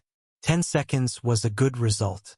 After him, only 10 others managed to reach the 10-second mark, with 1 or 2 reaching up to 15 seconds. These were those who had already stepped into the Qi Liberation Realm. Then it was finally Yenyu's turn. She took a deep breath, her eyes wavering for a moment. Since arriving, she had realized how ordinary her cultivation was and questioned if she truly deserved to be there. After all, she had only passed thanks to Luz's help. Kirian, who was watching her from the side, spoke. "Go, don't overthink. Just do what must be done."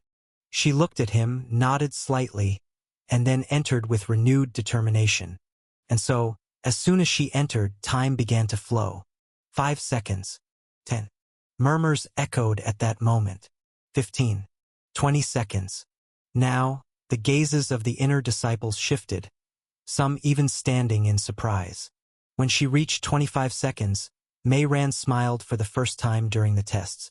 Yenyu then emerged from the pavilion, gasping, her face slightly pale. Mei Ran stepped forward and said clearly, so all could hear, 25 seconds. Well done.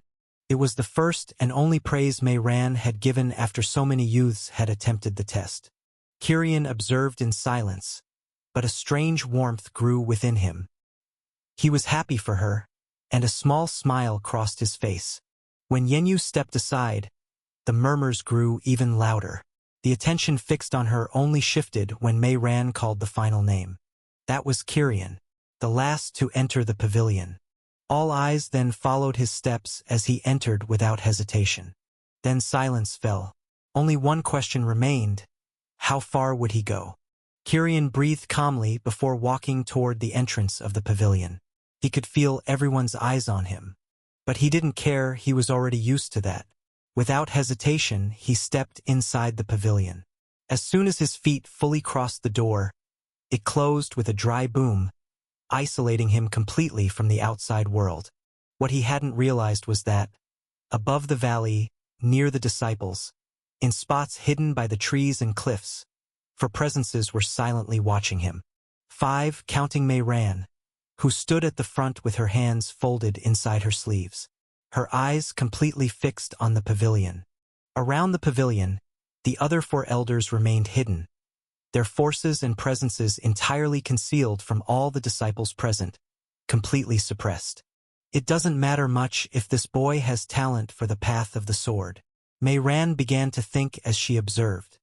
But if he can endure at least 10 seconds, that will already be good enough. The best that could happen, she thought, narrowing her eyes. The other elders shared the same thought as Mayran. Their gazes were filled with expectation. Inside the pavilion, the moment Kirian entered, he was struck immediately. A wave of cutting chi exploded in all directions, piercing him as if thousands of invisible blades were everywhere he moved. Kirian blinked and immediately used chi, strengthening his body to protect himself. But he quickly realized it would not be enough. This won't work like this, Kirian murmured, seeing that perhaps he wouldn't last as long as he thought. His chi then condensed around him, turning into ice through his eyes. A thin, translucent barrier of ice covered his skin, emanating cold with each breath. The invisible blades in the air began to be blocked, scratching and cracking the ice but unable to break through completely, for Kirian was constantly feeding the ice with his chi. It was then that Kirian finally looked toward the center of the pavilion. In the center of the pavilion, there was nothing but a single sword. Stabbed into the ground, its shape resembled the leaves that fell from the great trees. Green, sharp, radiating an ancient pressure. It was from that sword, that came all the strength, all the pressure, and all the tests everyone else had faced. But Kirian's gaze wasn't on the sword itself. His eyes caught something that no one before had ever seen. Above the sword, there was something suspended in the air. It was a cut, thin, invisible to common eyes, as if someone had sliced space itself, and that cut had been left forever engraved in that place. Kirian froze for an instant. That phenomenon. He had seen it before, not just once but twice, when he contemplated the ice crystals in the frozen barrier, in the frozen lands within the mortal territory, and also when he witnessed the crystallized drop of blood in the 5-point formation used by Wei Feng in the royal capital. It was once again an intent, a mark, a comprehension, an understanding left in the world by someone. His eyes gleamed. Without hesitation or wasting time, Kirian advanced.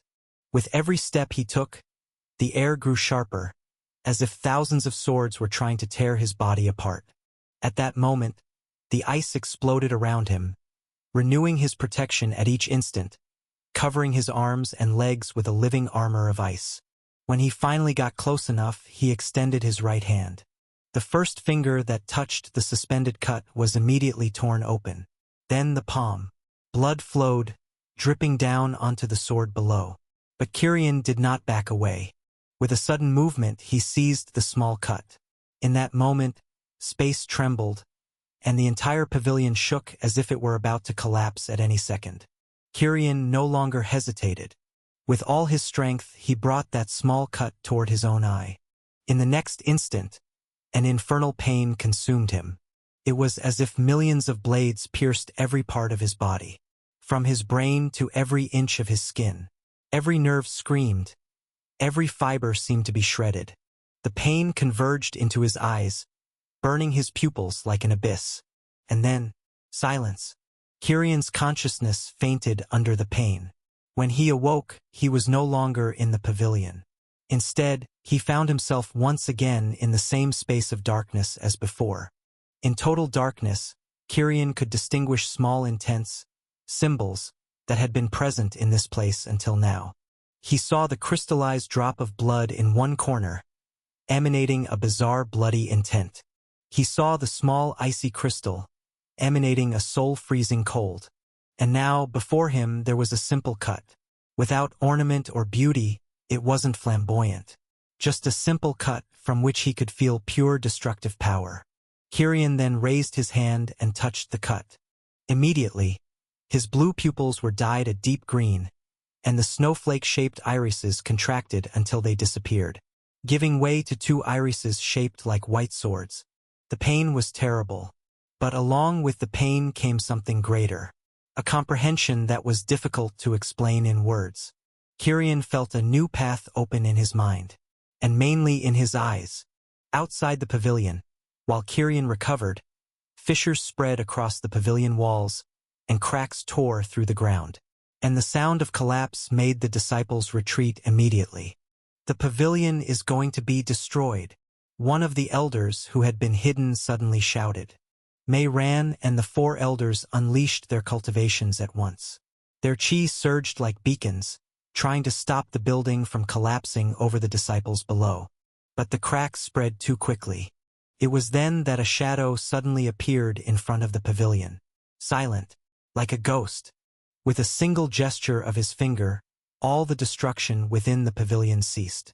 The pavilion seemed to freeze mid-collapse, and in an instant, it stabilized as if nothing had ever happened. If not for the visible cracks, everyone would have thought they were hallucinating. Everyone fell into absolute silence upon witnessing this. Mei ran and the four elders appeared, bowing deeply before the figure.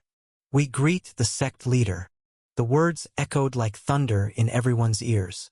The disciples who were watching the scene immediately bowed fully, their hearts racing. The leader of the Verdant Sword sect, a figure who rarely showed himself, stood before them. The man's expression was serious, his gaze extremely dark as he looked toward the pavilion. Mei ran. The man's voice came out deep. What the hell happened here? The sect leader finished, like a blade cutting through the air. The silence was absolute in front of the leaf sword pavilion. The only sound that remained was the cracking of the wooden walls of the pavilion, still faintly echoing, now sustained by the chi of the elders and the sect leader. Mei ran stepped forward and took a deep breath, bowing slightly. Sect leader, the young man inside is Kirian. He is the boy with the special physique I told you about. The man's gaze then narrowed, penetrating the pavilion door. So it's him. How did he manage to break the formation that sustained the pavilion? The sect leader's thoughts raced as his eyes remained fixed on the closed door, as if he could see through it. Everyone was tense in the valley for some reason. Everyone, the disciples, the elders, even Yenyu and Luz, waited in complete silence for the outcome, imagining what could have happened. It was at that moment that a metallic sound echoed. Clang! The doors slowly opened from within, revealing a sharp green light that escaped like a cutting wind. All the accumulated energy of the pavilion's formation vanished into the air, passing through everyone. The weaker ones suffered countless small cuts all over their bodies. Then, step by step, someone walked out of the pavilion.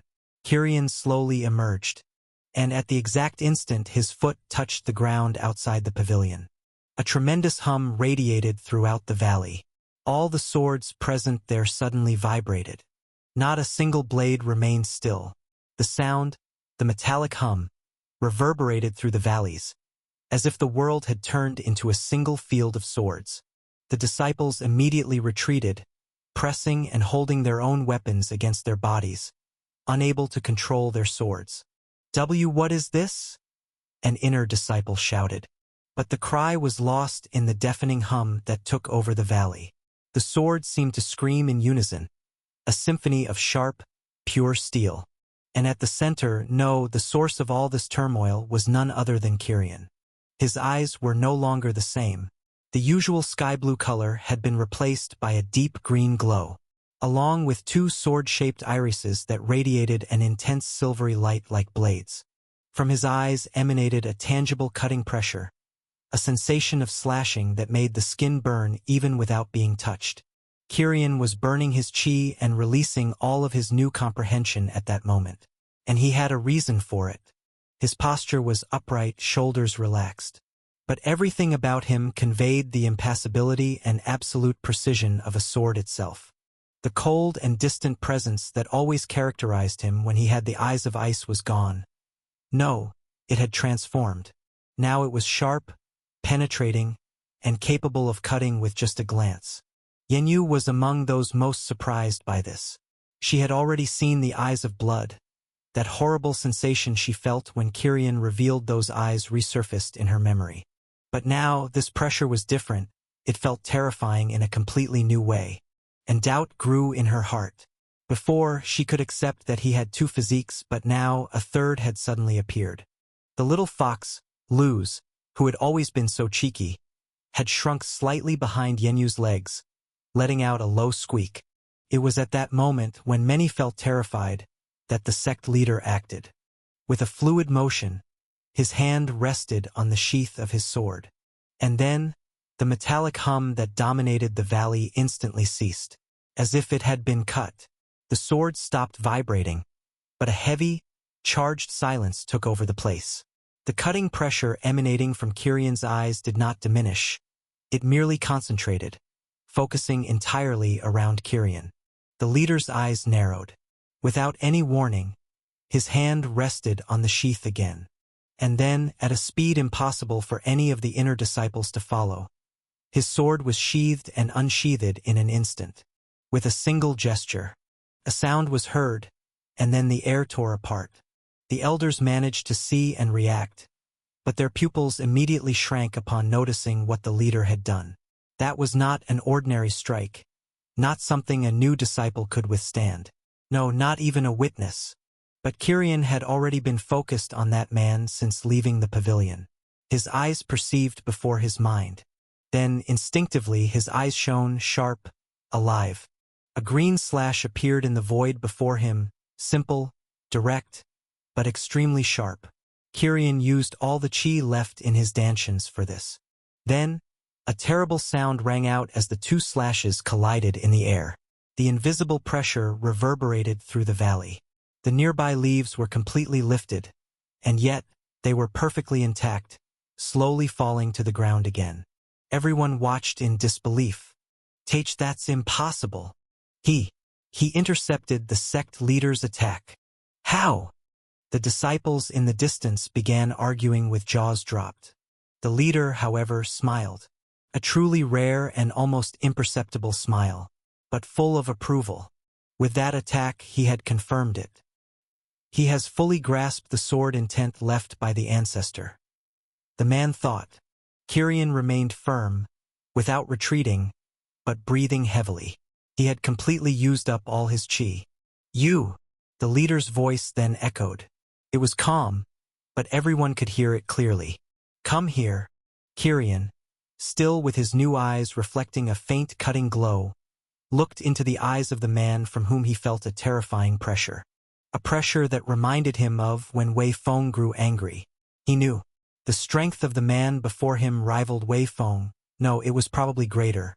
The leader of the Verdant Sword sect wore a simple black robe, with a single sword hanging at his waist.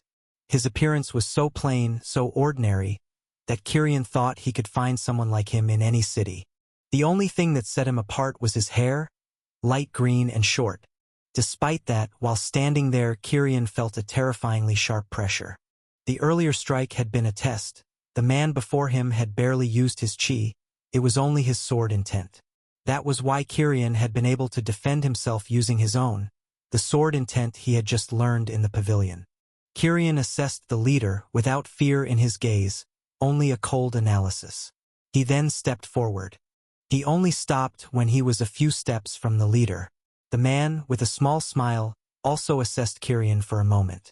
Then suddenly, Kyrian felt a frightening spiritual pressure, something passing through his entire body, as if investigating every detail. The man was doing the same thing Wei Feng had done. He was probing him completely, trying to understand the boy before him. It was at that moment that the leader's face revealed surprise, visible to all. That surprise had a reason. He did not sense a special physique within Kyrian, nor any bloodline, nor anything extraordinary. There was not even a dantian, meridians, nothing. He was empty. The leader could feel Kyrian's foundation and that he was in the chi accumulation realm, but it came from somewhere else, for his body was utterly void. The leader, after realizing this, asked a question that thundered in his mind. He is immortal.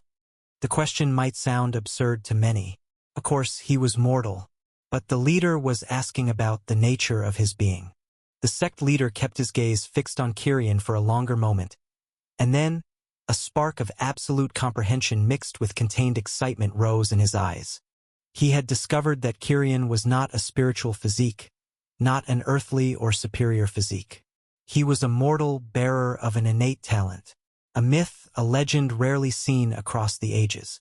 A seed of pure innate power, born unpredictably among mortals, capable of rivaling and even surpassing the gifts inherited by those with celestial physiques. Without hesitation, the leader leaned slightly. "Kirian, would you accept me as your master?" he said suddenly, his voice now heavy with solemn weight.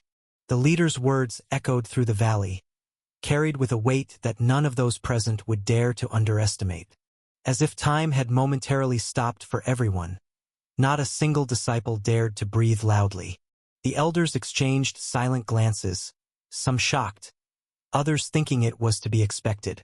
Finally, after several decades, their leader had at last chosen a direct disciple. A direct disciple of the leader of the Verdant Sword sect. Even the youngest there, who had not yet even truly entered the sect, understood what this meant.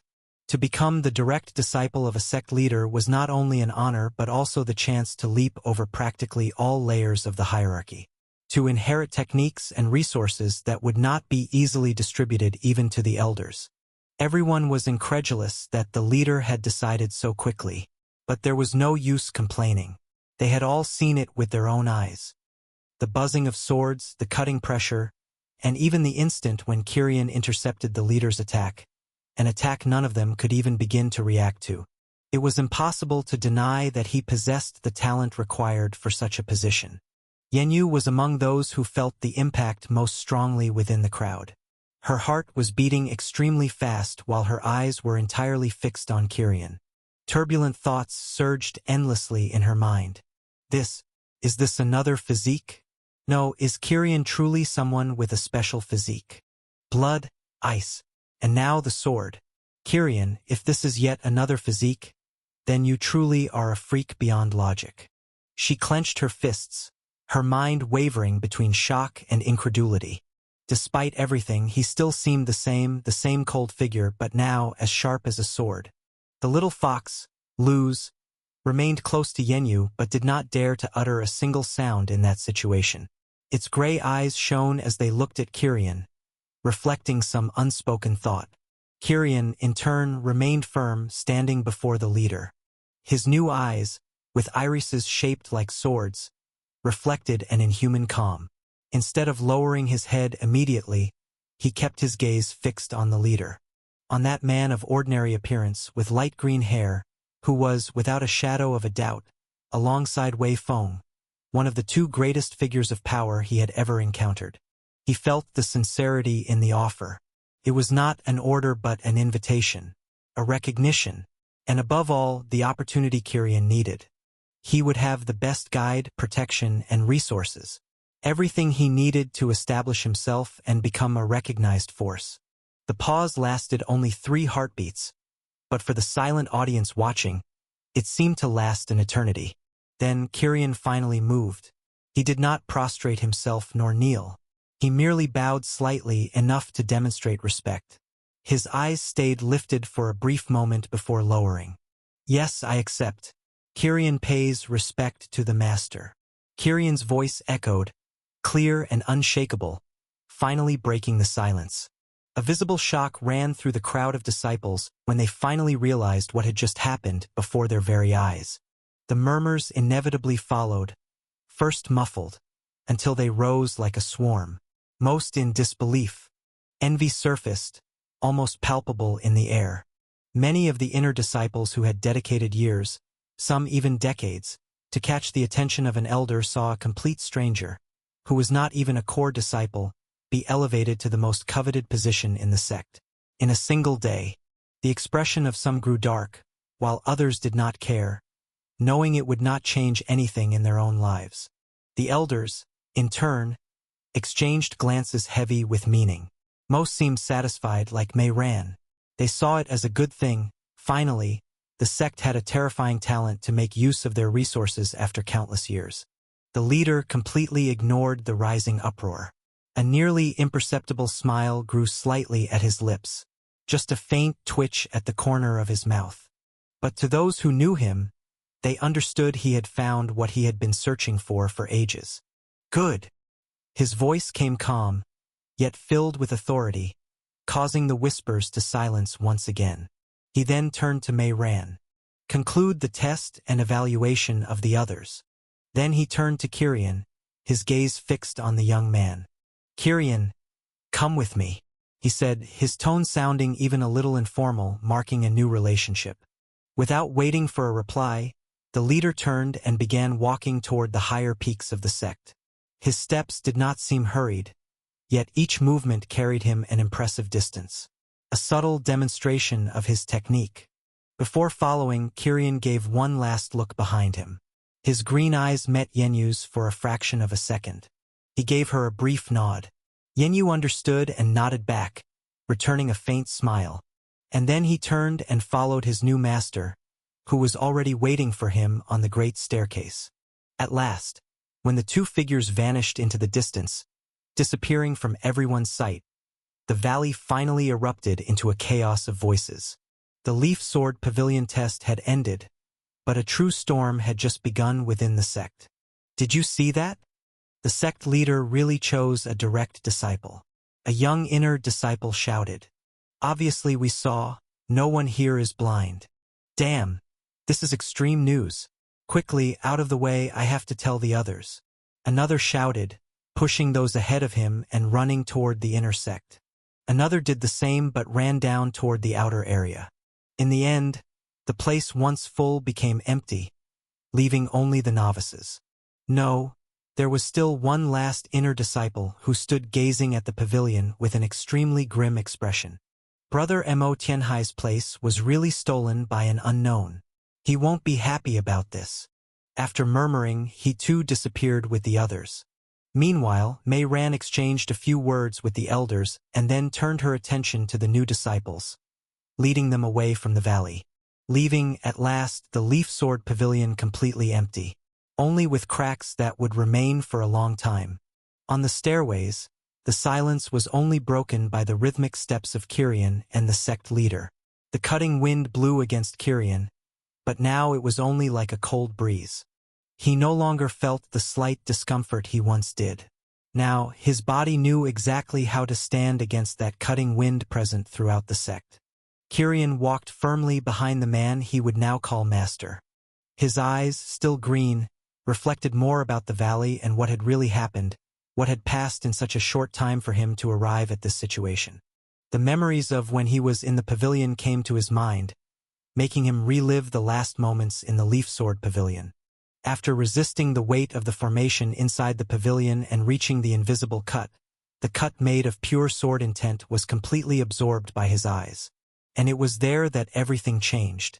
The cut was not only the remnant of the comprehension of a sect ancestor, but also the core that maintained the entire formation of the pavilion. It was the key that regulated the balance of the walls, the space, and the sharp chi present in the pavilion. When the intent disappeared inside his eyes, the entire pavilion began to destabilize. The silence was replaced by cracks and muffled small explosions. Kirian woke up a short time later, still dazed. But it was at that moment he felt 5 overwhelming presences fall upon the pavilion. Each of them was immense, making his heart race. Kirian immediately concluded that they must be the sect elders. The entire pavilion shook with the 5 pressures. But soon after, something even more terrifying arose. A presence that seemed calm but could cut everything into 2 parts. And suddenly, the walls and the chaos in the pavilion ceased completely before Kirian's eyes. At that moment, Kirian's mind raced in dangerous directions. If they discover that I absorbed the intent left by a sect ancestor, they won't just expel me. I may be destroyed right here. The choice was made in an instant by him. Pretending ignorance about it would be useless. Sooner or later, as soon as they entered the pavilion, they would discover it. So Kirian decided to show it, to reveal without fear what he had achieved. This was already his idea from the beginning, to show enough talent so that resources would fall into his hands. But now this was even more necessary. It was the easiest way to survive. It was to show an indispensable talent. And that is what he did. When he opened the door, he burned every strand of chi present in his dantians. His eyes exhaled the pure sword intent, which spread like an invisible wave through his vision. That could not hurt anyone, but it was enough to show. The swords vibrated at his call. Then came the leader's attack, a cut too fast for any disciple to follow. But Kirin knew at the same instant, it was not an execution but a test, and that could not escape his sight. Using every drop of what remained of his chi, he recreated a cut identical to the one he had absorbed. Simple, direct, but charged with pure intent. In the end, the leader accepted him as a disciple. Kirin's gamble worked. Kirin, the leader's voice suddenly rose, interrupting his thoughts. The man in black robes walked ahead without looking back. I am Feng Yuan, current leader of the Verdant Sword Sect. He spoke simply, as if only reminding of something obvious, without ceremony. But it had indeed been useful, for Kirin had no idea of his name. Upon hearing, Kirin bowed slightly. Disciple Kirin pays respect to the master. The man then continued climbing the stone steps. The path seemed endless, winding up the mountain. When the wind blew even stronger than in the inner sect, his voice returned, calm and sharp. Boy, what really happened in the pavilion? Kirin watched him from behind. He did not think of concealing the truth. There was no reason. If that man wanted to do him harm, he would have the strength to do so without Kirin being able to retaliate. I still don't know exactly, master. In the pavilion I saw a cut. Pure intent. When I absorbed it, everything around me began to collapse. And when I realized, my eyes had changed. Kirin's voice sounded simple and without hesitation. For a moment, Feng Yuan did not respond. Only the sound of steps filled the air. Then, with a clear tone of curiosity, he asked, Before? Your physique. No, your innate talent was aligned with ice. Was it not? Kirin then nodded. Yes, since I awakened my innate talent, my chi and my intent have always been linked to ice. But now, something different arose when I absorbed the sword intent. So, you destroyed the ancestral heritage. The leader's voice sounded lower, almost a murmur. But Kirin felt it was not an accusation, only a statement. Kirin kept the same gaze, prepared for anything. That is what happened. Kirin replied calmly. The silence continued until the leader let out an almost inaudible laugh. I don't think you destroyed it, boy. You inherited it. The comprehension that belonged to the ancestor now dwells in you. That cut is only possible upon comprehending the sword's intent left by the ancestor. But no one had ever managed to comprehend it fully. Not even I. I only comprehended half. But that already placed me above many in my generation, and I ended up becoming the sect leader. But since then, no disciple talented enough has emerged. He then stopped on the stairway, looking at the distant horizon. The morning sun was already spreading among the clouds. An innate talent that once followed the path of ice, but now wields a blade. I don't see it as an accident but as a pleasant coincidence of destiny. Kirin remained silent, not knowing what to answer. Boy, do you know what you are? What does it mean to have an innate talent? The leader suddenly asked, turning to him. Kirin thought and did not truly know how to answer. He had heard the term from Wei Feng and knew it was extremely rare among mortals, allowing them to cultivate. But he did not know much beyond that. I am not sure, master, Kirin replied. Feng Yuan's gaze wandered over the horizon. I imagined, or you wouldn't have tried to enter a sect like mine, he said before turning to Kirin again. An innate talent is not something common. It stands above most special physiques that so many cultivators dream of having. The only ones comparable are celestial physiques, which, when awakened, can transform a useless one into a supreme genius capable of reigning above all. He took a short pause before continuing. But an innate talent is even rarer, born among the almost extinct mortals. Like myths or legends, each innate talent is completely different and unique. All mortals bearing innate talents became figures of extreme power. A talent upon which even the supreme forces in the Northern Territory would turn their attention when they discover it. Kirian listened in silence, but gradually understanding what it really meant to possess his eyes. The leader then resumed walking, climbing the last steps, his voice carrying a different weight. This domain, this sect. No, not even the forces above. All of this soon will be too small for you. But while you are here, I will teach you everything I know. I will not restrict your path nor bind you to this place. When you decide there is nothing more here and decide to depart for greater places, I will accept it. He turned, staring at Kirian intensely. I only hope that, while you are here, you represent my verdant sword sect with your blade. The sound of footsteps on the giant staircase ceased. Kirian and the sect leader Feng Yuan had finally reached the top of the staircase. Kirian still felt the weight of what had happened in the pavilion. His body was slightly tired, his chi completely depleted. Despite this, his mind remained clear. Behind the main mountain, the scenery revealed itself differently from anything he had seen until then. There were no grand, imposing structures or gigantic halls. What stood in the place where they stopped were just 7 wide courtyards. Simple, yet surrounded by immense ancient trees and stones that seemed to radiate a natural presence. The wind here felt fresher, and the qi, the energy of the world, seemed to flow more densely in this place. Feng Yuan stopped and pointed with his hand. This is where the central disciples live.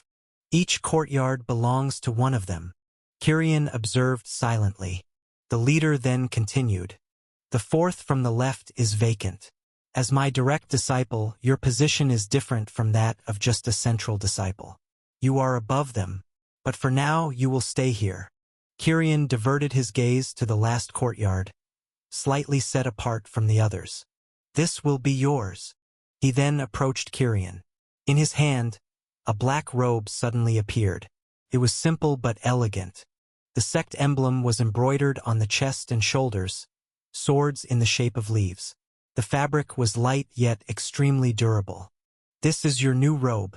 You will wear black, just like me. It is the mark of a direct disciple of the sect. Wear it. Kirian took the robe and examined it for a few moments. The feeling of finally being part of a sect was strange. The clothing was not just a garment but a symbol that others would recognize and respect. Feng Yuan then took out 2 books from his spatial ring and handed them to Kirian as well. One was thick and heavy, with a title indicating it was about the history of the Greenblade sword sect. The other was thinner. It detailed the rules of the sect and its geography, explaining where and how each pavilion of the sect operated. Read carefully. Each pavilion contains rules and access instructions.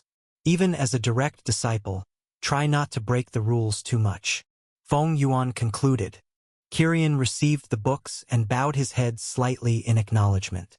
Understood. The leader nodded and then turned around. Rest for today. Tomorrow we begin. Kirian then entered his new courtyard. The place was clean, with a simple hall, some inner rooms, and a small training area in the back. It wasn't extremely luxurious, but it was extremely suitable. He laid the robe on the table and placed the books beside it. He took a deep breath. This is just the beginning, but everything went well.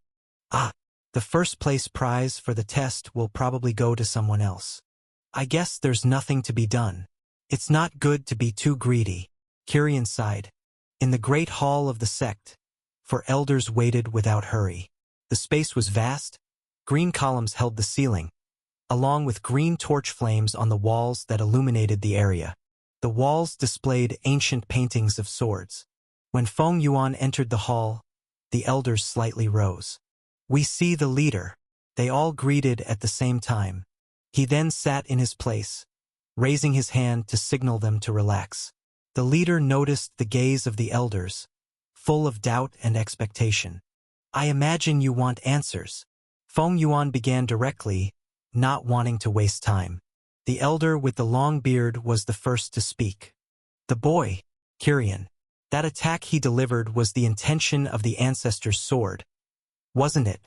Feng Yuan crossed his arms. Yes, Kirian fully comprehended the intention of the sword left by the ancestor. And for that reason, the formation left by him self-destructed after fulfilling its purpose of passing such knowledge to the new generation. The elders recoiled in shock. Another elder, with a stern face, immediately furrowed his brow. That's impossible. He was there for only a few minutes. Not even. I confirmed it with my own intention, and you saw it with your own eyes. The cut the boy executed to respond to me was the complete intention of the sword, manifested by his new special physique. Silence dominated the hall. The sound of the burning torches was the only thing that remained. Finally, another elder asked, "But the boy only had a spiritual physical alignment with ice? How is this a new physique?" Feng Yuan leaned forward with a smile. "The boy has two special physiques, one linked to the path of ice, and now the newly awakened sword form." The expressions of the elders grew even more pronounced. This was something they had never seen in their long lives. Two physical forms. How is that possible? This is an aberration. Even the greatest families could not produce a talent like this, an elder said, astonished. The leader then spoke firmly. "He will be the pillar of the Greenblade sword sect while he is here, a genius who could elevate us again during the domain assembly." The elders then remained silent, no longer daring to contest. One of them commented suddenly, remembering something. "And what about the central disciples? They will not accept this easily. Everyone wanted this position, I imagine, and suddenly it was taken. It must bruise their pride." Feng Yuan showed a slight smile at that concern. "They will return tomorrow or the day after, I imagine. And when they come, they will understand quickly. It will not take long for them to realize the reason for my choice. Everyone has their pride, yes, but they are not foolish." The elders nodded slowly. The decision had already been fully made. Meanwhile, the rumor had already spread throughout the sect. In the training square, disciples spoke loudly, interrupting those in practice. The sect leader accepted a direct disciple. "What? But I heard no one was chosen by him in over 100 years. "I know, but many saw it with their own eyes. They say he is a new disciple, and as soon as he left the Leaf Sword Pavilion, all the swords trembled at once in his presence." As the young man spoke, many gathered around him, prompting him to speak even more animatedly about what he had seen. Elsewhere, in the inner sect market, young people discussed. "I'm telling you, why don't you believe me? I saw it with my own eyes. When he came out, he looked like a sword in human form." "Who is this boy? The name is really strange. He's called Kirian." Kirian's name soon began to echo through the corridors and throughout the sect, repeated in conversations, whispers, and speculations. Some spoke with admiration, others with envy. A direct disciple just joined the sect. His talent must be terrifying. The central disciples will hate this. It was the leader's decision. It's not like the central disciples could do anything. Kirian's name spread from day to night to every corner of the sect, spreading like fire through dry leaves. The sun hung high in the sky as the tests for the new disciples finally came to an end. In a wide arena, all the disciples had gathered in groups, waiting for the elder's decision. Among them, Yenyu took a deep breath, wiping the sweat from her forehead. Her clothes and sword bore the marks of the battles that had taken place just moments before. The final test had been one-on-one duels. Yenyu had managed to go far due to her sword technique, but her inexperience compared to some and her low cultivation left her out of the top 20. Despite this, her eyes still shone with determination. Luz perched above her shoulder, observing from above. Then, suddenly, Mei Ran approached, raising her hand to silence the disciples. In a firm tone, she announced, "From this moment, those who have shown above-average talent will be admitted as internal disciples of the Verdant Sword sect. The others, continue to strive harder, and once you reach the Qi Liberation Realm, you may attempt the test to become internal disciples." Some names then began to be called, as murmurs spread through the arena. Mei Ran called the names of the 5 who had already entered the Qi Liberation Realm. The crown prince was also called. And finally, the last name, Mu Yenyu. As her name echoed through the arena, Yenyu's heart raced. Mei Ran approached her, prompting her to stand upright. Your strength and cultivation are the weakest among those chosen. But your understanding of the path of the sword, particularly your fighting style, is above average. Your potential is solid. I will personally guide you from now on. A shiver ran down Yenyu's spine upon hearing the last phrase. Becoming an internal disciple was already a rare accomplishment, something she could scarcely have imagined before. But being selected as the protege of an elder, this was far beyond her expectations and imagination. She bowed instantly. Disciple Yenyu thanks Elder Mei Ran for this opportunity, Yenyu said, gripping her sword tightly. Good.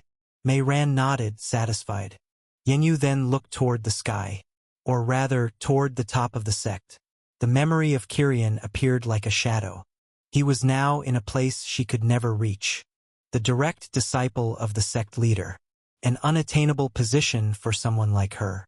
The feeling was that the distance between them had suddenly widened even further. She did not like it, but she knew it was inevitable, and it did not crush her will. On the contrary, her determination burned even brighter. It may take time, but one day our swords will cross again, she murmured to herself. At the top of the mountain, in the central area of the sect, the wind roared among the giant trees.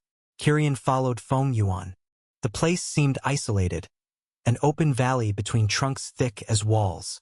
The light filtering through the leaves created a greenish glow, making the environment serene. In the center, there was a large, flat stone that served as a natural seat. Sit, Feng Yuan ordered. Kiryan obeyed without hesitation. The man in the black robe then crossed his arms and stared at him. I need to understand how you have been cultivating until now. I cannot guide you without knowing how your innate talent works. Nor can I train you like other disciples. Kiryan took a deep breath before responding. My innate talent is my eyes. I cultivate through them. I absorb spiritual stones directly through them. A glow of incredulous surprise passed through Feng Yuan's eyes as he saw Kiryan speaking seriously. And the impurities? The leader asked. My eyes purify any impurities.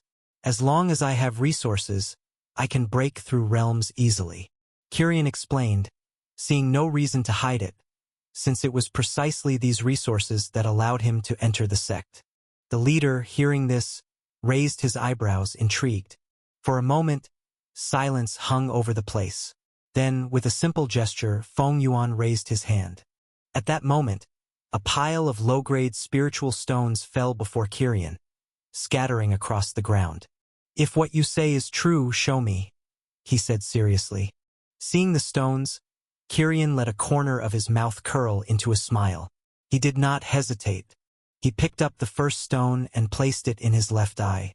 Within seconds, the stone disappeared, the chi being absorbed at a terrifying speed. Kiryan's green eyes glowed intensely. The stone turned to dust. Then another and another and another. The vast amount of purified chi flowing through the infinite channels in his eyes accumulated in his two dantians, expanding rapidly as more stones were absorbed. This continued for an hour, until finally his eyes reached their limit. His dantians reached their limit, and then a muffled internal explosion occurred. His dantians expanded, and his cultivation rose abruptly. Chi circulated through his dantians and stabilized at a new stage.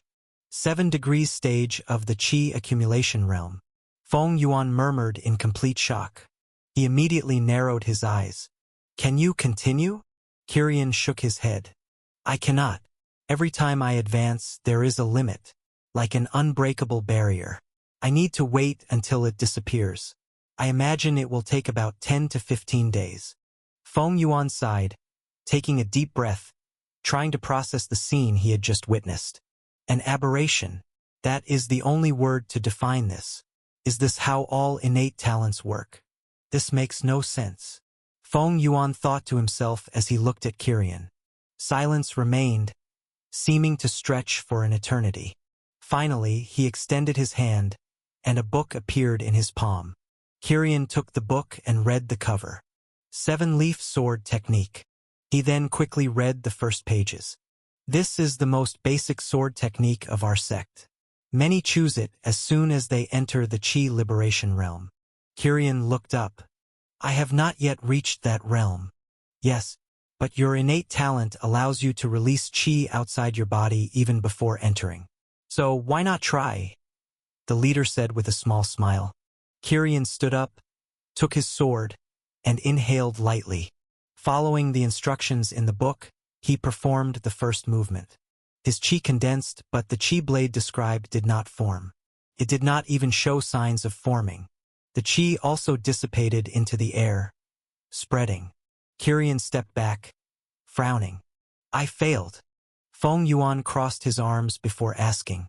And do you know why? I saw that your movements could be considered perfect. Kirian did not need to think long. Because I am a mortal. I do not have the channels or meridians suitable to guide Qi as the technique requires. The leader smiled slightly. Correct. No existing technique, whether for battle, movement, or even cultivation, will work for you. Kirian understood, silently absorbing what this meant. Even if I follow the movements, I will never execute the true technique. Exactly. You will not fight like ordinary cultivators. You will have to create your own fighting style, your own techniques, based solely and entirely on your innate talent. Kirian looked at the sword in his hand. You do not need to think too much for now. You will discover your path. Moreover, when you break through to the Qi liberation realm, there is a high chance that your innate talent will undergo some change. This is what happens with special physiques. If it works similarly, then it will likely happen with you. Kirian nodded, still pondering his path. Up to now, he had fought with weapons and used what he had always learned. Mainly due to the Qi expenditure required to truly use his eyes, Kirian thought he could find a way to use the techniques or adapt them to himself. In this way, he could fight like ordinary cultivators and use his eyes only when truly necessary. But that plan would not work. He was bound to use only his eyes. It was his own path. But I don't think I need to worry too much about that. With each stage I break through, the amount of Qi I have increases exponentially. Soon, perhaps, using Qi as fuel will not be as inconvenient as it is now. 2 days had passed since Kirian arrived at the Verdant Sword sect. Now he was in his courtyard, resting after a training session with the sect leader. The two had sparred for several hours, and Kirian finally understood what it meant to fight with a sword. Kirian had always excelled in technique and precision in his strikes. But against the leader, none of his attacks worked. Kirian felt as if he had become Yenyu. No matter what he did, the sect leader had a way to defend. Not only to defend, but also to counterattack. No matter how well Kirian saw the attacks and defended, the deadlock was broken multiple times, with the leader teaching things he had never thought of before. Moreover, he learned better how to utilize the sword's intent, which the leader also comprehended. Even if not completely like him, the fight was extremely revealing for both of them. By the end of the day, both had gained greatly.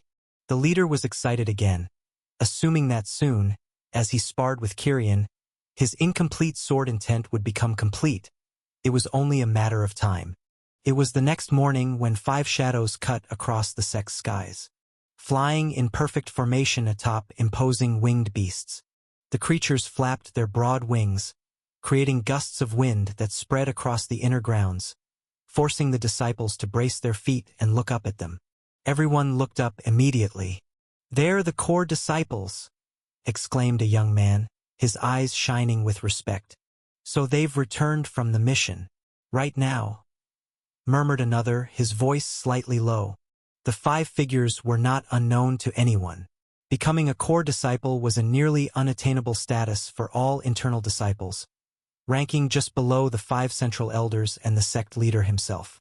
They were the pillars of the sect's new generation, those who would command it in the future. Leading them was Mo Tianhai, with a stern and somber face, known for his relentless sword technique and never accepting second place. Beside him was his sister, Mo Xia, equally cold, with eyes that revealed something akin to boredom. Behind them came the other 3, Long Shui, a girl with purple hair, possessing a striking, intimidating beauty. Wu Jian, tall and broad-shouldered, with a two-handed sword hanging on his back that looked extremely heavy. And finally, Shun Yu, with serene and tranquil features, far too calm for a warrior, but with a deep gaze. The beasts descended in sync, the impact of their claws on the ground echoing like muffled thunder. The wind spread across the landing area, lifting leaves and dust. The five dismounted their mounts lightly and immediately noticed the strange gazes around them. These were not the usual looks of respect and even fear, but a strange curiosity and expectation. Something more. Mo Tianhai frowned. "Why the hell are they whispering so much?" he muttered, looking around. Indeed, the voices grew louder and louder. Mo Tianhai's expression darkened as he heard something suddenly. He took a sudden step, grabbing the shoulder of a passing internal disciple. "You, tell me, what happened in the sect while we were gone?" Mo Tianhai's voice descended upon the disciple sharply. The young man shrank, swallowing hard. The sect leader accepted a direct disciple. Among the new disciples this year, silence fell for a moment. Mo Tianhai's grip tightened, eliciting a groan of pain from the internal disciple. "Repeat that," he demanded. "It's true. A newcomer was chosen as a direct disciple." The desperate internal disciple quickly replied. Mo Tianhai then released him with a certain brutality, pushing the young man aside. The young man stumbled and ran off without looking back. "This is ridiculous. How can someone who just entered be chosen?" Long Shui said, crossing her arms. "Who knows? Maybe it's just a rumor," Shun Yu commented, his voice calm as if he didn't truly care.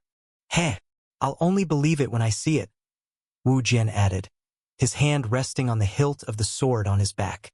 Mo Tianhai walked ahead with heavy steps. "Let's go.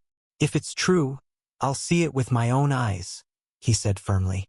Without hesitation, the five quickened their pace toward the top of the sect, the central area, where only the core disciples, elders, and the leader could reside. The stairway opened before them, flanked by ancient trees with massive trunks. The cold wind carried the cutting, invisible pressure of the protective formation, growing stronger as they neared the summit. It signified they were approaching the heart of the sect, but all were already accustomed to it. As they were about to reach the main hall, a figure appeared in their path. It was Elder Mei Ran. Her eyes scanned each of them for a moment. "The sect leader awaits you. Enter." Without arguing, they proceeded inside the hall. The place was vast, supported by green pillars. The walls were engraved with paintings and markings of ancient swords. At the central throne, seated in a serene posture, was Feng Yuan, the sect leader. The five core disciples bowed in unison. "We pay our respects to the sect leader." Feng Yuan observed them for a moment. "So, about the mission," he said simply. Mo Tianhai stepped forward. Without a word, he took a leather bag from his spatial ring, opened it, and tossed it onto the stone table. A head rolled out from within, its eyes frozen in terror. "The target and their entire organization have been exterminated," Mo Tianhai declared firmly. The leader cast only a glance. "Good work. The rewards will be distributed later." Silence returned, until Feng Yuan raised his voice again. "But I called you here for another reason. To present a new disciple, and also my direct disciple whom I have chosen." The impact was immediate. Wu Jian furrowed his brows. Long Shui let out a short, incredulous laugh. Shun Yu remained motionless, but his eyes narrowed with curiosity. Mo Xia raised her eyebrows in surprise, a curious smile appearing on her lips. Mo Tianhai, for his part, clenched his fists, veins bulging in his hands. It was at that moment that Mei Ran returned, bringing with her a figure. Kirian, the one the leader had spoken of, entered the hall with firm steps. Kirian entered the hall with firm steps, his expression calm. He was dressed in simple black clothes, but within them there was something that overflowed with natural authority. The only ones who could wear that robe in the sect were two, the leader and Kirian. His black hair fell down his back, shining faintly under the hall's soft light. His face with perfect lines, as if it had been sculpted. Too handsome for a boy, but far from seeming delicate. But that wasn't what held everyone's eyes. It was his eyes. Deep green eyes that carried something impossible to ignore. The irises, shaped like swords, released a sensation of a hidden blade, sharp, ready to cut everything into pieces. Immediately, the central disciples thought the same thing. A special physique. Feng Yuan spoke calmly, but his words were heard with full attention. Kirian possesses a special physique tied to the path of the sword. Before the heritage left behind by the ancestor, in just a few minutes, he comprehended the sword intent. As they listened, all of them widened their eyes. That was something disciples of several past generations had taken years to comprehend only a third of. The leader shifted his gaze to Kirian, as if giving him a silent signal. Kirian immediately understood what he wanted. Suddenly, his green eyes shone. At that instant, all the swords in the hall trembled. The blades of the central disciples vibrated violently, pulled as if attracted by an invisible force. The metallic sound echoed, shrill, through the hall. Tisk! Wu Jian gripped the hilt of his sword tightly, preventing it from escaping. What? Long Shui widened her eyes with genuine surprise. Shun Yu merely closed his eyes, his fingers brushing his blade briefly to calm it. Mo Xia didn't even look at her sword. She only bit her lower lip lightly, her gaze shining with excitement. Mo Tianhai, in turn, almost roared, forcing his sword back into its sheath. And then the phenomenon ceased. The silence in the hall was absolute, utterly heavy. Mo Tianhai then stepped forward. His voice was cold. So what if he pulled off that trick of stirring swords? Leader of the sect, I challenge him. Here and now. Everyone froze in the hall. Feng Yuan, for a moment, looked at Kirian. The latter, without hesitation, only nodded in assent. Very well. Tomorrow in the main arena in the inner area. It will be a simple fight. Only swords. The blade will speak for you. Feng Yuan spoke. Mo Tianhai nodded, cast one last look at Kirian, and after bowing lightly to the leader, left the hall. The sound of his boots rang hurriedly. After that, Feng Yuan stood and also left the place, his expression remaining calm as if he had already expected all of this. Once he left, the place fell silent for a few moments, until Long Shui approached Kirian. Her arms were crossed, and an ironic smile curved her lips. Humph. Congratulations, you are now the second most beautiful lady in the sect. Losing only to me, she said, somehow sounding irritated. Then she left the hall, not caring further. Wu Jian took a heavy step, staring at him. Kirian noted his height, his stature equivalent to Rurik's. Wu Jian, good luck tomorrow. You'll need it. He greeted with few words before passing by Kirian. The next one only tilted his head slightly and said briefly, Shen Yu. Kirian nodded back, and he departed. Mo Xia was the last. She approached Kirian, in truth, coming closer to his face than necessary. Her deep violet eyes traced over Kirian as if assessing every detail of his features. I am Mo Xia. Welcome, Kirian, she said, pulling back, giving a wink, and with a strange, provocative smile on her face. The four then withdrew completely and vanished from the hall. But the words lingered in the air. Tomorrow, in the inner arena, Kirian would face Mo Tianhai. Kirian left the hall after all the other central disciples had gone. His steps echoed softly down the corridor. The moonlight already entered through the side openings, casting silver beams that illuminated the path and his black robe. He walked unhurried, his eyes still cold and calm, but his mind focused on what would happen the next day. He did not worry much. He had felt Mo Tianhai's strength. If they faced each other, Kirian had no confidence in winning if it depended on cultivation. But beyond that, he feared absolutely no one. The fight the next day would be simple, and it could not be avoided. Arriving at the courtyard the leader had assigned him, He opened the door but did not enter immediately. He breathed deeply. The night wind there carried the scent of ancient trees and cold earth. It was strangely comforting to him. After a few more seconds, he closed the door behind him and lay down. He was mentally prepared for tomorrow's duel. In his view, it would not be just a sword fight but the chance to show everyone why he had been chosen by Feng Yuan and the best way to avoid future problems. While Kirian rested, without noticing, his fight was already running from the mouth of every disciple in the sect. Xia had been the last of the central disciples to leave the hall but also the first to spread the news. She made a point of spreading it discreetly on her way back. As she strolled in the inner area, a word spoken to an inner disciple, a comment left aloud in another corridor. That was enough for the rumors to spread. In less than an hour, the entire inner area of the sect knew. The newly accepted direct disciple will fight Mo Tianhai. Yes, tomorrow in the inner arena. Who do you think will win? I heard it would only be an exchange and not a real fight. Meanwhile, in one of the many residential courtyards of the inner area, Yanyu sat quietly on her bed. Her brown hair fell loose, draping over her shoulders. Her face still held traces of exhaustion from the past days, in which she had focused on her cultivation. Suddenly, a knock came at her door. Yanyu stood, frowning. She expected no one today. The door opened, and when she saw the visitor, her eyes widened.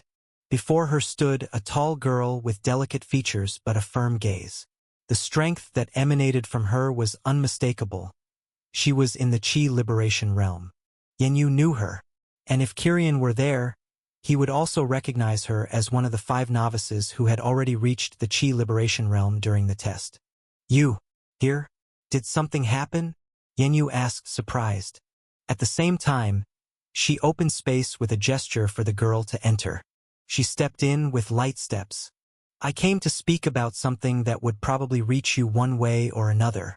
But since I haven't seen you leaving these past days, I came to tell you. There are rumors that tomorrow Kirian will fight Mo Tianhai in the inner area. You are the closest to him, so I thought you should know. Yanyu's heart beat strongly for a moment. In these few days, she had learned about the central disciples. She knew Mo Tianhai well. He was no tyrant, but he was the most relentless of the central disciples. No one dared irritate him. His name always came accompanied by respect and fear. But then, as she thought, slowly her lips curved into a faint smile. It's him. If it were anyone else, I would even worry. But it's Kirian we're talking about. Is there really any chance that he'll lose? I doubt it very much. After thinking, she looked at the girl. Thank you for coming to tell me, she said, inclining her head. The girl nodded, showing little emotion. I just thought you should know. Goodbye. Then she turned, leaving through the door. Yanyu thought that girl was cold, but definitely a good person. Perhaps just another like Kirian, who doesn't know how to express himself properly? Yanyu wondered. But it was then that her thoughts were interrupted, for something struck her feet hard. Yanyu stumbled because of it, falling seated onto the bed. The small fox with white fur and a golden stripe stood before her, little paws raised, its tail swishing in irritation. It growled low, complaining in a tongue impossible to understand. What is it now? I already gave you half the fruits and even some spirit stones, Yanyu said while massaging her ankle. Luz let out a screech, leaped again toward Yenyu's legs, and landed another kick. But this time Yanyu was ready, holding the fox tightly in her arms. That's enough, you little pest, Yanyu complained while holding the panting fox with all her strength. Tomorrow you're coming with me, and I'll return you to Kirian, your true master. Then you can eat whatever you want. Luz let out a growl, still kicking its paws, but calmed upon hearing Kirian's name. Yanyu took a deep breath. Seriously, you're impossible. The small fox then calmed, and after a few moments lay down, staring at Yanyu with its crossed eyes. Deep down, Yanyu imagined that Luz missed Kirian a little, just as she did. Yanyu then lay down on her bed. Meanwhile, outside, the sect was already anxiously awaiting the duel to come. The dawn of the next day painted the verdant sword sect in golden and orange tones. The gigantic trees that blended with the constructions cast long shadows over the almost hidden buildings. The atmosphere of the sect, even in the morning, seemed more restless than usual, heavy, and above all, filled with expectation. On this day, the entire inner sect was awaiting a single event. The battle was between the already recognized Mo Tianhai and Kirian, the new direct disciple whom the vast majority only knew by name. In the silent courtyard where Kirian was, the calm contrasted with the bustle occurring in the sect. He had awakened before the sun rose and then sat in the center of his courtyard. Legs crossed, the sword resting upon his knees. His eyes were closed, breathing slowly, chest rising and falling in steady rhythm. Kirian had learned a breathing technique from Feng Yuan, and although it had no effect on him, Kirian learned it with ease, and it was perfect for calming the mind. He was in truth slightly bored. Now he had to wait about 15 days before cultivating again. The morning wind passed through the leaves of the trees, making a natural soft sound. But as it touched him, it seemed like several blades trying to pierce him. Instead of the slight, uncomfortable sensation, now it felt extremely comfortable to him. The wind seemed to align with his breathing, and it was at that moment that his eyes opened. The green brilliance in his gaze flickered like sharp blades. The sword-shaped irises reflected on his sword below, forged by Old Wang. Kirian then raised his hand, running his finger across the blade. Only the sword. Kirian knew that the battle would be raw. Nothing hidden, nothing disguised, only the direct clash of experiences and understandings. There was no fear on his face, but, in truth, a spark of expectation. After today, those with doubts should leave them behind, and then no one would care to bother him. In another courtyard of the central disciples, Mo Tianhai was already adjusting his dark green robe as he descended the steps of his courtyard. The robe was the same color as the elders, but the difference lay in the details. He had already trained lightly before the sun rose, performing hundreds of thrusts against the empty air, a training he had done daily for several years, whether sun or rain. His arms were already accustomed to the effort, and his eyes were more burning than ever. He set out toward the inner sect. His expression was colder than usual, his features hard, and his presence made the inner disciples on his path avert their gaze. He walked while his hand rested firmly on the hilt of his sword. As he walked through the inner area, the conversations rose to his ears like inevitable echoes. "Did you hear?"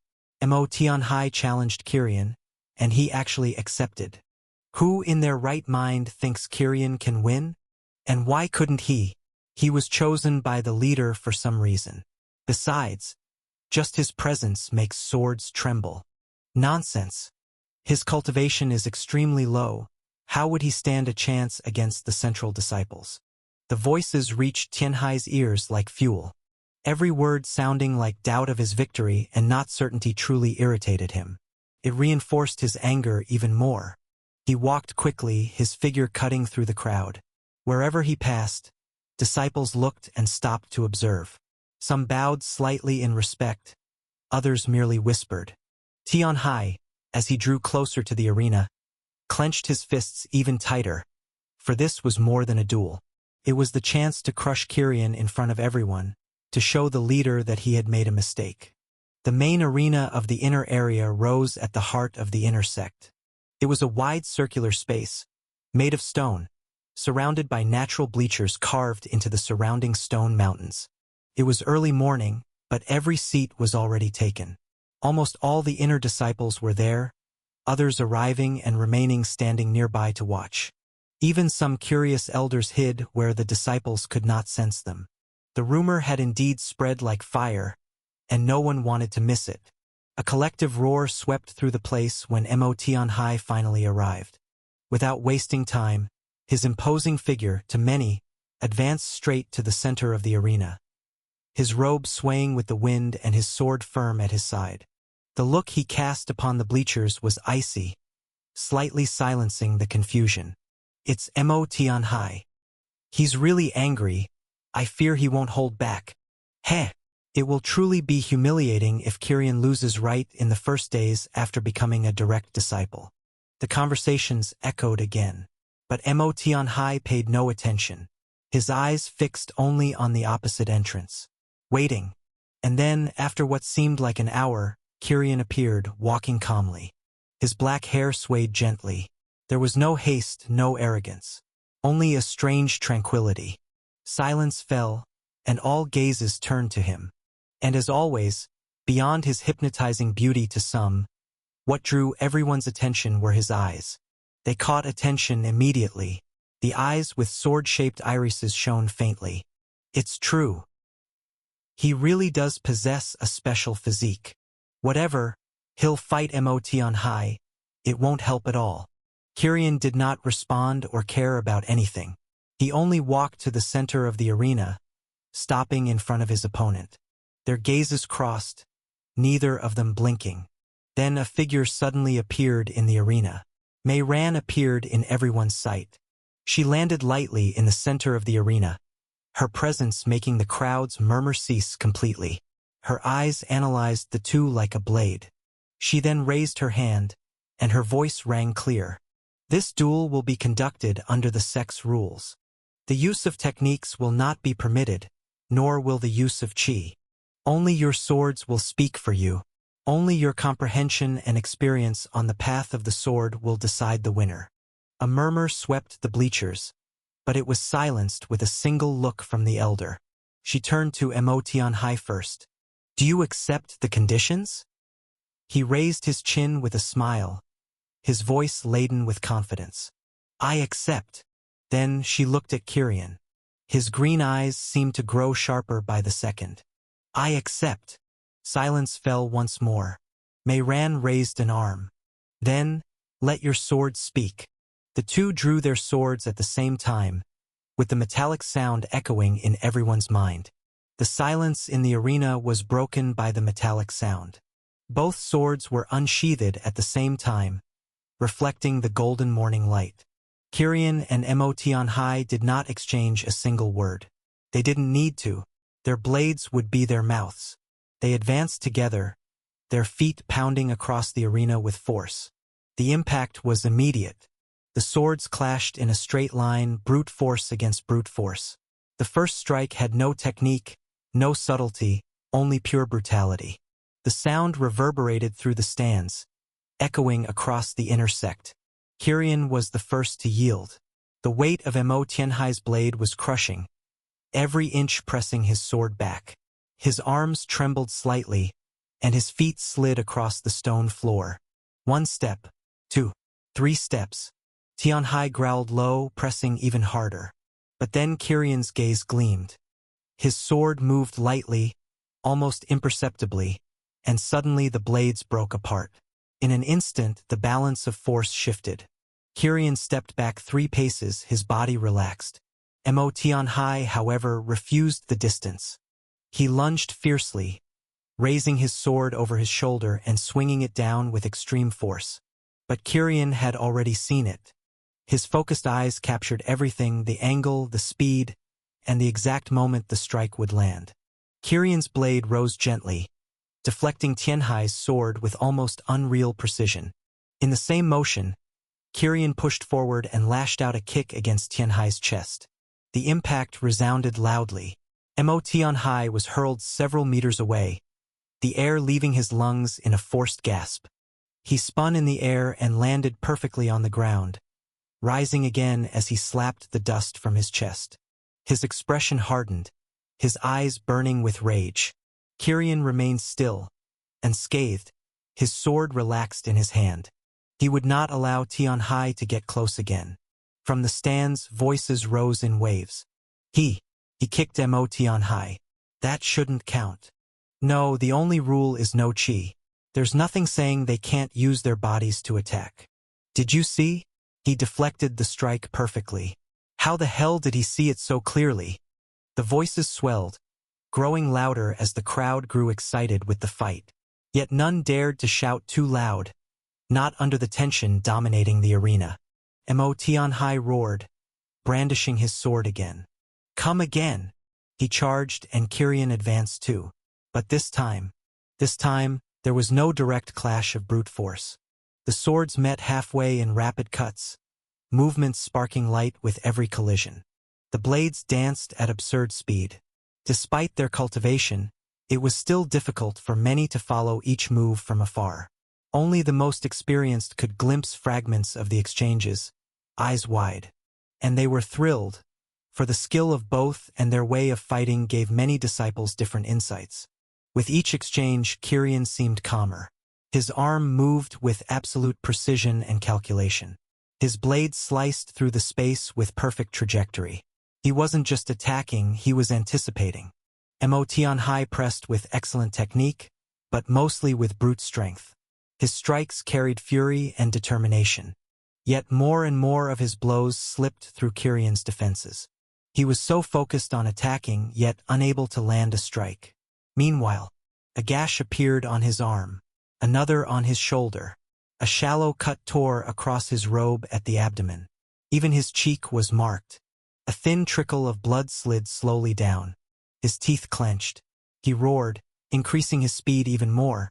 But Kirian was still there, defending, deflecting, counterattacking, always several steps ahead. From the stands, disciples began to realize. Kirian is completely controlling the fight. Mo Tianhai is physically stronger, but it doesn't matter. Kirian is anticipating every move and responding perfectly. Even noticing it, Tianhai isn't retreating. At this rate, by the end of the fight, he'll be completely battered. While everyone had their thoughts on the battle, suddenly something changed. Mo Tianhai, who had seemed never to retreat, stepped back. His shoulders heaved with effort. Sweat streamed down his forehead. His eyes burned red with rage, and suddenly, from his throat burst a feral roar. At that same moment, Kirian furrowed his brows and stepped back. The pressure had shifted. Tianhai's blade came down, and with it a different weight. A simple strike, but carrying something beyond his usual force. It was as if a second, invisible sword had fallen alongside it, with an even heavier weight. Kirian raised his own sword at the last moment, deflecting the blow, but his feet were instantly dragged across the ground by the impact. Silence fell over the arena, and then, suddenly, the disciples began to feel it. The swords at each of their sides vibrated slightly, only for an instant, but some, strapped at their waists, trembled. Others, sheathed on their backs, let out a faint metallic wail. Everyone held their breath. That was sword intent. Tianhai touched sword intent. The uproar exploded. Above, elders watched with serious eyes. One of them murmured, Mo Tianhai really managed to reach the seed of sword intent. He will surely attain full intent in a few years. The sect leader, Feng Yuan, observed silently from atop a tree. His eyes gleamed, and a soft sigh escaped his lips. Impressive. Mo Tianhai truly possesses more talent than I could have imagined. The crowd boiled with excitement. Disciples rose from their seats, unable to contain themselves. In the younger generation, someone actually touched sword intent. Tianhai will truly become a pillar of the sect in the future. But not everyone was convinced. One of the elders above shook his head. They truly get ahead of themselves. It's only incomplete intent. A seed. That is still far from being something real. Yes, compared to that freak, the other boy, who already comprehended the ancestors' complete intent. It's still lacking. Kirian adjusted his stance. His eyes fixed on Mo Tianhai. He did not seem surprised, after all, for Tianhai to challenge him even after hearing the leader's words.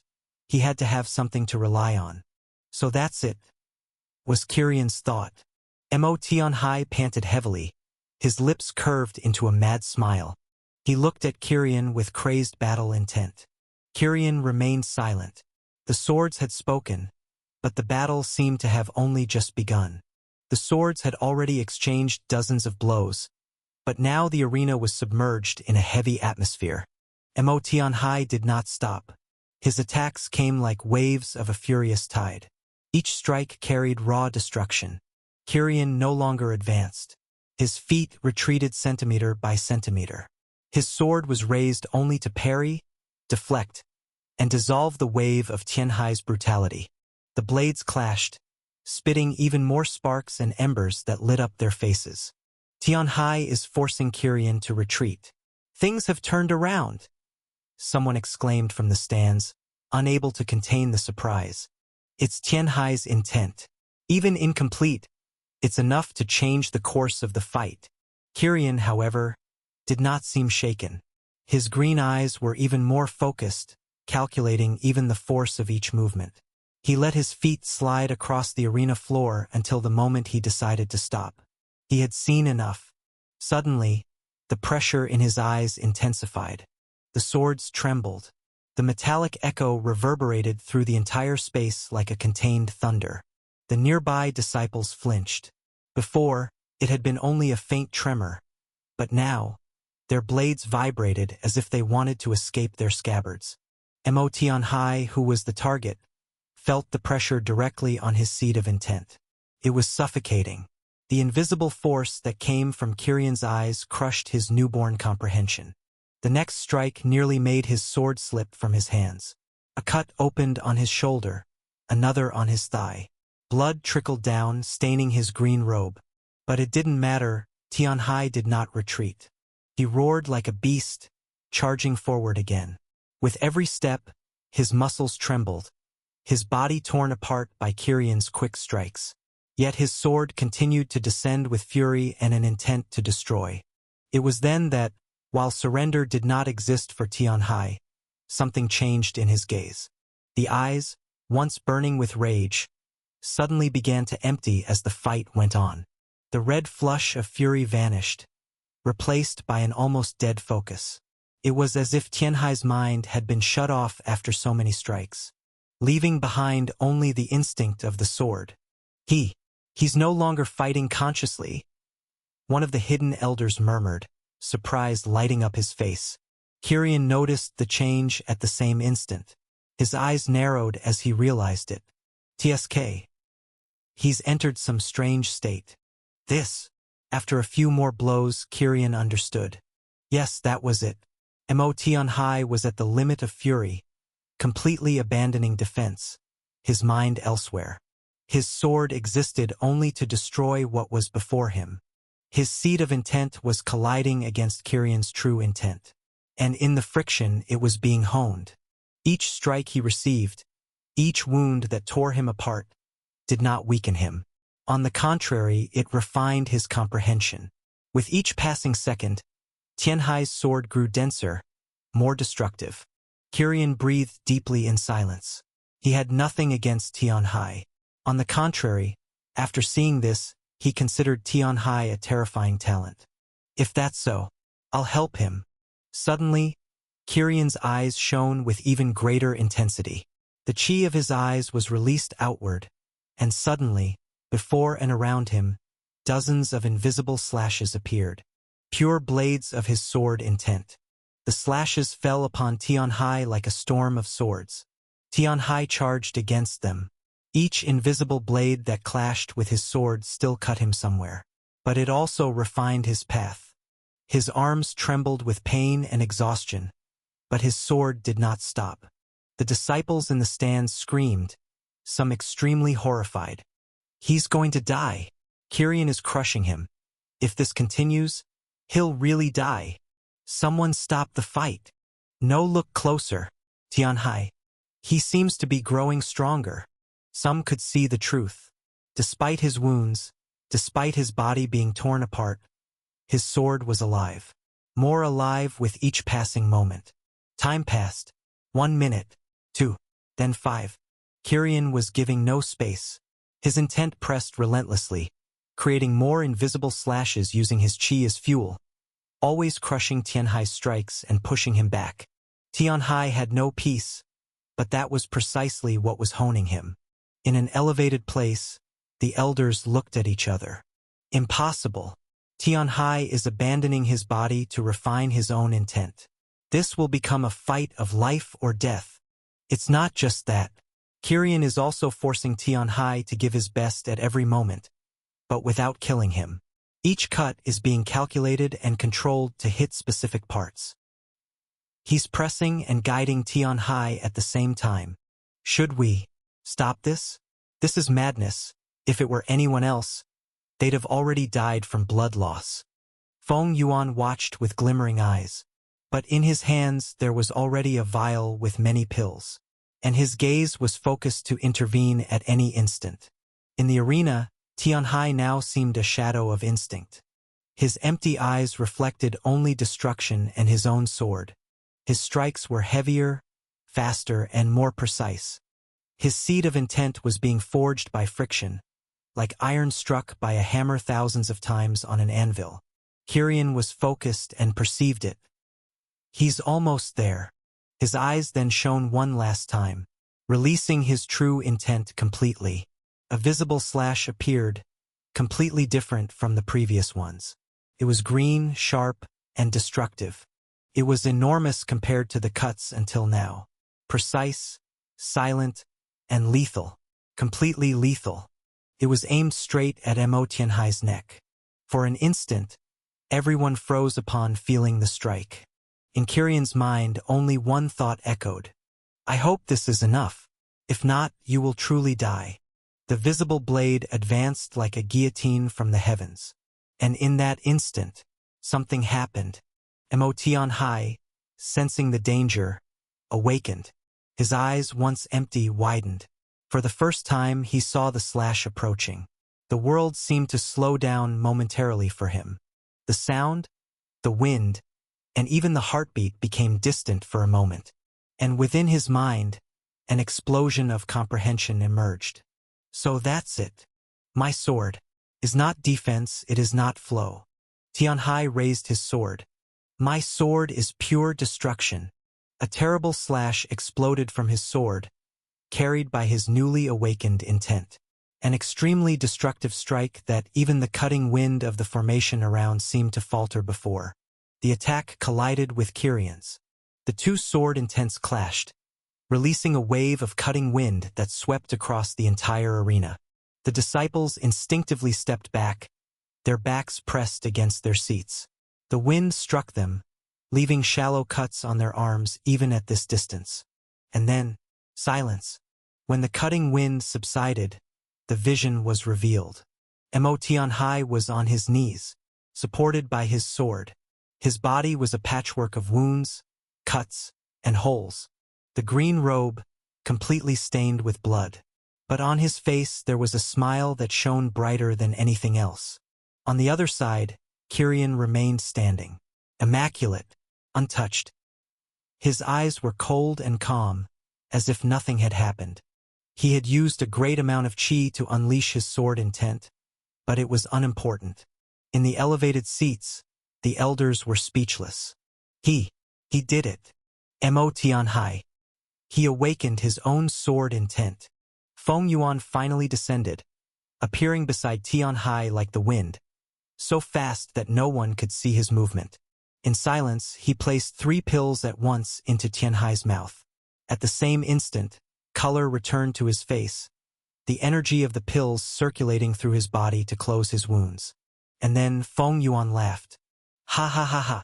The heavens have truly blessed my sect. 2 sword intents. 2, in the same generation. Feng Yuan could not help but laugh from ear to ear, feeling that the verdant sword sect would finally see its days of glory again. The heavy silence after the impact of the last strike lasted for long seconds. And then the sound of Feng Yuan's laughter echoed like a joyful thunder throughout the arena. The heavens have truly blessed my sect today. His black robe fluttered, and the gleam in his eyes seemed more alive than ever.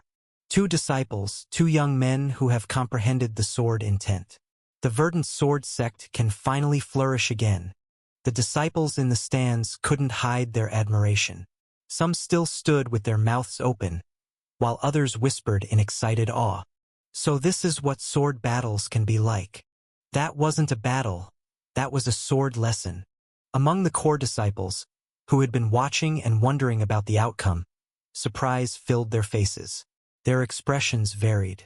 Long Shui had her arms crossed and a faint smile on her face that soon vanished as she grumbled and walked away. Humph. At least the handsome boy wasn't just a pretty face. Wu Jian watched in silence, his expression stern, but his eyes now carried newfound respect.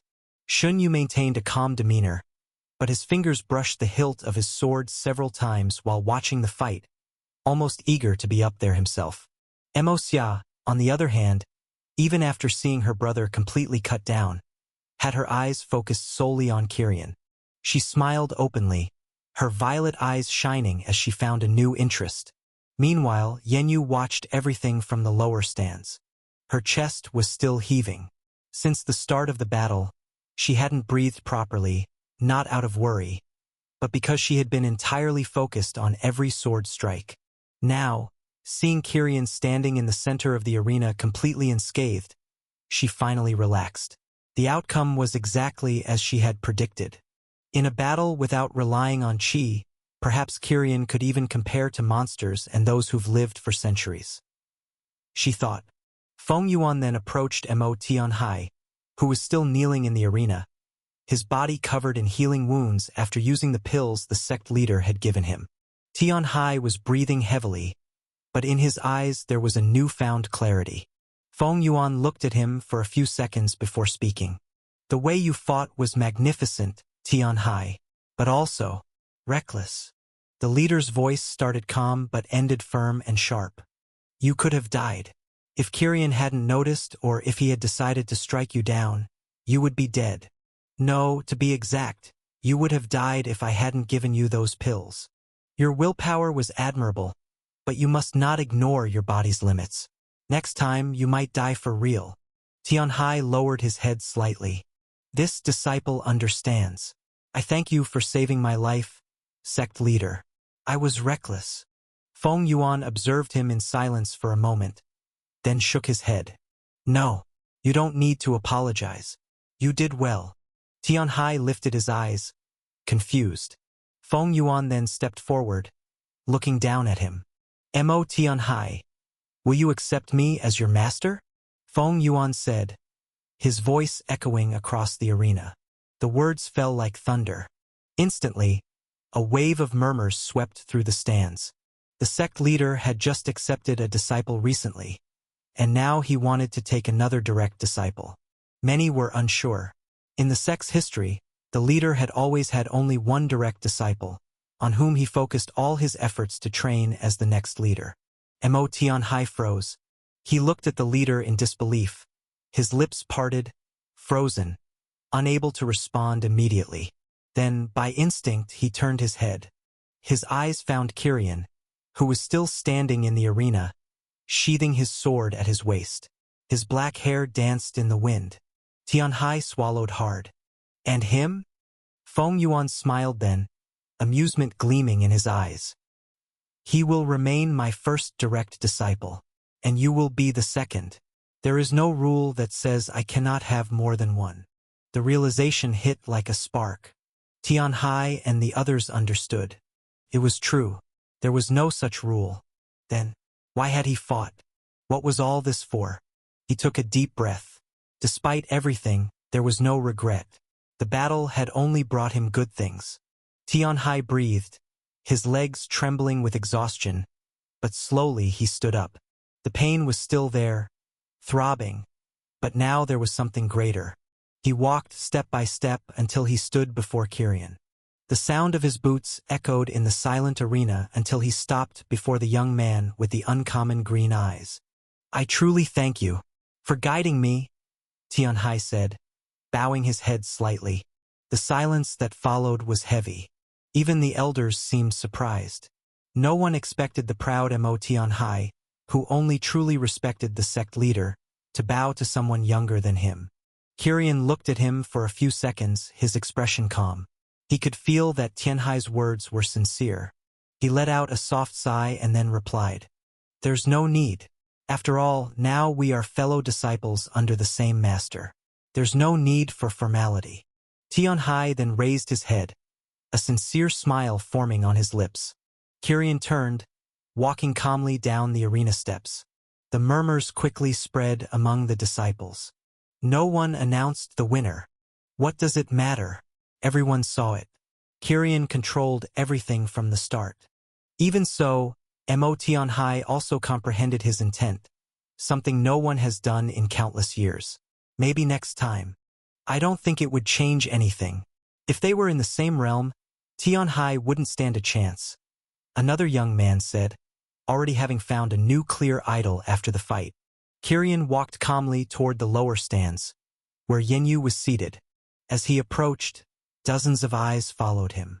Some disciples began whispering among themselves. Who's that girl? Is she from the inner sect? Must have joined recently. Could she be his woman? His woman? I don't believe that. Yenyu clearly heard the last comments, her face immediately turning red. Kirian stopped before her, his eyes as calm as always. Come with me. Where? Yenyu blinked, surprised. Kirian then replied naturally, as if it were something simple. I'll take you to my courtyard. The sect leader has allowed it. For a moment Yenyu froze. The words took time to sink in. He didn't forget me after all. The thought surfaced inevitably, warming her chest. She quickly stood up, a smile blooming on her face.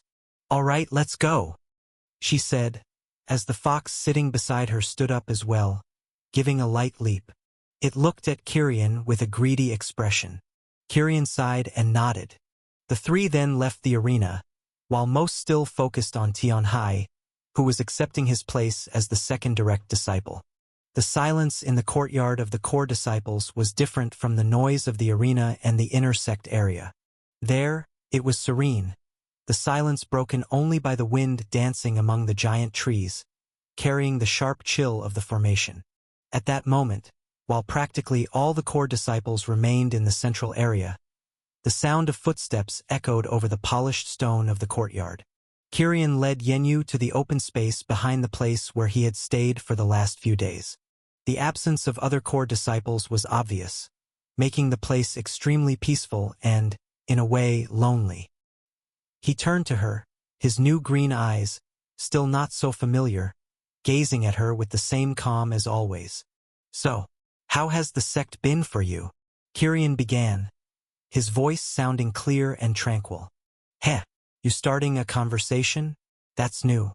Is it because of the eye change? Yenyu said, smiling. But she fell silent immediately when she saw Kirian's expression darken and sharpen. Do his eyes really affect his personality? Yenyu had that small doubt, since the pressure Kirian emitted with each eye and each intent was very different.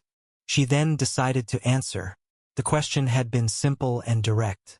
She let out a long sigh, her shoulders, which had been tense since the battle, seemed to relax in front of Kirian. Yeah, intense, you know? She began, her fingers automatically playing with the sheath of her sword. I never imagined myself as an inner disciple. Even becoming an outer disciple was a dream for me. If it weren't for Luz, maybe I wouldn't even be here. Being an inner disciple is a privilege, but the pressure is constant. Everyone always seems to be watching, measuring, and comparing. Absolutely everything. The other disciples, well, there are some nice and friendly ones. But most look at me with disdain or envy because I caught Elder Mei Rant's attention. She then looked out at the view from above. Everything here is beautiful, but it feels lonely. Still, it's been fine. Luz has been good company. Despite everything Yenyu didn't need to finish the sentence. As if she had been summoned, the little fox, who had followed them with an air of superiority, suddenly grew restless. Her intelligent eyes fixed on Kirian with an unmistakable expression of greed. Then, with a determined growl, she leapt, her white fangs aiming for Kirian's leg, demanding something. Kirian's hand moved like a blur. Before Yenyu could react, Kirian had already grabbed Luz by the nape of her neck, lifting her into the air. From Kirian's perspective, the fox's movements were childish play, especially since the beast was no longer as hostile as before. The fox hung there, squirming and letting out a series of indignant growls, her paws moving rapidly.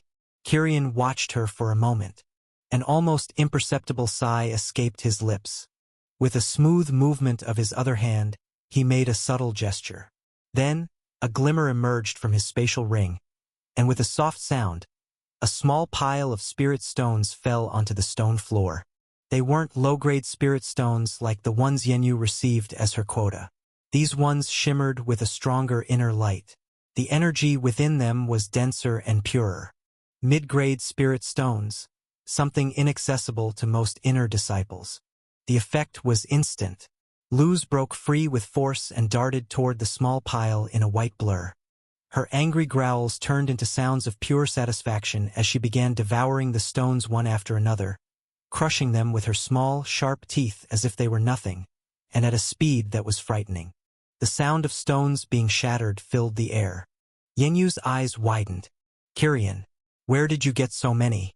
And mid-grade ones?" He merely shrugged, his expression unchanged. "Master Feng Yuan supplied them. He said I don't need to worry about resources. I have enough to last for quite some time."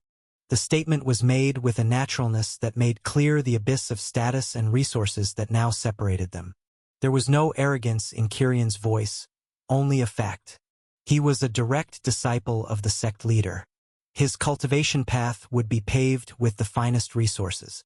Not only that, when Feng Yuan realized there wasn't much he could do to guide Kiryan, since Kiryan wouldn't follow the same path as others, Feng Yuan gave him an amount of stones. Kiryan had no idea how far his cultivation would go after consuming them. As they watched, Luz devoured about 20 stones. Then something changed. Her small white body began to emit a faint golden luminescence, a soft but noticeable glow. At the peak of her devouring, Luz simply stopped.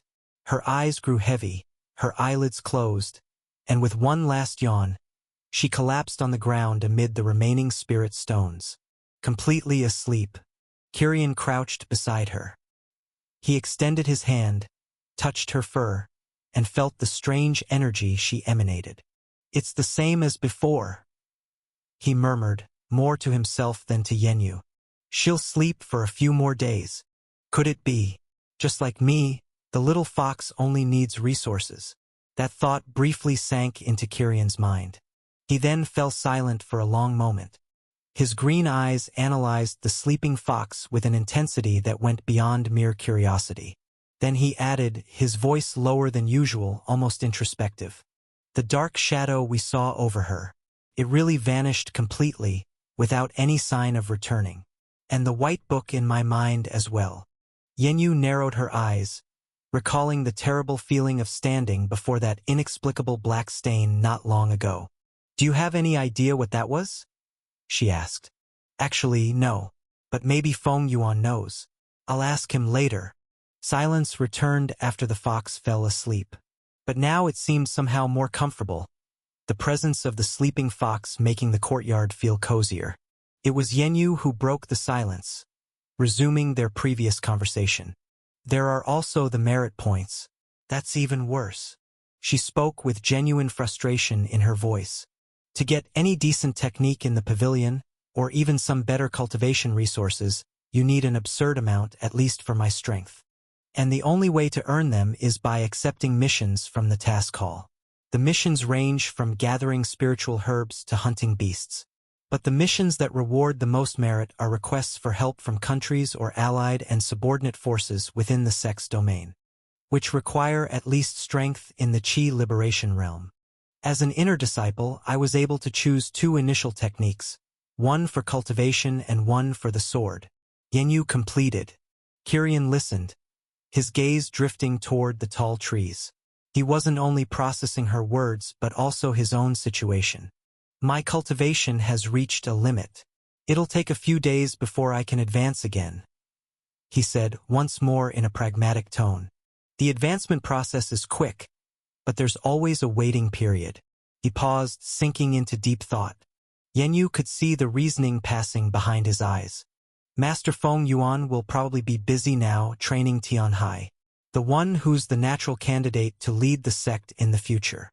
My training time with him will probably decrease." He then turned back to her, his decision already made. "Do you want to go on a mission?" he asked suddenly. The question caught Yenyu by surprise, but a spark of excitement lit up in her chest. A mission. Once again. She'd have the chance to go on a mission with Kirian, just like in the past. But then, before she could get carried away, hesitation struck. She looked at her sword, then at Kirian. Kirian, before that, could you help me with my sword technique? Again, she asked, a bit hesitant. Kirian observed her for a moment, and something resembling a faint smile appeared at the corner of his mouth as he realized it. Yenyu seemed to want to spar with him again, even after witnessing his fight with Tian Hai. He had to admit she had determination. All right, he nodded, his voice simple and direct as always. We can train tomorrow morning. Joy flooded Yenyu. He was still the same Kirian, even dressed in the black robes of the leader and living in the best residence in the sect. They fell into silence again for a while longer, watching the sleeping fox. The afternoon sun began to set, tinting the sky orange. Without realizing it, they had spent the entire afternoon talking. The echo of Kirian and Mo Tianhai's duel did not fade quickly. It spread through the verdant sword sect like wildfire. In the training arenas, the inner residences, and even the humble courtyards of the outer sect, two names were whispered with a mix of disbelief and awe. The details of the battle were slightly distorted and exaggerated with each retelling. Some swore they had seen a massive green sword of light cutting through the sky during the fight, while others claimed it wasn't as spectacular as it sounded. But the core of the story remained unchanged. The newcomer, the direct disciple of leader Kirian, had not only controlled the battle from start to finish, but had also inspired Tian Hai to comprehend the sword intent. And in a turn of events none had foreseen, Feng Yuan accepted Tian Hai as his second direct disciple. The sect, which for generations had known only a single blade at its peak, now found itself blessed with two prodigies. The atmosphere changed, as if a new energy filled the air, something revitalizing. The names Kirian and Tian Hai had now become synonymous with a prosperous future for the Verdant Sword sect. While rumors buzzed across the sect, there was a profound peace in Kirian's courtyard. By now, the sky had darkened, painted with countless twinkling stars. Yenyu finally rose from where she had been sitting for quite some time, stretching and adjusting her brown hair. "It's time for me to go," she said, her voice breaking the silence that had lasted for at least half an hour. Kirian, who had been watching her, frowned, genuinely puzzled. "Why? You were supposed to sleep here with me. Tomorrow we'll train early and then leave for a mission." Yenyu blinked, processing the cold straightforwardness of his words. You're serious?" "Of course. There's enough space. You can stay in the room next to mine," he replied matter-of-factly. A flush of red immediately crept up Yenyu's cheeks. Her hand instinctively went to the hilt of her sword, a small habit. Her mind, upon hearing him say she should sleep there, ran wild with premature thoughts, imagining things that clearly had never crossed Kirian's pragmatic mind. She swallowed hard, feeling foolish. All right," she agreed, her voice slightly higher than usual. Kirian simply nodded and guided her to the door. Inside, he opened a second door next to his own room, revealing a chamber with a simple bed, a low table, and a cushion. It looked like a small dormitory. When Yenyu saw it, she smiled, sighing in relief for having overthought everything. She silently scolded herself.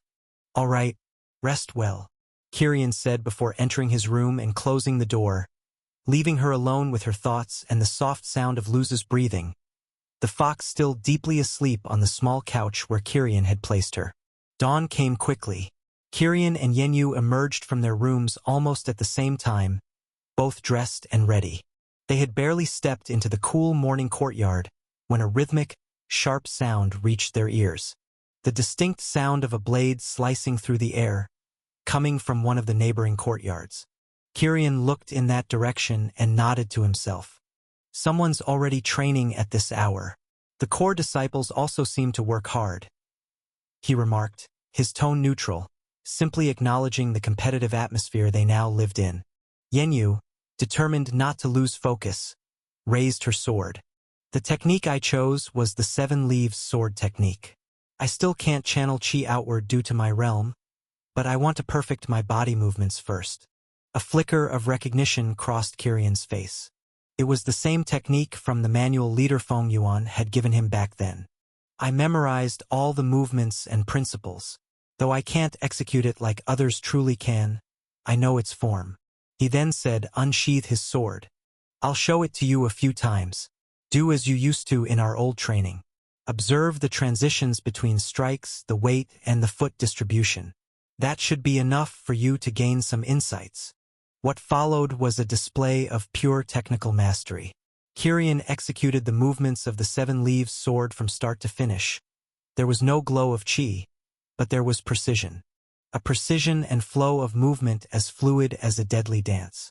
Every turn, every slash, every stance was perfect, as if Yanyu were watching the descriptions and illustrations from the manual come to life before her eyes.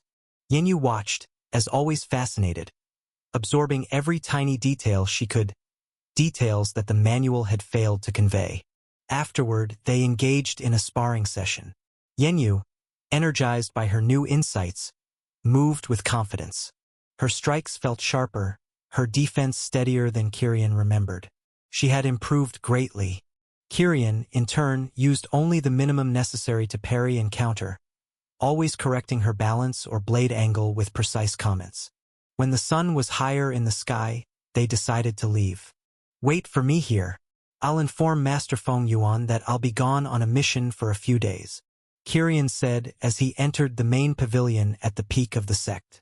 Kirian, after informing Feng Yuan that he was leaving on a mission, departed from the central pavilion in the sect's main area, where Feng Yuan remained.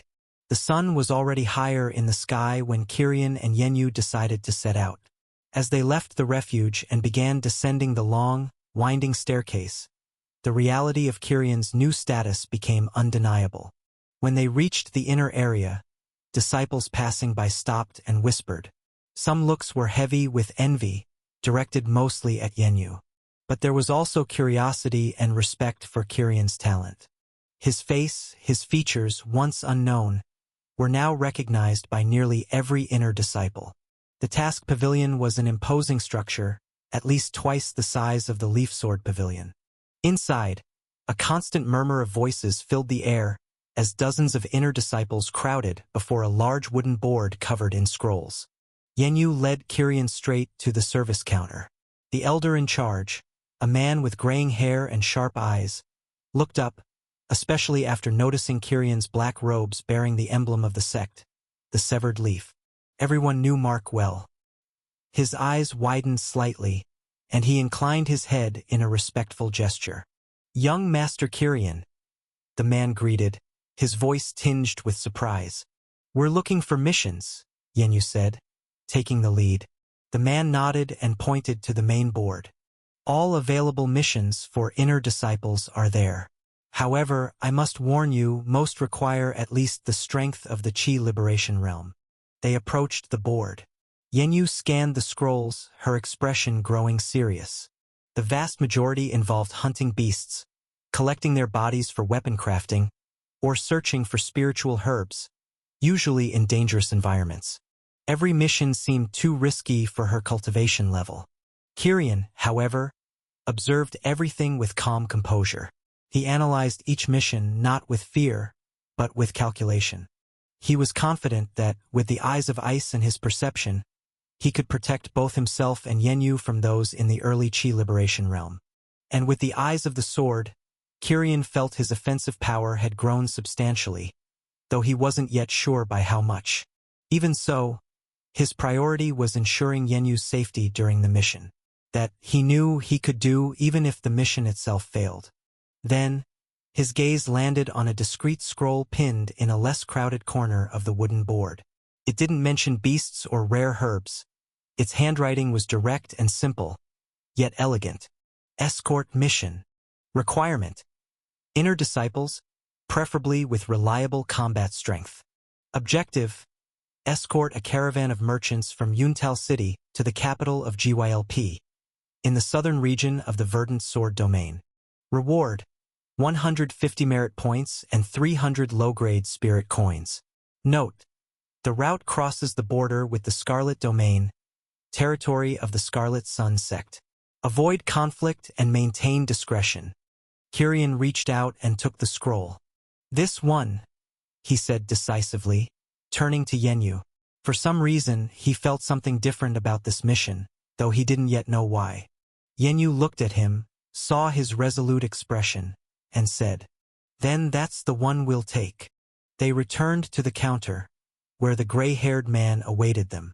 Kirian placed the scroll on the polished wooden surface. "We'll take this escort mission," Kirian announced. The elder picked up the scroll, scanned it quickly, then looked back at Kirian, deciding not to comment. He turned and retrieved 2 items from a drawer beneath the counter. The first was a small metal brooch, handcrafted into the shape of the sex emblem, a leaf split in half. The second was a thicker scroll, tied with a small ribbon. "This emblem must be shown to the caravan leader, a merchant named Lao Shan. He'll recognize it, it confirms your identities."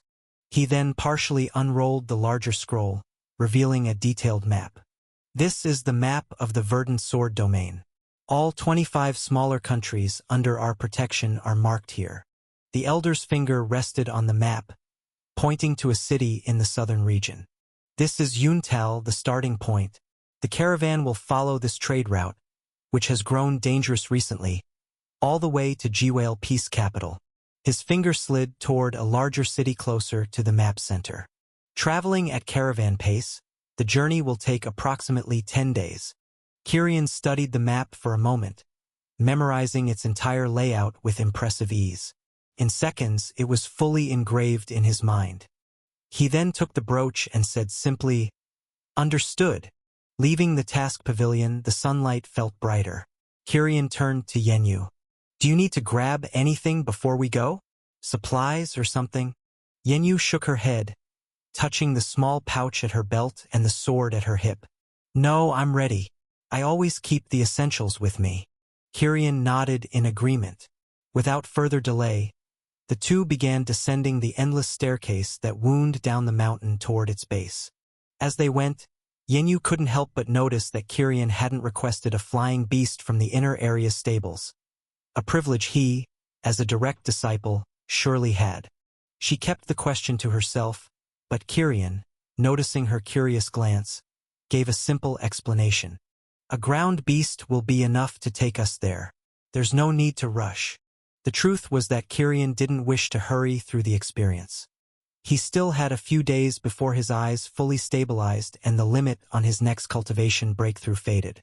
Until then, his strength wouldn't increase much.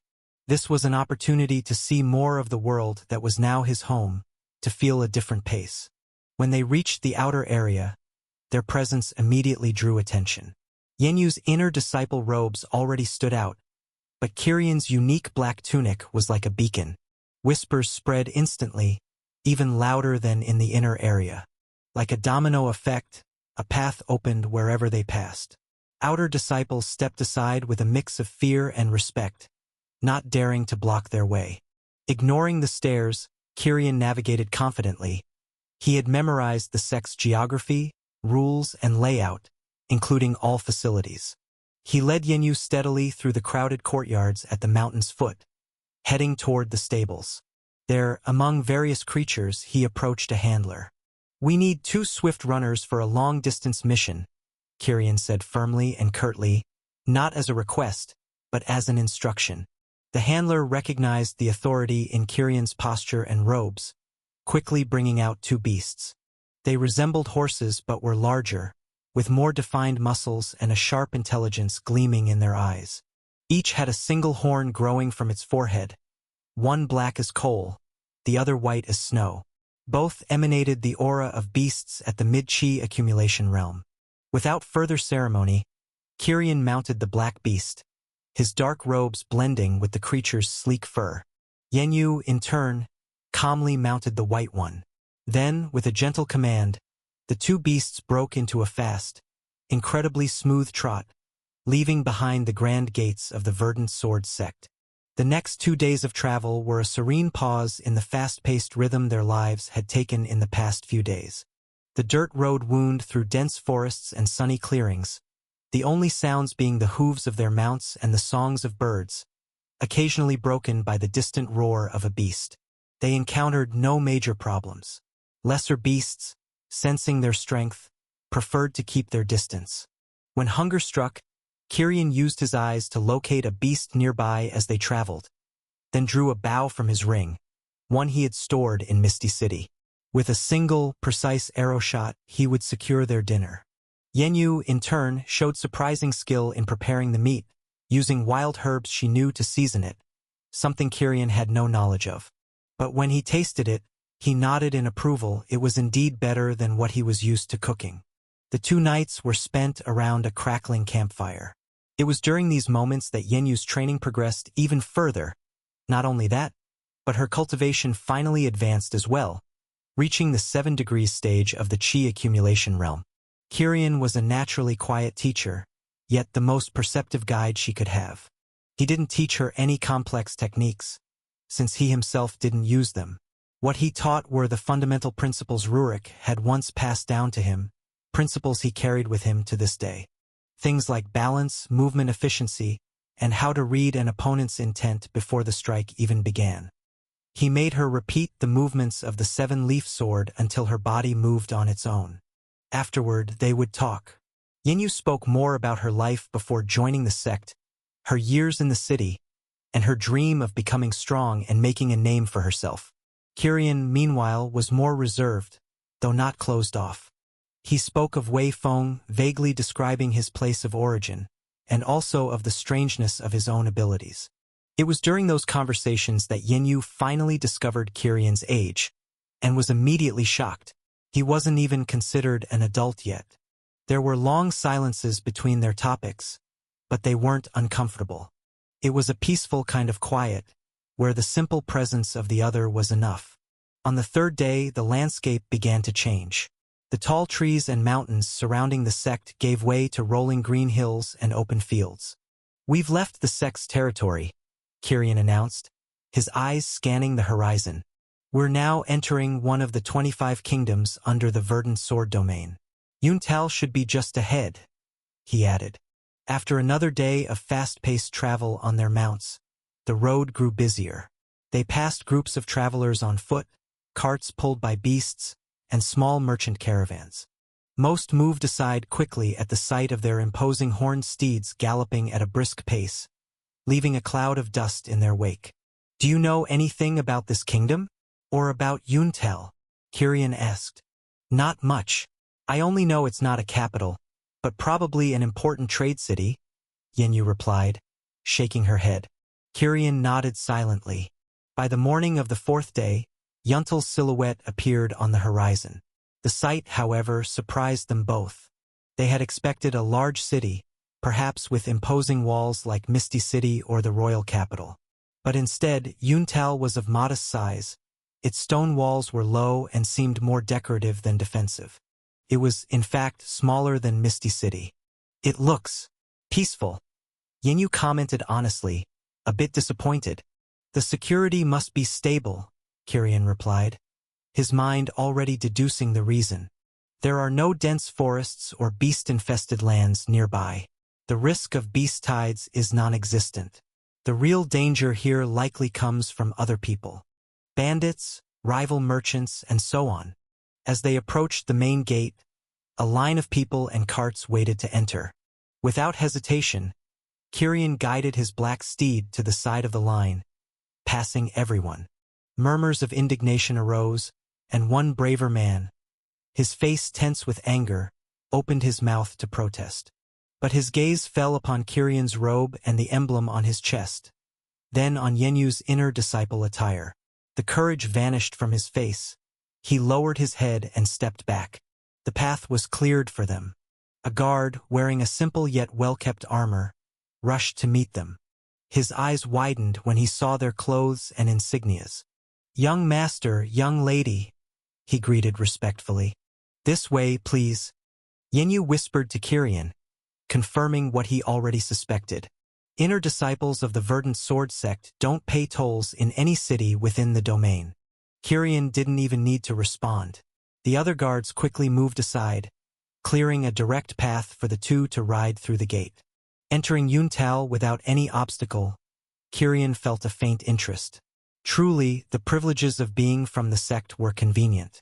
Inside the walls, the city was a whirlwind of activity, but in a different way from the sect. The air felt impure, lacking the sharp pressure of sword chi. Instead, it carried the smells of fresh bread, spices, sweat, and the constant hum of trade. The streets were lined with two-story houses made of wood and stone, colorful awnings casting shadows over countless market stalls. Cultivators, craftsmen, and merchants crowded the avenues. It was a vibrant world, but somewhat chaotic. Following the directions given by the elder at the task pavilion, they navigated through the streets until they reached a more organized commercial district. There, they stopped in front of a sturdy-looking building with a metal sign that read, Shin Company. It was a medium-sized establishment, well-maintained, exuding prosperity, but without the ostentation of many nearby firms. Kirian dismounted his horse in one smooth motion. Yenyu did the same, standing beside him. He then walked to the entrance, where an attendant watched them with a mix of curiosity and apprehension. Without waiting, Kirian raised his hand, showing the cut-leaf brooch. We've come on behalf of the Verdant Sword Sect to fulfill the escort mission. Summon your leader, Lao Shen, he said, his voice direct and clear, carrying a natural authority that made the attendant obey instantly. The man rushed to the back with hurried steps, and in less than a minute, a middle-aged man appeared. His presence was calm yet carried a certain weight, not the kind born of great cultivation, but of experience and the responsibility of command. Lao Shen wore a neatly pressed light brown robe without unnecessary adornments. His short, well-trimmed beard and sharp eyes gave the impression of someone who missed nothing. He approached the two with one hand behind his back and gave a slight bow. Disciples of the Verdant Sword Sect. It's an honor to receive you. His voice was firm and composed. I am Lao Shen, the one in charge of this Shun Company branch. Kirian returned the gesture with a simple nod. Kirian and Yenyu, we've been assigned to your escort mission, to accompany your caravan to GYLP. Excellent. Come, let's talk in my office. Lao Shen gestured for them to follow. The interior of the company was clean and quiet, the noise of the streets fading as they moved through the corridors. Walls paneled in dark would give the place a sense of refinement, and every employee who crossed their path paused to bow respectfully before disappearing back to work. Reaching a room at the back, Lao Shen opened the door and invited them in. The space was simple yet well organized, with a wide wooden desk, stacks of documents and scrolls, and a large map fixed to the wall showing the 25 countries under the Verdant Sword Sect's domain. Several company branches were marked on it. He sat behind the desk, gesturing for Kirian and Yenyu to take the seats across from him. I'm relieved the sect sent someone so capable. Lao Shen began, his eyes studying Kirian's. The road to GYLP isn't particularly dangerous, but it's long. Still, lately there have been strange reports. Some of my caravans, and others from different companies, have vanished near the border with the Scarlet Domain. Lao Shen paused briefly, his gaze turning to the map on the wall, where a red line marked the boundary between domains. He ran his finger along the point where the company's route almost crossed the border. So far, we haven't been able to gather any solid information, he continued, his voice heavy with concern. Some say it's bandits, others claim it's fierce beasts or even cultivators from the Scarlet Domain, but not even traces of the caravans have been found. It's as if they had completely disappeared. Yenyu frowned. Disappeared? Not even wreckage or signs of a fight. Exactly, Lao Shen replied, tapping his finger against the table. The last caravan sent out 2 weeks ago departed with 5 cultivators at the peak of the Qi accumulation realm, but none of them returned. That's why I sent the request to the sect.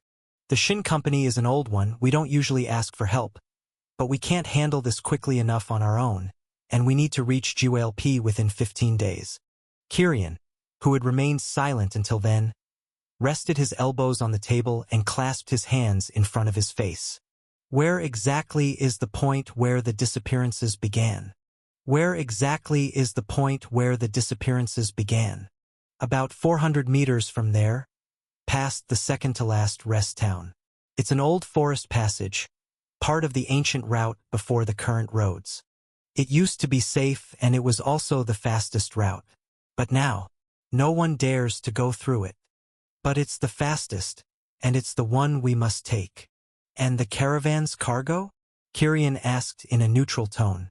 Trade goods, rare herbs, minerals, northern fabrics, in large quantities for the event that will take place in GYLP. But nothing particularly special. At least nothing worth causing such a stir among cultivators or bandits for an attack, an invisible attack like that. That's what bothers me. Kirian remained still for a few seconds. Finally, he spoke calmly. If there's something making the caravans disappear without leaving any trace, then they aren't simple bandits. Lao Shen nodded slowly. I believe that too. Yenyu looked between the two of them, feeling the air grow heavier. Even so, the mission is an escort, right? Not an investigation.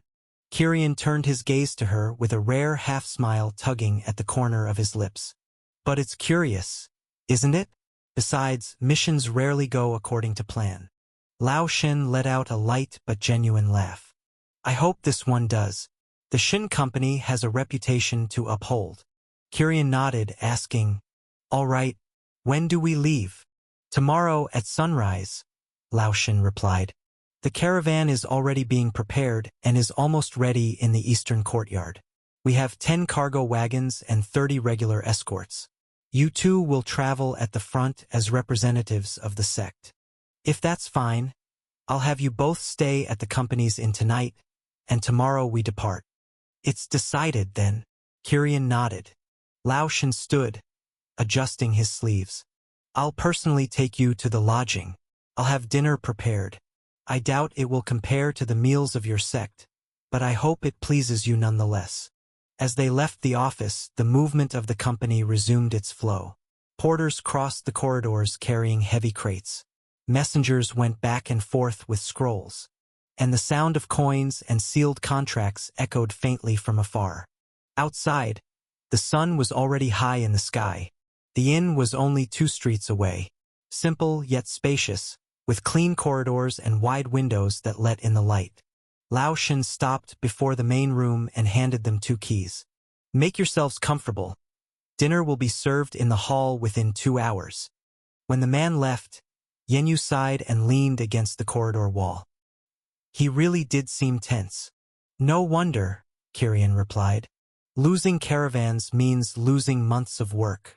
If it's something that destroys or makes entire groups vanish without a trace, then there's more to it. You think it's a strong cultivator? Or a beast? Yenyu asked. I can't say, but something tells me it's not, he said, looking away, letting the subject die there. That night, dinner was simple but pleasant. Rice, cooked vegetables, grilled beast meat, and a light wine. Lao Shen dined with them for a few minutes, exchanging few words. After dinner, Yenyu went to her room to rest. But Kirian remained for a while on the inn's balcony. From that height, he could see the city lights coming alive one by one. The distant sound of taverns, merchants' laughter, the chime of bells from a local temple. All of it formed a stark contrast to the silence atop the sect. For a moment, he simply observed. The wind brushed through his hair and brought with it the city's scent, smoke, food, and the ordinary life of many. Disappearances without a trace, he murmured. His eyes narrowed. There was something about it that bothered him, the same feeling he had when he first saw this mission on the task hall board. But for now, he would set that thought aside. Kirian stayed on the balcony until the moon rose high, its silver light bathing Yuntel's rooftops. The restlessness inside him somehow refused to fade. Disappearances without a trace. And he felt something truly strange, as if something was calling him. He finally withdrew to his room. Dawn came quickly.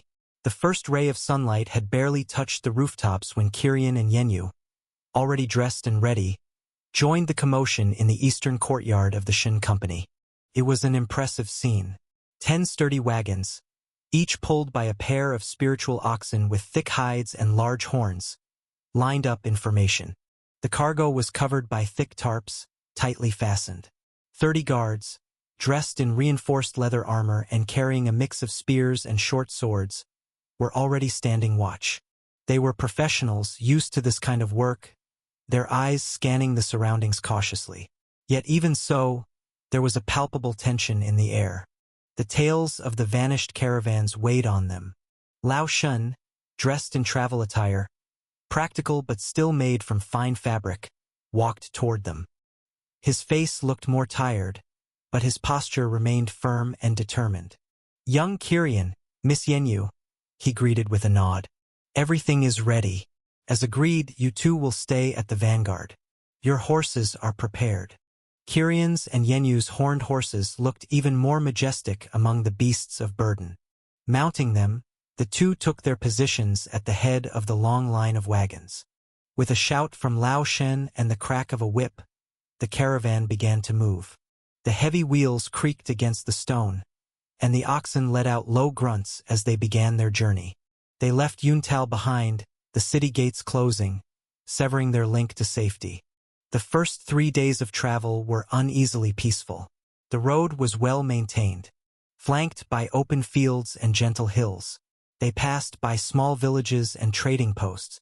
The only wildlife they encountered were birds and small beasts. Yenyu trained with her sword during their stops. The movements Kirian had taught her were becoming more natural. Kirian, on the other hand, spent most of his time silent, his senses and vision fully expanded. His eyes, though not using any qi, constantly scanned the road ahead, the distant trees, and everything within his field of sight. It was on the third day that the environment began to change. The road started to ascend gently toward a small mountain range.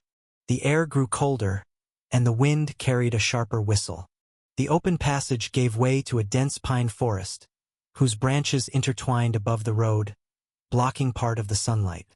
It was the old forest passage, the place of the disappearances.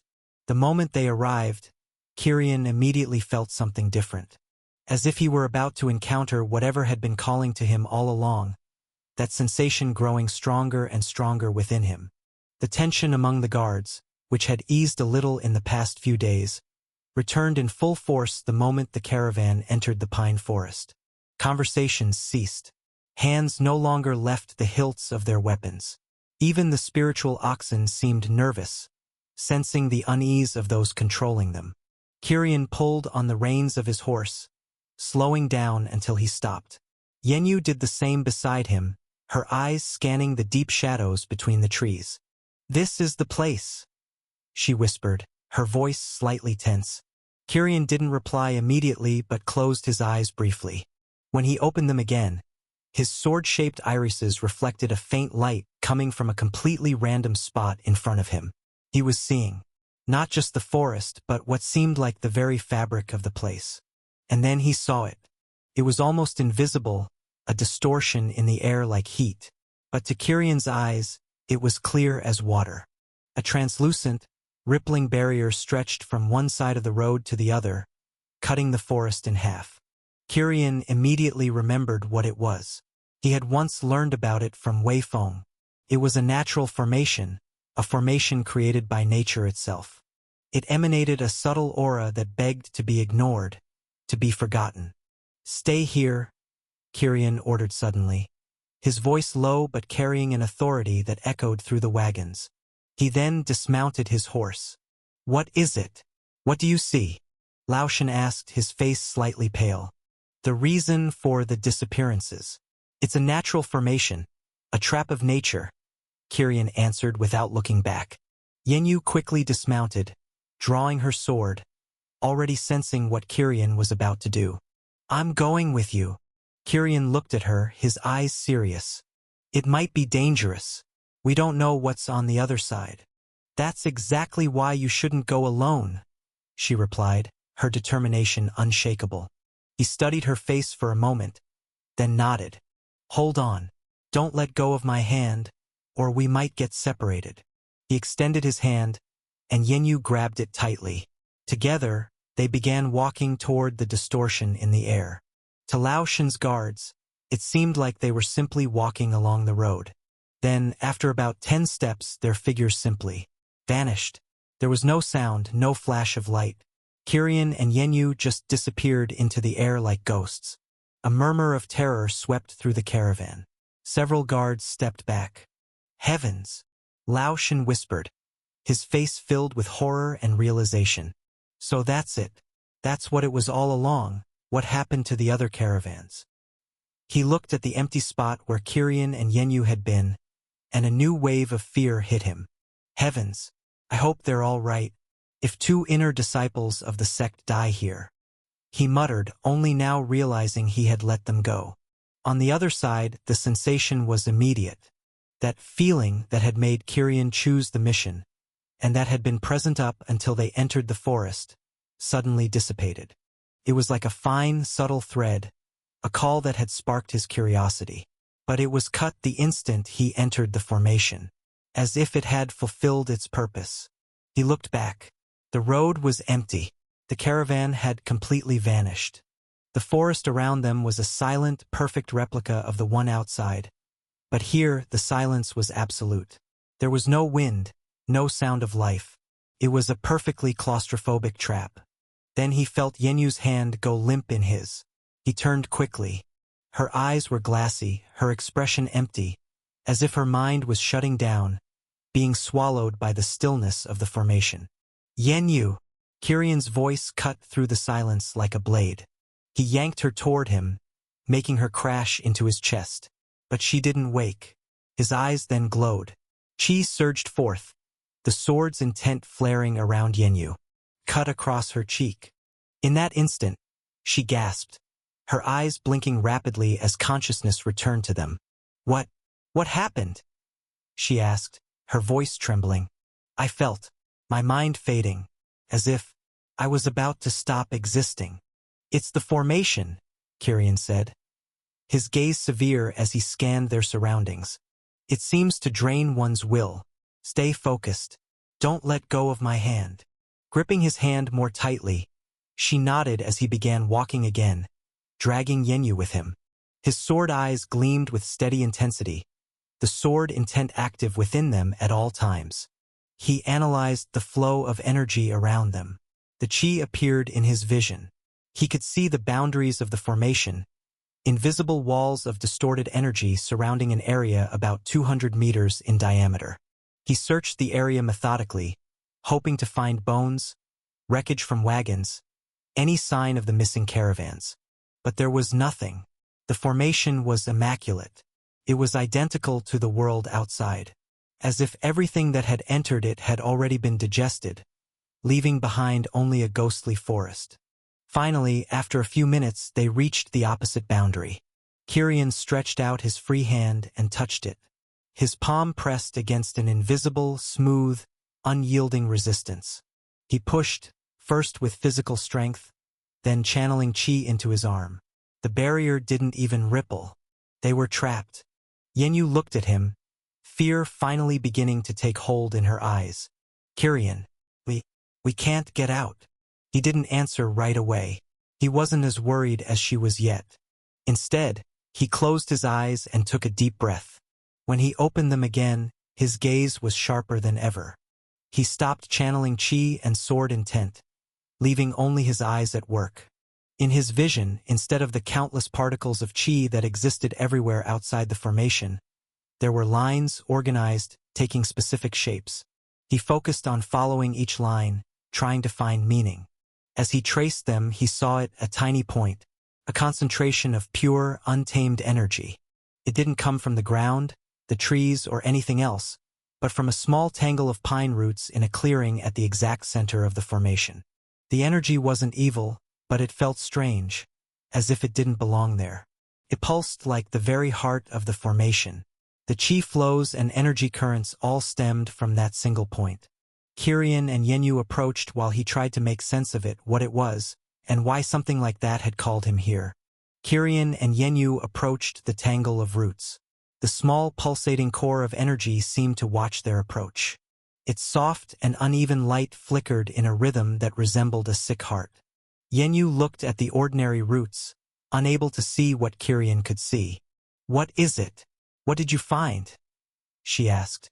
I believe this is the heart of it all. Kirian replied, his voice low and focused.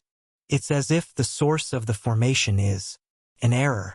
It's a mistake, he said, concentrating. His mind was sharp, analyzing rapidly. The chi lines he saw were not malicious. They were scattered and disorganized. It was like a river whose bed had been diverted by a rock, causing the water to overflow or flood the surrounding area, creating a swamp, a stagnant zone where once there had been a solid forest. This natural formation was like a spiritual swamp, an accident of nature that trapped everything that ventured into its still waters. He extended his hand, not to touch the core, but to hover it above. His eyes followed each flow of energy, mapping the dysfunctional pattern. The solution to escape wasn't to destroy the core. Perhaps that would cause a catastrophic explosion due to the amount of energy. The solution was to redirect the flow to clear the riverbed. I need to fix this, don't I? Kirian murmured to himself, thinking that must be why he felt something calling him. He had no idea what it was yet, but he knew it wanted him to solve this problem. Fix it? How? Couldn't it be a trap? Yenyu asked, confused. No, I don't feel danger. It's more like an accident. A broken flow of the world, Kirian said, crouching down. He knelt, his fingers finding a specific point at the base of the roots where the chi flow was particularly congested. If it's broken, just fix it. Kirian pressed the exact spot with the tips of his fingers, with a precision that no one else could achieve. A minute movement that required perfect strength and timing. It wasn't a push of energy but a physical intervention at that spiritual pressure point. There was a silent click that only he could perceive. One of the energy threads unraveled, realigning with a more natural path. The light of the core pulsed a bit stronger but more steadily. Kirian noticed that the chi present in one of the freed threads dispersed like countless chi particles, returning to flow as it did in the outer world. Kirian then moved to the next congestion point. It was meticulous and slow work, like untangling a complex web of threads in the dark, relying on only one sense, the most important one, his vision. His breathing was controlled, and his movements were economical and decisive. It was as if he were performing a spiritual surgery on the core of the natural formation. Yenyu watched, feeling the change in the environment. The heavy, oppressive air began to lighten. The sensation that her mind might black out at any moment if she let go of Kirian was replaced by a growing calm. Then, the illusory forest around them began to lose its solidity, becoming translucent, like a veil being lifted. Kirian worked for several minutes, his focus absolute. Finally, only one large tangle of energy flows remained, converging toward the pulsating core. It was the main one. Kirian placed his palm over the massive roots, on the point where the erratic core remained. This time, he didn't apply physical force. He simply allowed his hand to touch it. His presence, his new understanding of that spiritual flaw, acted as a catalyst. The core, now deprived of the unbalanced flows that sustained it, didn't explode. It simply flowed. With one final pulse of soft light, the core dissolved. The erratic energy that composed it didn't dissipate but spread harmoniously around them, realigning with the world, making the chi trapped in the threads scatter once again into countless particles.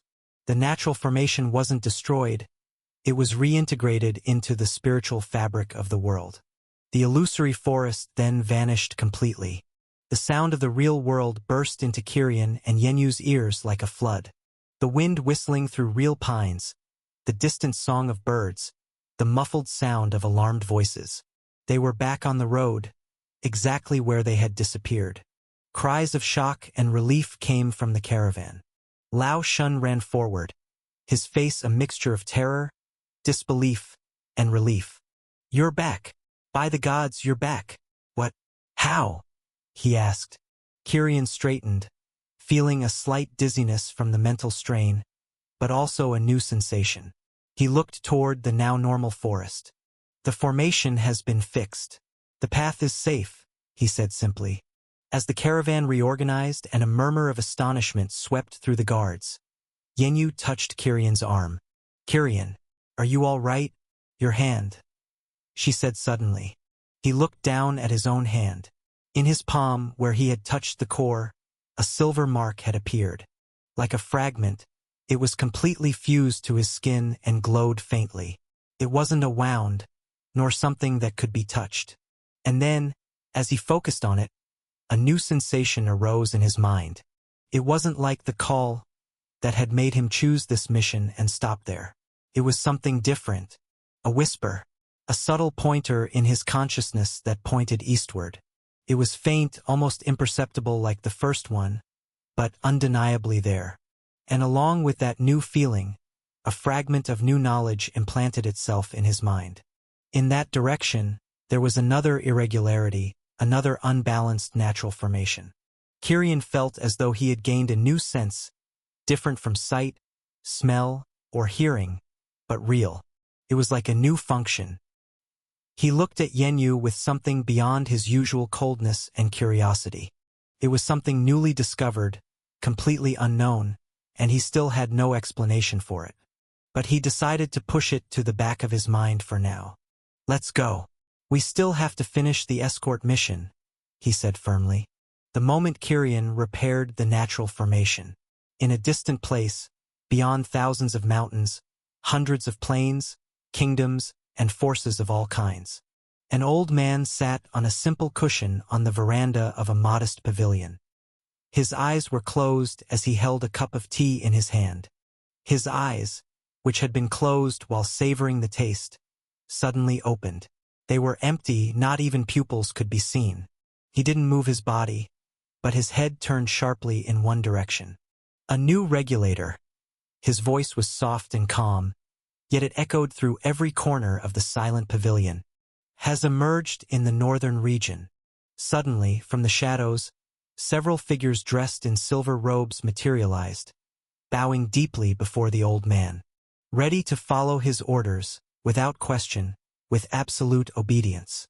"Go find him and bring him to me, immediately," the old man ordered, his eyes closing again. The figures then vanished as silently as they had appeared. The days that followed the correction of the natural formation were strangely monotonous. The caravan advanced along the old road without further incident. The landscape changed gradually, tall pines giving way to arid hills and then to the plains bordering the Scarlet Domain.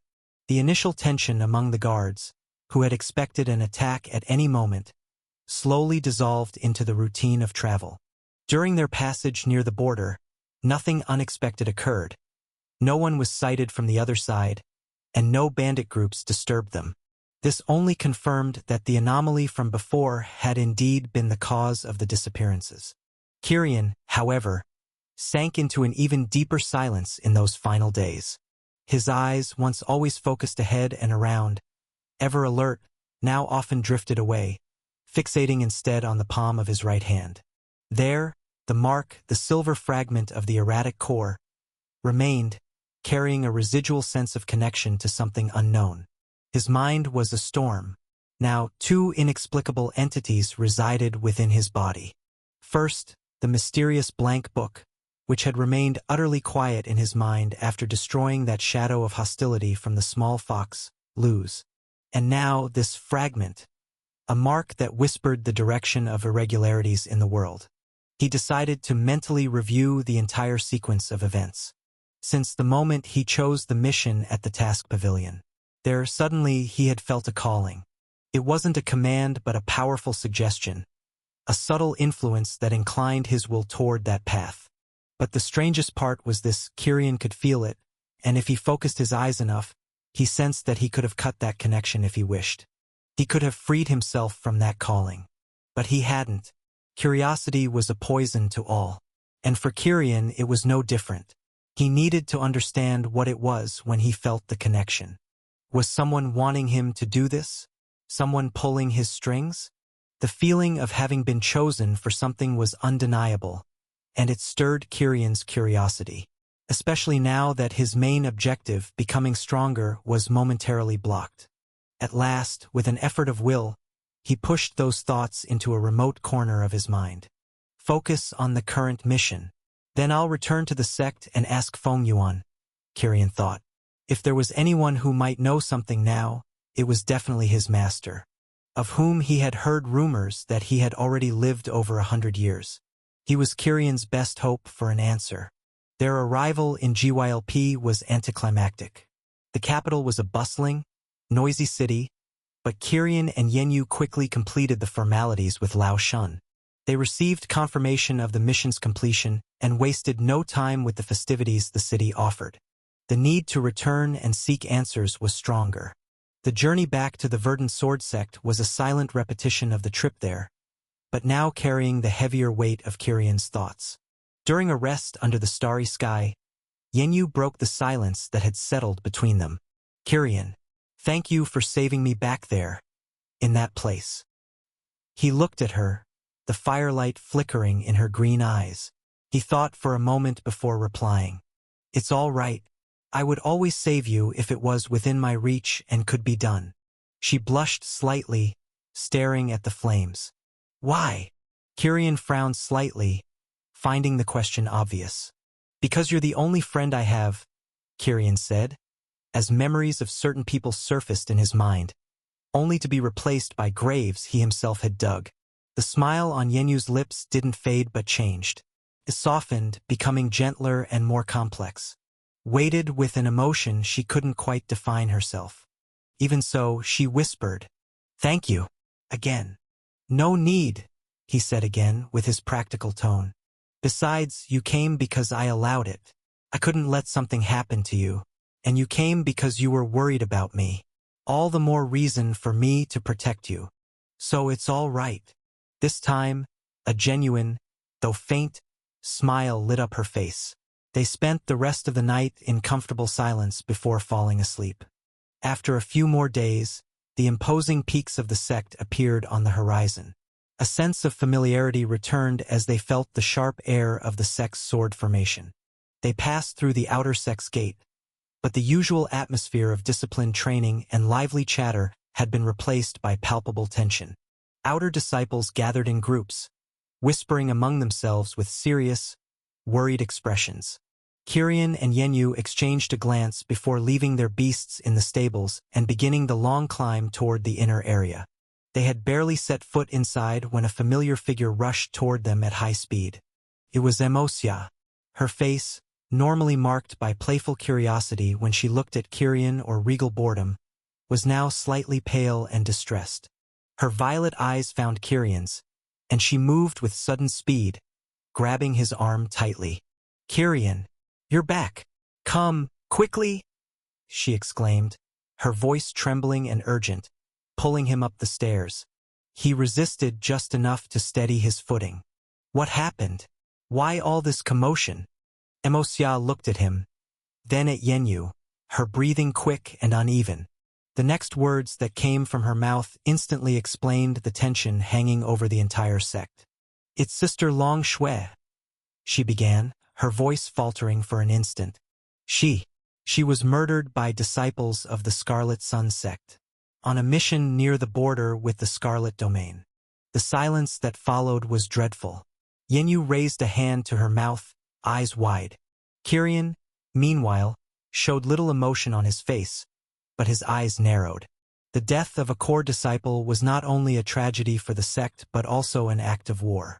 The peaceful moment between the sects might now be broken, and perhaps the monotonous peace that had ruled within the sect would soon be shattered by a new storm. The inner area of the sect seemed to breathe a different air that day. The cutting wind coming from the sword formation felt denser. Some thought so. Emosia walked quickly, his hand firmly gripping Kirian's arm, pulling him forcefully. Behind them, Yenyu followed with short steps, her eyes filled with worry. Kirian remained silent. His expression was serene, but his green eyes reflected a shadow of unease. When they finally climbed to the top of the staircase, the central area opened before them. The great hall of the sect stood at the top, a gigantic pavilion with jade columns and curved green roofs. In front of the doors, Mei Ran awaited. She also wore a green robe, while her two swords were still present at her waist. Her face looked more serious than usual. "Enter. The leader is already waiting for you," she said bluntly, opening the door. Emosia took a deep breath, gave Kirian a look, and then moved forward. Yenyu drew closer until she was almost glued to Kirion's side. Mei Ran went ahead, clearing the path, leading them inside. As soon as they arrived, Kirion noticed. The hall was fuller than usual. All the central disciples were already there, lined up. In the central seats were all the main elders of the sect, men and women whose hair was almost gray, their faces marked by time and the sword, each one radiating a presence slightly greater than Mei Ran, yet still far below Feng Yuan. The restrained tension in the hall was broken by the sound of Kirion, Mo Xia, and Yenyu's hurried steps. At the center, elevated on his seat, sat Feng Yuan waiting. The sect leader did not speak, but his presence today kept everyone silent, in absolute quiet. Feng Yuan, seated on his elevated seat, opened his eyes when he saw Kirion enter the hall.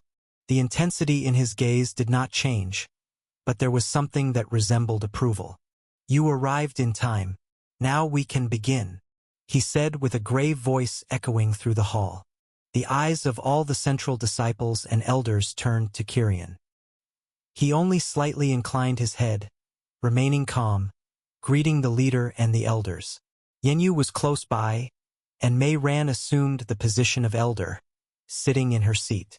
Feng Yuan then raised his hand. "Wu Jian, come forward and report what happened." From the left side of the hall, a young disciple stepped forward. Wu Jian was tall, large, and strong, but his face was marked with exhaustion. His steps seemed heavy. He shrank in the center of the hall, something completely contrary to his personality, always direct and walking upright like a heavy sword. He then began to speak, his voice slightly trembling. "Leader, elders, the truth is bitter. Long Shui truly ended up dying on the mission." Everyone in the room avoided murmuring, but all were filled with anger after hearing the confirmation. "Explain," the leader ordered. "We completed the mission successfully and were preparing to return. We were already near the border. That was when it appeared." He stopped for a moment, trembling. Mo Tianhai, who was on the side, stepped forward, his face contorted with anger. "That what? Don't play with words, Wu Jian. Long Shui was one of the strongest among us. She wouldn't be defeated by just anyone. Explain properly." Tianhai stepped back. Feng Yuan said calmly, but still with the weight of an order. Tianhai clenched his fists, took a deep breath, and returned to his place, but still without taking his eyes off Wu Jian. Wu Jian then continued, even more nervous. When we looked, we saw a young man. He wore the robes of the Scarlet Sun sect, but his cultivation was only at the initial stage of the Liberation Realm. I felt it clearly. Then he couldn't be a central disciple. Can't be him. Long Shui would crush someone at that level with a single strike. Tianhai retorted, still furious. "I thought so too, but behind him, or perhaps above him, there was something. It was like a black mist, dense, alive. It was a darkness that made the forest beasts flee in panic. Even the flying beasts of the sect seemed to grow afraid." The entire hall fell silent. The elders and the leader furrowed their brows. Wu Jian took a deep breath. His voice faltered. It was as if all the hostility of that young man had taken form. A weight, a burden that fell upon our minds as we looked at him. I myself felt as if I was being crushed, unable to breathe. Yenyu, at Kirion's side, grew pale, remembering something from Misty City. Immediately, she pulled Kirion's hand, trying to remind him. Wu Jian then continued. Long Shui advanced to fight. She cut through that mist, but as soon as her blade touched the darkness, she staggered. It was as if all her strength vanished in an instant. The shadow enveloped her, and then threw her aside as if she were trash. When I tried to help her, his voice broke, his eyes filled with tears. When I touched her, she was already cold. Her eyes are empty, lifeless. Wu Jian fell slightly to his knees, bowing, his knees trembling, ashamed of himself for fleeing afterward. The room sank into heavy silence. Some central disciples gripped their swords tightly. Others averted their eyes, uncomfortable. Feng Yuan leaned slightly forward, asking, "And this young man? Did he say anything?" "No." He seemed in a trance, his eyes lifeless, as if he wasn't aware of himself. At that moment, Kirian stepped forward.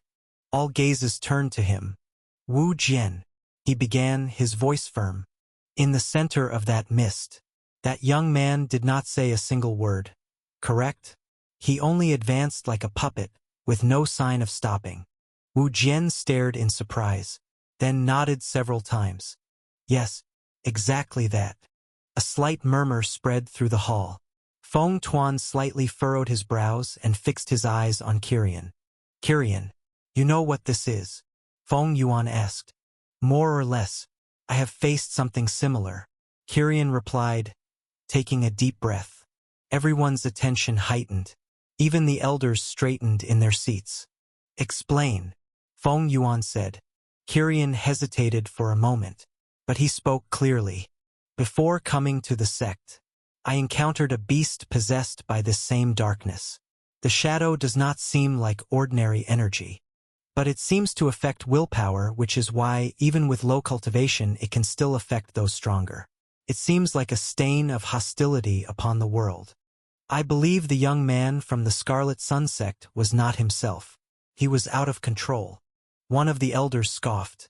"You mean Long Shui fell to a mere lackey possessed?" Kirian did not avert his gaze. "No. I only mean you must believe her death was not caused merely by the hands of an ordinary enemy. If you blame the Scarlet Sect immediately, more lives will be wasted in vain." Kirian continued speaking about what he thought about the case. His words made some disciples grit their teeth. But Feng Yuan raised his hand, asking for silence. "Continue." Kirian exhaled deeply once again. "I possess something that can disperse this mist," Kirian revealed. "If Wu Jian takes me to the place, I can confirm if it is indeed the same as I witnessed. We may also recover Long Shui's body. Or, if there's any chance she still lives, save her." A heavy silence fell. "A treasure?" one elder asked suspiciously. Kirian only nodded, not hiding it. After all, the book was something kept in his mind. "Yes." Feng Yuan's eyes narrowed. "Are you certain of what you are saying?" "I am," Kirian said, looking firmly. The sect leader remained silent for a few moments, evaluating the young man before him. Then, after what felt like an eternity, he nodded. "Very well. It will be as you said. But you will not go alone," the leader said, already decided. His eyes turned to the presences in the hall. "Mei Ran will go with you." Mei Ran's eyes narrowed slightly, but she inclined her head in acceptance. "Understood." "Very well." Kirian also nodded. Feng Yuan then rose. "The meeting is over. Prepare yourselves. Soon the truth of all this will be revealed." The elders stood up, the disciples bowed, and slowly the hall began to empty. Kirian returned to his room in silence. Yanyu followed him, her light steps behind him. The sky was already tinged orange-red by the setting sun. When they arrived, Kirian stopped in front of his room's door. "I will cultivate tonight, so I will not leave," he said, turning to her. "Very well. I'll stay nearby, taking care of the fox." He did not reply, only waved his hand and entered the room. Night fell, and Kirian sat on the bed, placing a pile of spirit stones before him. His green eyes glowed, and then he began, absorbing stone by stone into his eyes. For an entire hour, he did not move. The chi of the stones vanished completely, like smoke entering his eyes, purified and stored in his dantians, causing them to expand. Then, after exactly an hour, a wave of power expanded smoothly, dense and stable. The dantians expanded. Kirian had advanced to the 8 degrees and final stage of the chi accumulation realm. The limit had disappeared that morning, and now he would have to wait several days before cultivating again. But he would not be bored since he had things to do and discover. He exhaled slowly, closing his eyes for a few moments. The next morning he would depart. He would go to the place of Long Shui's death. At the gate of the inner area, Kirian, dressed in his black robe that fluttered in the morning, was waiting for someone. Suddenly, Mei Ran appeared, walking upright with her two swords at her waist. In her hands she was holding the reins of a great eagle. Wu Jian came a little behind, following along and looking somewhat absent-minded. The sky was still pale, covered by clouds that hid the rising sun. The breeze carried the cutting wind of the sword formation. Mei Ran glanced once at Kirian before mounting the eagle she had brought. "We will not speak much. Our time is precious," she said. Kirian merely nodded. Wu Jian swallowed dryly and climbed up last, mounting his own flying beast. The eagle then spread its white wings, flapping once before shooting into the sky. The sect was left behind, shrinking into a small blot among the mountains. During the journey, silence prevailed most of the time. Wu Jian avoided looking at Kirian and Mei Ran. He was still visibly shaken. The memory of the black shadow still gnawed at him. Kirian, in turn, remained quiet, looking downward. His mind worked incessantly. That mist, that empty state, it was definitely the same as what he had seen in the little fox Luz, who was still sleeping in his courtyard. A strange and incomprehensible force, one that seemed to dominate the minds of others without needing high cultivation. Destined. He suddenly thought of the words left behind. The word echoed in his mind. He did not know where this feeling came from, but it was as if the world was pushing him toward these encounters. After nearly 3 hours, Wu Jian pointed downward. There. The eagle then descended, cutting through the wind. The group landed in a wide clearing. The silence there was strange and disturbing. Nothing like that of an ordinary forest. No sound of birds, no beasts roaring. The wind passed between the trees, bringing the only sound present. Strange. Mei Ran was the first to descend, her eyes sharp. This forest should be filled with beasts, but it seems dead. Kirian followed, his green eyes sweeping every corner. And then he found what they had first come to look for. In the corner of the clearing, Long Shui's body lay motionless, like a fallen statue. Wu Jian took a trembling step forward. She's exactly as before, he said with a hesitant expression. Mei Ran approached faster than the two. She knelt beside her, placed 2 fingers over Long Shui's neck. She expected the worst, her face hardened. But as soon as she waited a moment, surprise appeared on her face. She breathes. It's almost imperceptible. But she is still breathing. That's impossible. I saw her dead. The body was cold, the eyes empty, Wu Jian exclaimed, his voice almost breaking. And it is still cold. Mei Ran cut him off. Too cold. Cold as ice. But still alive. She is in some strange state I cannot identify. Kirian slowly approached.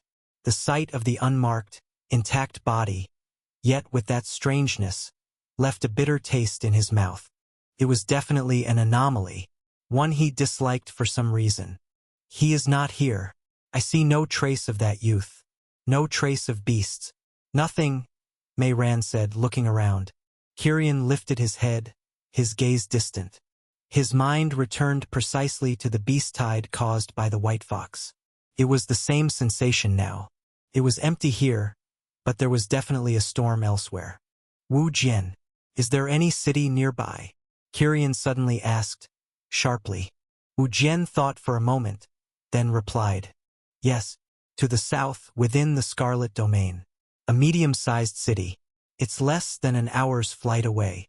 Kirian turned to Mei Ran. That's where the beasts went. I'm sure of it. The youth are controlling them.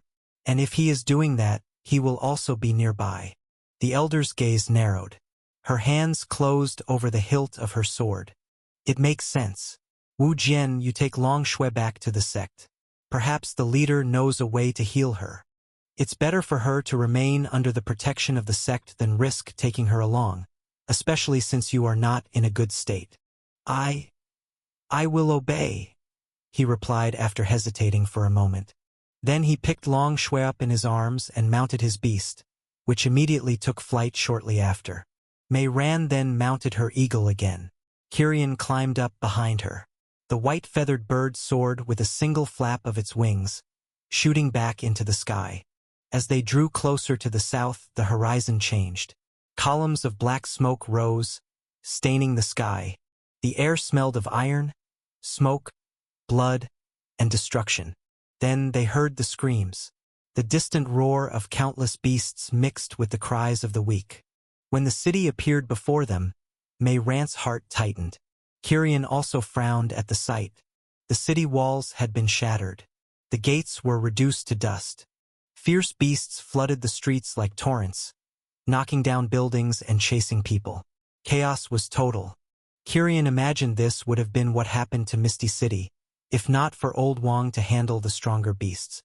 But the beast tide here was on another level. While Misty City had only 5 beasts in the Qi Liberation Realm, here Kirian could not count how many beasts of that strength existed. They were spread throughout the city. In the midst of them, Kirian saw something that made his eyes widen.